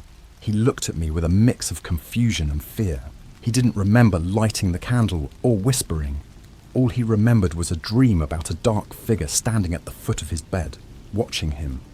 I was at my wit's end. I didn't know what to do. Lucas was getting worse, not better. I decided to keep him home from his next therapy session and called Dr. Hill to tell him we were stopping the sessions. He was surprisingly understanding and said he was sorry to hear that, but he respected my decision. I hoped that would be the end of it, but then, last night happened. Lucas woke me up in the middle of the night, screaming. I ran to his room and found him standing by his bed, pointing at something I couldn't see. He was crying and yelling about the man with no eyes and the box of whispers. He said the man was coming for him, that he was trying to take him away. I tried to calm him down, but he was hysterical. I grabbed him and held him, and eventually he started to calm down. But then he said something that chilled me to the bone. He said the man told him that if he didn't complete his next assignment, something terrible would happen. I asked him what the next assignment was, and he pointed to the black candle. He said he was supposed to light it and leave it burning until it went out on its own. He said the man told him that if he didn't, someone in our house would die. I didn't know what to do. I was terrified, but I didn't want to believe that any of this was real. I told Lucas it was just a bad dream and that he was safe. But deep down, I was scared out of my mind. I decided to stay up all night and keep an eye on Lucas. I sat in his room, watching him sleep, jumping at every little noise. Around 3 a.m, I heard a whispering sound coming from under his bed. I looked underneath and saw the box. It was vibrating, like something inside was trying to get out. I grabbed the box and threw it out the window. The whispering stopped, and Lucas slept peacefully for the rest of the night. But I couldn't shake the feeling that something terrible was coming. I don't know what to do. I'm scared for my son, and I'm scared for myself. I feel like we're being watched, like something evil is lurking just out of sight. I don't know if we'll survive this, but I have to try to protect Lucas. I have to figure out what's happening and how to stop it before it's too late. It's been a week since I threw the box out the window, and things have only gotten worse. Lucas hasn't been sleeping well. He's pale and exhausted, and the scratches on his arms and legs have multiplied. He's more withdrawn than ever, and every time I try to talk to him about what's happening, he just shakes his head and says he can't remember. But I know he's lying. I see the fear in his eyes. Yesterday, I found a piece of paper in his backpack. It was another assignment from Dr. Hill. This one was the worst yet. It was a detailed drawing of our house, with specific instructions to draw symbols on the walls and floor in specific rooms. The symbols were strange and disturbing, a mix of geometric shapes and what looked like letters from an ancient language. I called Dr. Hill again, but his number was disconnected. I went to his office, but it was empty. The receptionist told me he had left town suddenly and didn't leave a forwarding address. I felt a chill run down my spine. Something was very, very wrong. That night, I decided to search Lucas's room. I needed to find out what else he might be hiding. I felt guilty for invading his privacy, but I was desperate. I found a small notebook hidden under his mattress. The pages were filled with drawings of the same symbols from the paper, along with notes about his dreams. The last entry caught my attention. May 14th. The man with no eyes told me to draw the symbols. He said it will protect us, but I don't believe him. He wants something from me. I don't know what, but I'm scared. He's getting stronger. I can feel him watching me even when I'm awake. I felt a knot of fear tighten in my stomach. I had to do something. I couldn't just sit by and watch as my son was tormented by this, whatever it was. I decided to do some research on my own. I spent hours online, searching for any information I could find about the symbols and the man with no eyes. I found a forum for people who had experienced similar things, and the stories I read were terrifying. People talked about shadowy figures, strange symbols, and unexplainable occurrences. But there was one post that stood out to me. It was from a woman who claimed to have had an encounter with a similar entity. She said that the only way to get rid of it was to destroy the objects it had attached itself to. I went back to Lucas's room and found the black candle. I took it outside and smashed it to pieces. I did the same with the notebook and any other strange items I could find. But the box was gone. I had thrown it out the window, but when I went to look for it, it had disappeared. I searched everywhere, but there was no sign of it. That night, the whispering started again. It was louder this time, more insistent. I could hear it coming from all around the house, like it was trying to drive me mad. Lucas woke up screaming, saying that the man with no eyes was in his room. I ran to his room, but there was nothing there. Just Lucas, curled up in a ball on his bed, crying. I held him and told him it was going to be okay, but I didn't believe it. I was terrified. I didn't know how to fight something I couldn't see. I decided to take Lucas and leave the house. We needed to get away, to find somewhere safe. But as we were packing, the power went out. The house was plunged into darkness, and the whispering grew louder. I grabbed a flashlight and tried to stay calm. Lucas was shaking, his eyes wide with fear. We made our way to the front door, but it wouldn't open. It was like it was glued shut. I tried the back door, the windows, but nothing would budge. We were trapped. The whispering turned into a low growl, and I could feel a presence in the room with us. I held Lucas close and whispered for him to stay calm. But then, he screamed. A shadowy figure was standing in the doorway. It was tall and featureless, with empty eye sockets that seemed to bore into my soul. I felt a cold, clammy hand on my shoulder and turned to see another figure behind me.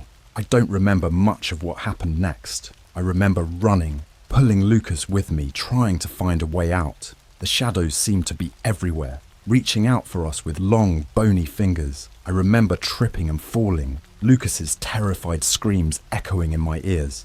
And then, nothing. I woke up in the hospital. A neighbour had heard the commotion and called the police. They found us unconscious in the living room. Lucas was in the bed next to me, still asleep. The doctors said we were both dehydrated and exhausted, but otherwise unharmed. They couldn't explain the scratches on Lucas's body or the strange symbols they found drawn on the walls of our house. I told the police everything, but they didn't believe me. They said there was no evidence of anyone else being in the house. They suggested I seek psychiatric help, implying that I was the one responsible for everything that had happened. But I know what I saw. I know what I felt. Lucas hasn't spoken since that night. He just stares at the walls, his eyes blank and empty. I don't know how to help him. I don't know how to protect him from whatever is haunting us. I feel like I'm losing him, and I don't know how to stop it. I don't know what to do. I'm scared and I feel so alone. I just want my son back. I want this nightmare to end, but I don't know if it ever will. It's been 2 weeks since we left the hospital, and Lucas still hasn't spoken a word. He barely eats, barely sleeps. His once vibrant eyes are now hollow, and every day I watch him slip further away from me. I've tried everything to bring him back, talking, playing his favourite games, even bribing him with his favourite foods, but nothing works. It's like he's locked inside his own mind, trapped by whatever horrors Dr. Hill's therapy unleashed. I've become obsessed with finding Dr. Hill. I need answers, and I need to make him pay for what he's done to my son. I've spent hours online, searching for any trace of him. I've called every number, every contact I could find, but it's like he's vanished off the face of the earth. One night, as I was scrolling through forums and message boards, I came across a post that caught my eye. It was from a man who claimed to have had a similar experience with Dr. Hill. He described the same strange assignments, the same escalating nightmares, and the same feeling of being watched, but his post ended abruptly with a single chilling sentence. "He's coming for me." I reached out to the man, desperate for any information. To my surprise, he responded almost immediately. His name was Mark, and he agreed to meet me in a public place to talk. We arranged to meet at a coffee shop downtown the next day. When I arrived, Mark was already there, sitting at a table in the corner. He looked as haunted as I felt, gaunt, pale, with dark circles under his eyes. He seemed jumpy, constantly glancing around as if expecting someone to appear out of nowhere. We exchanged introductions, and then he launched into his story. He had started seeing Dr. Hill about a year ago, after a traumatic event in his life. Like Lucas, he was given strange assignments that seemed harmless at first, but quickly turned disturbing. He described the same shadowy figures, the same whispering voices, but then he told me something that made my blood run cold. Dr. Hill wasn't just a therapist, he was part of some kind of cult, a group of people who believed in using ancient rituals to open doors to other dimensions. They believed that by tapping into these otherworldly realms, they could gain power and knowledge. But the rituals came with a price. They required sacrifices, and not just of objects or animals, but of people. Mark told me that he had managed to escape before the final ritual was completed, but he had been on the run ever since. He believed that Dr. Hill and his followers were still looking for him, trying to complete the ritual and open the final door. As he spoke, I felt a growing sense of dread. If what he was saying was true, then Lucas and I were in more danger than I had ever imagined. I asked Mark if he knew how to stop them, how to protect Lucas from whatever had been unleashed. He told me there was only one way. We had to destroy the objects that had been used in the rituals, and we had to do it at the source. He handed me a piece of paper with an address on it, an old abandoned house on the outskirts of town. He said that was where the cult conducted their rituals, and that if we destroyed everything there, we might be able to break the connection and free Lucas from their influence. I thanked Mark and promised to keep in touch. As I left the coffee shop, I felt a mix of fear and determination. I didn't know if I believed everything Mark had told me, but I had to try. I had to do something to save my son. That night, I packed a bag with everything I thought we might need. Flashlights, matches, a crowbar, and a few other tools. I didn't tell Lucas what we were doing, just that we were going on a little adventure. He barely responded, but I could see a flicker of curiosity in his eyes. We drove to the address Mark had given me, and as we approached, I felt a growing sense of unease. The house was old and decrepit, with boarded-up windows and a sagging roof. It looked like it had been abandoned for years. We parked a little way down the road and approached on foot, trying to be as quiet as possible. The front door was locked, but I managed to pry it open with the crowbar. The inside of the house was dark and musty, filled with cobwebs and debris. I could feel the hairs on the back of my neck standing up as we stepped inside. I led Lucas through the house, using the flashlight to guide our way. The air was thick with dust, and the floor creaked ominously under our weight. As we moved deeper into the house, I started to notice strange symbols drawn on the walls and floor, just like the ones Lucas had drawn in his notebook. We reached a door at the end of a long hallway, and I knew instinctively that this was the place. I could feel a cold, malevolent presence emanating from behind the door. I took a deep breath and pushed it open. The room was small and dark, with a single window covered in thick black curtains. In the center of the room was a large, ornate table covered in strange objects, candles, books, and a small wooden box that looked eerily familiar. I recognized it immediately as the same box I'd thrown out the window weeks ago. I knew what I had to do. I grabbed the box and smashed it against the table, watching as it shattered into pieces. I did the same with the candles and books, tearing them apart and scattering the pieces around the room. As I destroyed the last of the objects, I felt a sudden rush of cold air and the whispering voices grew louder. I turned to see Lucas standing in the doorway, his eyes wide with fear. But then, something amazing happened. The shadows in the room seemed to recede, and the air grew lighter. Lucas's eyes began to clear, and he looked at me with a mixture of confusion and relief. For the first time in weeks, he spoke. "Mum, what's happening?" I pulled him into a tight hug, tears streaming down my face. "It's over, Lucas. It's finally over." We left the house and drove home in silence, both of us exhausted but hopeful. I didn't know if we had truly rid ourselves of the evil that had been haunting us, but for the first time in a long time, I felt a glimmer of hope. That night, Lucas slept peacefully for the first time in weeks, and I stayed up, keeping watch. I knew we still had a long way to go, but I was determined to protect my son, no matter what it took. We would face whatever came next together, and we would survive. The days that followed our visit to the abandoned house were filled with cautious optimism. Lucas seemed to be slowly coming back to himself. He started eating more, playing with his toys, and even smiling occasionally. It was like a dark cloud had lifted, but I couldn't shake the feeling that it wasn't over. Something still lingered, a shadow just out of sight. One evening, as we were having dinner, Lucas asked me about the symbols. "Mum, why did we have to go to that house? What were those drawings?" I hesitated, unsure how much to tell him. Those symbols were part of a bad thing that was happening to us. We had to get rid of them to keep you safe. He looked at me with those wide, innocent eyes. "Did it work?"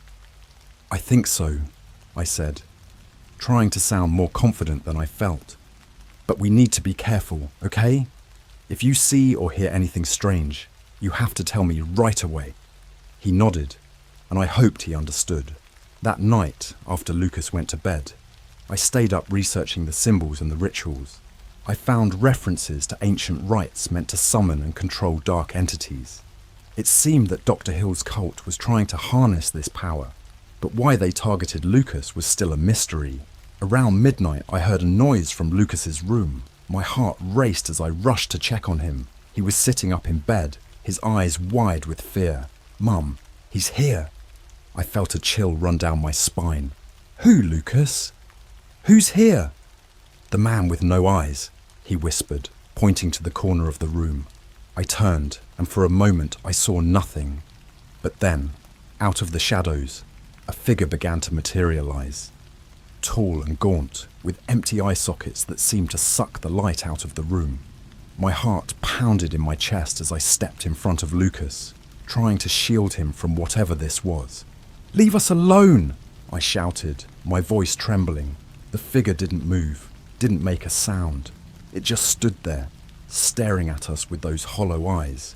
I grabbed the flashlight from Lucas's nightstand and shone it at the figure. To my horror, the light seemed to pass right through it, illuminating nothing but darkness.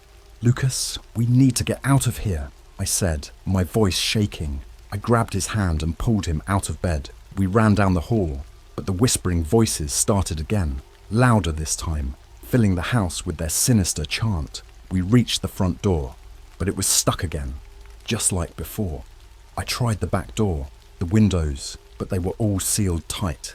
Panic set in as I realized we were trapped. I remembered the forum and Mark's words, "Destroy the objects." I ran to the living room and grabbed the matches and the crowbar from our emergency bag.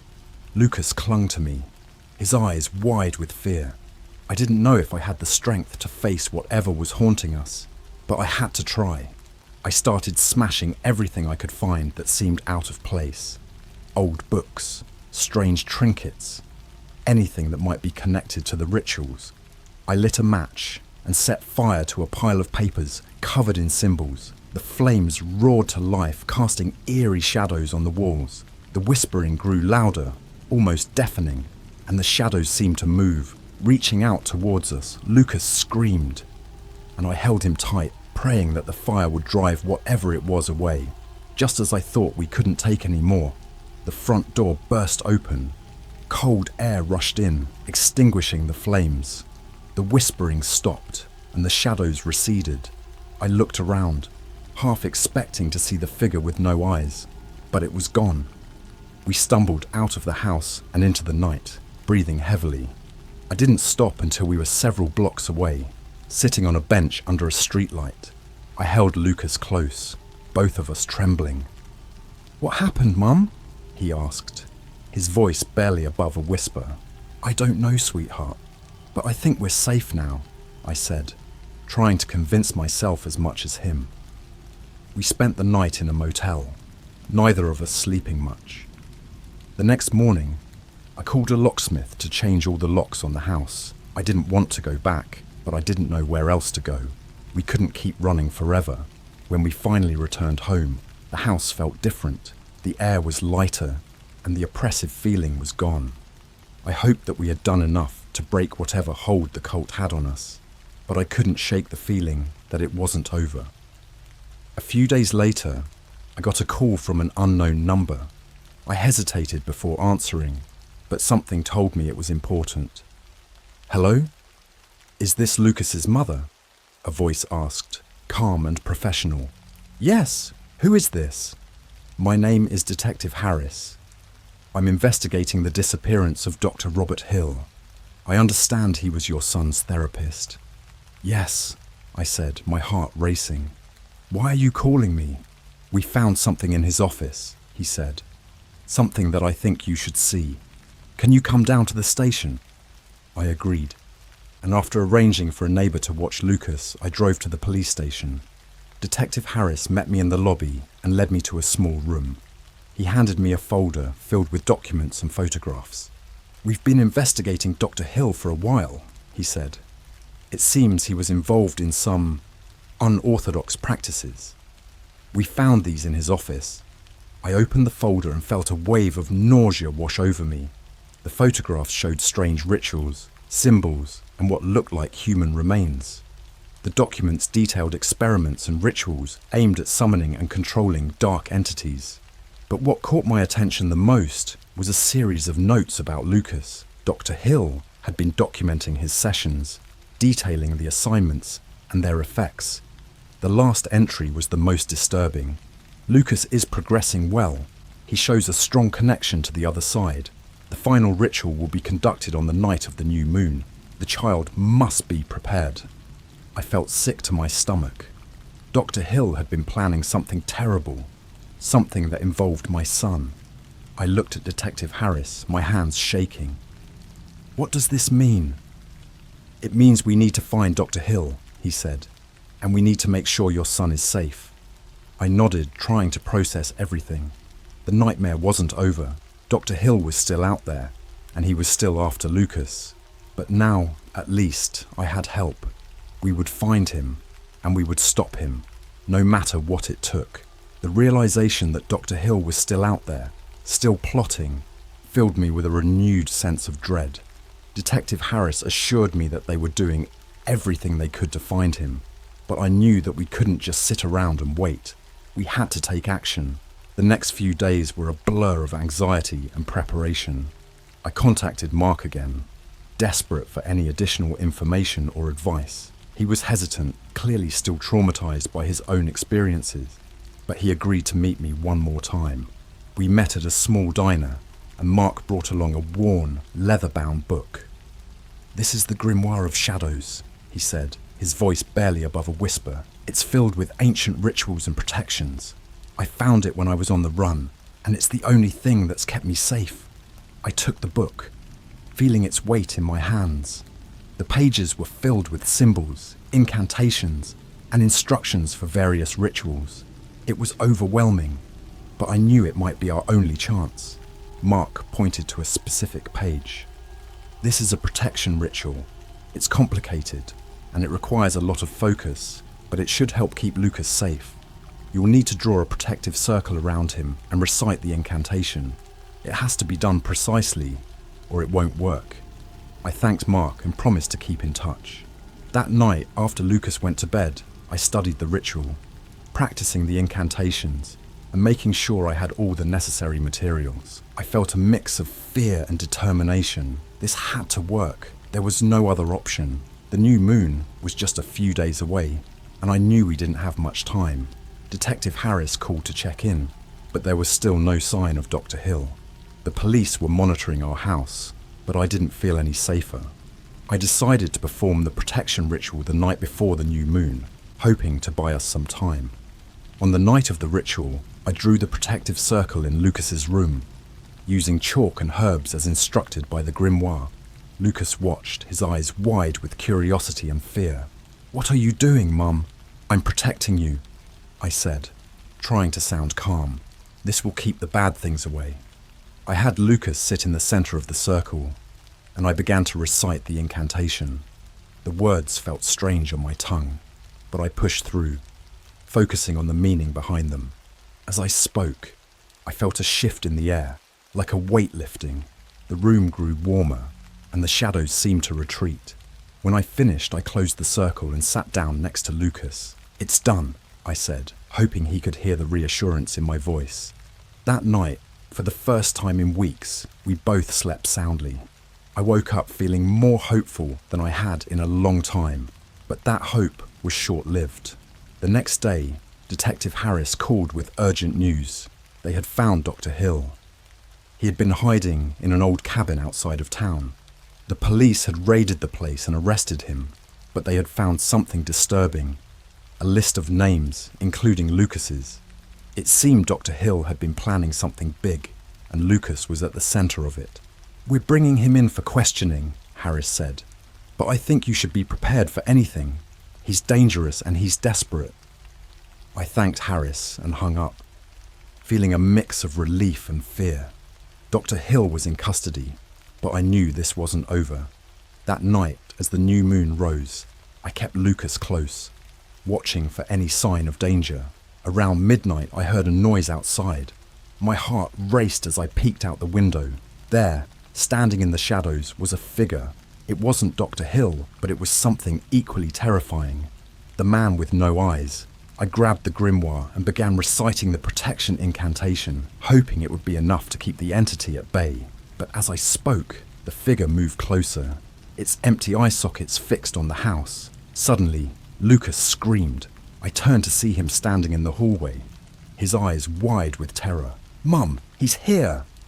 I ran to him, pulling him into the protective circle. The figure was at the window now, its presence filling the room with a cold, suffocating dread. I continued to recite the incantation, louder and more urgently, but the figure didn't stop. It reached out, its shadowy hand pressing against the glass. Just when I thought all was lost, the figure began to waver. The protective circle glowed brighter, and the air grew warmer. The shadows retreated, and with a final, agonizing wail, the figure vanished. I collapsed to the floor, holding Lucas tightly. "It's over," I whispered, tears streaming down my face. "It's finally over." The next day, Detective Harris confirmed that Dr. Hill had been charged with multiple counts of child endangerment and unlawful practices. The evidence found at the cabin was damning, and he was unlikely to see the outside of a prison cell for a long time. Lucas and I began the slow process of healing. We moved to a new house, far away from the memories of our old one. The nightmares gradually faded, and Lucas started to come back to life. He began talking more, playing with his friends, and even laughing again. It wasn't easy, and I knew the scars would always be there, but we were stronger for having faced the darkness together.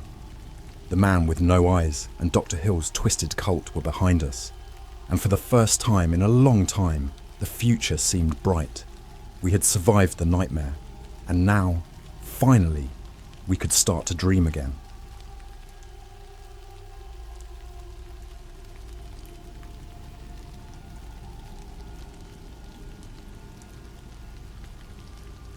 I saw something on the evening news that I can't explain. Hey everyone, I don't usually post here, but I need to get this off my chest. Maybe someone can help me understand what the hell I just saw. It all started like any other day. I work from home, so I'm used to the monotony of my daily routine. Today was no different. I spent most of the day in front of my computer, typing away at some meaningless project. When I finally decided to take a break, I turned on the TV. The evening news was on, and I figured I'd catch up on what's happening in the world. The anchor was talking about the usual stuff: politics, weather, a local charity event. I was barely paying attention, more focused on my phone. Then, something caught my eye. The screen went static for a second, and then the broadcast resumed. But something was off. The anchor's face was twisted into a grotesque grin, and his eyes looked wrong. They were too wide, too bright. It gave me chills, but I brushed it off as a glitch. The next segment was about a missing child. A little girl, around 7 years old, had vanished from a nearby park. They showed her picture, and my heart sank. She looked so innocent, so vulnerable. I couldn't imagine what her family was going through. As the report went on, something in the background caught my attention. At first, it was just a blur, a shadow moving behind the reporter, but then it became clearer. It was a figure, tall and thin, dressed in a tattered cloak. The face was obscured, but I could see its eyes. They were glowing a sickly yellow, staring straight at the camera. I thought it was some kind of sick prank, but the reporter didn't react. He kept talking as if nothing was wrong. The figure moved closer, and I could see it more clearly. Its skin was pale, almost translucent, and it had long, claw-like fingers. It reached out towards the reporter, and I swear I saw it touch him. The reporter flinched, but kept his composure. The figure disappeared, and the report continued as if nothing had happened. I was freaked out, but I tried to rationalize it. Maybe it was some kind of viral marketing stunt or a weird coincidence. I changed the channel, hoping to get my mind off it. But it didn't help. Every channel was the same. The news anchors all had that same twisted grin, their eyes too wide, too bright. And in the background, the figure was there, always moving closer, always watching. I turned off the TV, but the image was burned into my mind. I tried to distract myself with work, but I couldn't concentrate. All I could think about was that figure and those eyes. I decided to go for a walk, hoping the fresh air would clear my head. As I walked, I noticed something strange. The streets were unusually empty. It was rush hour, but there were hardly any cars. And the few people I saw looked wrong. Their faces were blank, their eyes vacant. They moved in a slow, deliberate manner, almost like they were sleepwalking. I quickened my pace, feeling a growing sense of unease. I turned a corner and nearly bumped into a man standing in the middle of the sidewalk. He was staring at me, his eyes wide and unblinking. I mumbled an apology and tried to walk around him, but he grabbed my arm. His grip was cold and strong, and his eyes, they were the same sickly yellow as the figure on the news. "You saw it, didn't you?" he whispered, his voice raspy and hollow. I yanked my arm free and ran. I didn't stop until I was back home, my heart pounding in my chest. I locked the door and sat on the floor trying to catch my breath. My phone buzzed, and I saw a notification from a local news app. Breaking news, mass disappearances reported across the city. I clicked on the article, and my blood ran cold. It was happening everywhere. People were vanishing without a trace, and those who remained were acting strange, almost possessed. The article mentioned sightings of a tall, cloaked figure with glowing yellow eyes. I couldn't believe what I was reading. It was like something out of a nightmare. I felt a chill run down my spine and turned to look at my living room window. There, standing in the darkness outside, was the figure. It was watching me, its yellow eyes glowing in the night. I don't know what's happening, but I'm scared. I'm really, really scared, and I don't know what to do. Hey everyone, I'm back. I haven't slept since my last post. I keep seeing those eyes every time I close mine. I need to get this out before I lose my mind. After I saw the figure outside my window, I grabbed the heaviest thing I could find, a baseball bat, and kept it by my side. I didn't know what else to do. I was too scared to call the police. What would I even say?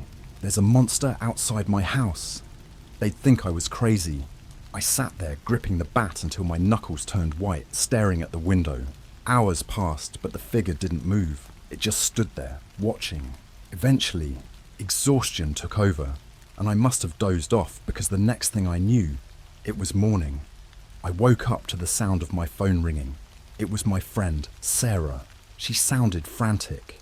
"Did you see the news?" she asked, her voice trembling. "I saw something last night," I replied, trying to keep my voice steady. "What's going on?" "It's everywhere," she said. "People are disappearing. Some of them come back, but they're different. They talk about seeing things, hearing voices. It's like they're being controlled." I felt a knot tighten in my stomach. "Controlled by what?" "I don't know," she whispered, "but it's spreading. The news is saying it might be some kind of mass hysteria, but I don't believe that. Something is happening, and I'm scared." "Stay inside," I told her. "Lock your doors and don't go out." After we hung up, I checked the news myself. Sarah was right. Reports of disappearances were coming in from all over the country. People were seeing things, hearing things. Some described a tall figure with glowing eyes just like I had seen. I spent the day in a daze, too afraid to leave the house, but unable to sit still. Every sound made me jump. I kept the bat close, but deep down, I knew it wouldn't help. How do you fight something you don't understand? As night fell, I felt a growing sense of dread. I knew it would come back. I tried to stay awake, but my body betrayed me. I drifted off, clutching the bat like a lifeline. I don't know how long I slept, but I woke up to a noise. It was a soft, scratching sound, like nails on glass. My heart pounded as I looked around, trying to pinpoint the source. Then I saw it. The figure was back, but this time it was inside the house. It stood in the corner of the room, its yellow eyes glowing in the darkness. I wanted to scream, but no sound came out. It moved slowly towards me, its fingers twitching. I swung the bat, but it passed right through the figure as if it were made of smoke. "Why are you doing this?" I managed to choke out, my voice barely a whisper. The figure tilted its head, as if considering my question. Then it spoke. Its voice a low, guttural growl. "We are Legion. We are many. We are the darkness that feeds on fear. I stumbled back, my mind reeling. What do you want from me? To watch, it replied. To see the world through your eyes. To consume your fear. It reached out, and I felt a cold hand on my face. My vision blurred, and for a moment I saw things. Horrible things. People being dragged into the shadows, their faces twisted in terror. Creatures lurking in the darkness, waiting to strike. I felt their fear, their pain, and it was overwhelming. Then, just as suddenly, it was gone. The figure vanished, and I was left alone in the room, shaking and gasping for breath. I collapsed to the floor, the bat slipping from my fingers. I don't know how long I lay there, but eventually I managed to pull myself together. I grabbed my phone and started typing this. I need to document what's happening, even if no one believes me. I'm scared to fall asleep again. I'm scared of what I might see, but I can't stay awake forever. I don't know what to do. Please, if anyone has experienced anything like this, let me know. I need to understand what's happening. I need to know if there's a way to stop it. I'm back. I've managed to get a few hours of sleep, but it didn't help. The nightmares were worse than ever. I saw people I know being taken, their screams echoing in my head. I can't shake the feeling that it's only a matter of time before it's my turn. This morning, I decided I couldn't stay in the house any longer. I needed answers. I needed to understand what was happening. So I went to see Sarah. She's the only person I trust right now. When I got to her place, I could tell something was wrong. Her house was dark, all the curtains drawn. I knocked on the door, but there was no answer. I called her name, and after what felt like an eternity, I heard her voice. "Go away," she said, her voice trembling. "It's not safe."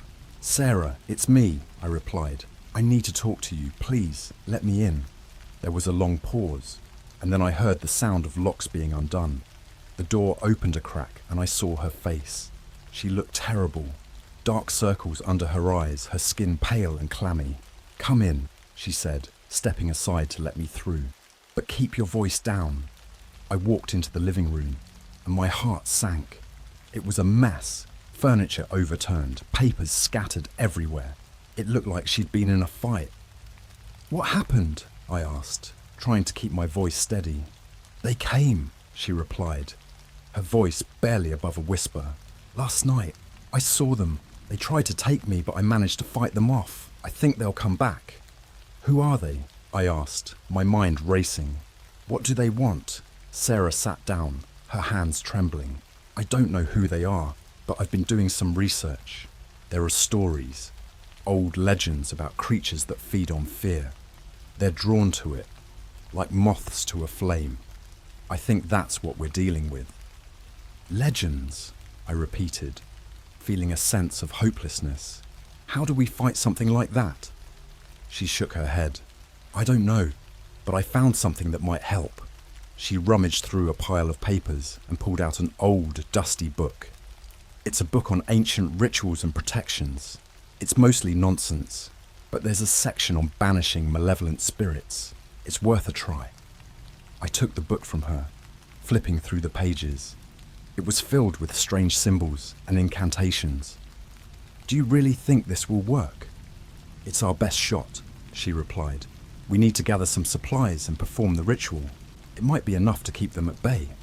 We spent the rest of the day gathering what we needed: candles, salt, herbs, and a few other items listed in the book. As night fell, we prepared for the ritual.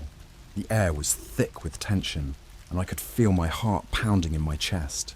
We drew a circle of salt in the living room, placing candles at each point. Sarah recited the incantation from the book, her voice steady despite the fear in her eyes. I followed her lead, hoping against hope that this would work. As we finished the ritual, a chill swept through the room. The candles flickered, and for a moment I thought I saw something in the shadows. But then it was gone, and the room fell silent. "Did it work?" I asked, my voice shaking. "I don't know," Sarah replied, "but I don't feel them anymore. Maybe we bought ourselves some time." We sat in silence, too afraid to let our guard down. The hours ticked by, and I found myself nodding off despite my best efforts to stay awake. Then, just as I was about to drift off, I heard a noise. A low, guttural growl coming from the darkness. I snapped awake, my heart racing. "Do you hear that?" I whispered, my voice trembling. Sarah nodded, her eyes wide with fear. "They're here." The growling grew louder, and I saw shadows moving outside the circle of salt. They were closing in, their eyes glowing a sickly yellow. I grabbed Sarah's hand, holding on tight as the shadows pressed against the barrier. "We have to stay inside the circle," she said, her voice shaking. "It's the only thing keeping them out." The shadows clawed at the barrier, their growls filling the room. I felt a cold sweat break out on my forehead. We were trapped, surrounded by these creatures, with no way out. "I'm sorry," Sarah whispered, tears streaming down her face. "I don't know what else to do." I squeezed her hand, trying to offer some comfort. "We'll get through this. We have to." But deep down, I wasn't sure. The creatures were relentless, their attacks growing more frenzied by the minute. I could feel their hunger, their need to consume our fear, and I didn't know how much longer we could hold out. "Hey everyone, I'm back. It's been a few days since my last post, and a lot has happened. I don't know how much time I have to write this, so I'll get straight to the point. That night in Sarah's living room felt like it lasted forever. The creatures kept clawing at the barrier, their growls and whispers filling the room. I could barely think, barely breathe. I held on to Sarah, both of us trembling with fear. Then, just when I thought we couldn't take it anymore, the shadows pulled back, the growls faded, and the room fell silent. I dared to hope that maybe, just maybe, the ritual had worked, but then I saw him. The tall figure with the glowing yellow eyes stepped into the room. He moved with a slow, deliberate grace. His eyes locked onto mine. The barrier didn't seem to affect him. He stepped right through it as if it wasn't there. Sarah screamed and backed away, but I couldn't move. I was frozen, trapped in his gaze. He smiled, a grotesque, twisted smile that sent chills down my spine. "You think you can escape us?" he said, his voice a low, rumbling growl. "You think a simple ritual can stop the darkness?" I tried to speak, but no words came out. My throat was dry, my heart pounding so hard I thought it would burst. He stepped closer, his fingers twitching. "We feed on fear, we thrive on it, and you, my dear, are a feast." I felt a cold hand on my face, and for a moment everything went dark. I saw flashes of horrible things, people screaming, being dragged into the shadows, their faces twisted in terror. I felt their fear, their pain, and it was overwhelming. Then, just as suddenly, it was over. I was back in the living room, gasping for breath. The figure was gone, and Sarah was shaking me, tears streaming down her face. "Are you okay?" she asked, her voice filled with panic. I nodded, but I didn't feel okay. I felt violated, like something had been taken from me. I could still feel his presence lurking in the back of my mind. "We need to leave," I said, my voice trembling. "We're not safe here." Sarah nodded, and we gathered our things. We didn't bother packing. We just grabbed our phones, wallets and keys and ran out the door. We drove for hours, not knowing where to go. Every time I looked in the rearview mirror, I expected to see those glowing eyes following us. But the roads were empty, eerily so. It felt like we were the only people left in the world. Eventually, we ended up at a small motel on the outskirts of town. It was run down and creepy, but it was a place to hide. We checked in and barricaded ourselves in the room, too scared to sleep. We spent the next day trying to come up with a plan. Sarah did more research, combing through old books and online forums, looking for anything that could help us. I made calls, trying to reach anyone who might know what was happening, but every call went to voicemail, and every message was met with silence. That night, the nightmares came back. I saw the figure standing over me, his eyes glowing in the darkness. He reached out, and I felt a cold hand on my face. I woke up screaming, drenched in sweat. Sarah was already awake, sitting on the edge of the bed, staring at the door. "We can't keep running," she said, her voice flat. "We have to fight back." "How?" I asked. feeling a sense of hopelessness. We don't even know what they are. She turned to me, her eyes filled with determination. There's one more thing we can try. It's risky, but it might be our only chance. She showed me a passage in the old book, a ritual that was supposed to banish malevolent spirits for good, but it required a sacrifice, a willing offering of something precious. It was dangerous and there was no guarantee it would work. I'll do it, I said, my voice firm. I'll be the sacrifice. Sarah shook her head. No, we do this together. We both offer something. It's the only way. We spent the next few hours preparing. We gathered the supplies, drew the symbols, and chanted the incantations. As we started the ritual, I felt a chill in the air. The room grew dark, and I could sense the presence of the figure. He appeared in the center of the room, his eyes glowing with anger. "You think you can defeat us?" he snarled. "You are nothing."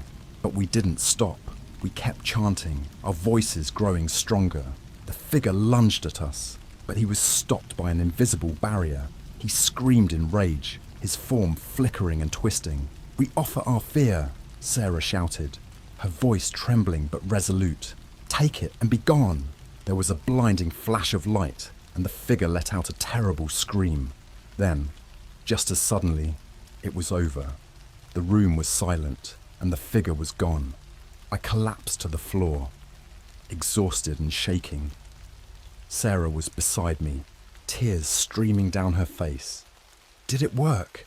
I asked, my voice barely above a whisper. She nodded, her eyes filled with relief. "I think so. I think we did it."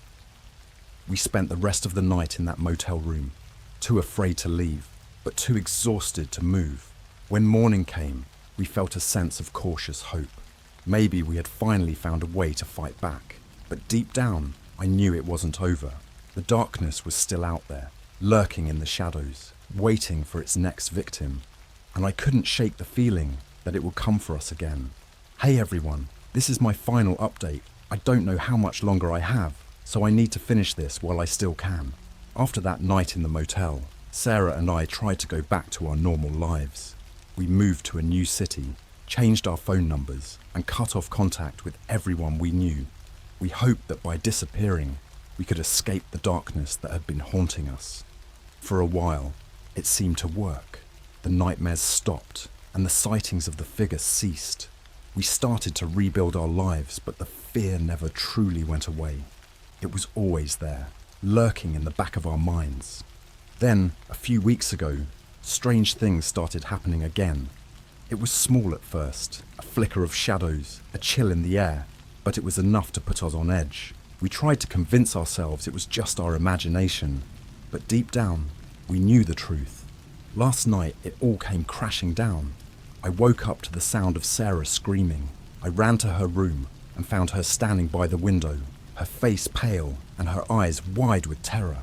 "They're back," she whispered, her voice trembling. "They found us." I looked out the window and saw them. The shadows were moving, their eyes glowing in the darkness. The tall figure stood in the center, watching us with that twisted grin. "We have to go," I said, grabbing Sarah's hand. "We can't stay here." We ran out of the house, not bothering to take anything with us. We got in the car and drove, not knowing where to go, just trying to get away. But no matter how far we went, the shadows followed. I could see them in the rearview mirror, always keeping pace, always watching. Eventually, we ended up at an old abandoned cabin in the woods. It was falling apart, but it was the only place we could find. We barricaded ourselves inside, hoping it would be enough to keep the creatures out. As the night wore on, the shadows grew closer. We could hear their whispers, their growls, pressing against the walls. The air was thick with fear, and I could feel the darkness closing in. "We have to finish this," Sarah said, her voice filled with determination. "We have to end it, once and for all." I nodded, knowing she was right. We had one last chance, one last desperate gamble. We pulled out the old book and started the ritual again, our voices trembling but strong. The shadows pressed harder against the cabin, and the figure appeared, his eyes glowing with fury. "You cannot escape us," he snarled. "You will never be free." But we didn't stop. We kept chanting, our voices growing louder. The figure lunged at us, but this time we were ready. We held our ground, our fear fueling the ritual. "We offer our lives," Sarah shouted, her voice echoing in the darkness. "Take us and be gone." There was a blinding flash of light, and the figure let out a terrible scream. The shadows twisted and writhed, then began to dissolve. The cabin shook, and I felt a searing pain in my chest. When the light faded, the shadows were gone. The figure was gone, but so was Sarah. I found her lying on the floor, her eyes closed, her face peaceful. I tried to wake her, but it was too late. She'd given everything to stop the darkness, and now she was gone. I'm writing this from the cabin, my final testament. I can feel the darkness still, lurking at the edges of my mind. I know it's not truly gone. It's waiting, biding its time, ready to strike again. If you're reading this, please be careful. The darkness is real, and it's out there, waiting. It feeds on fear, and it will never stop. I'm going to finish the ritual one last time. Maybe it will be enough to keep it at bay, at least for a while. But I don't have much hope. I can feel the darkness closing in, and I know my time is almost up. Thank you for listening. Stay safe, and remember, the darkness is always watching.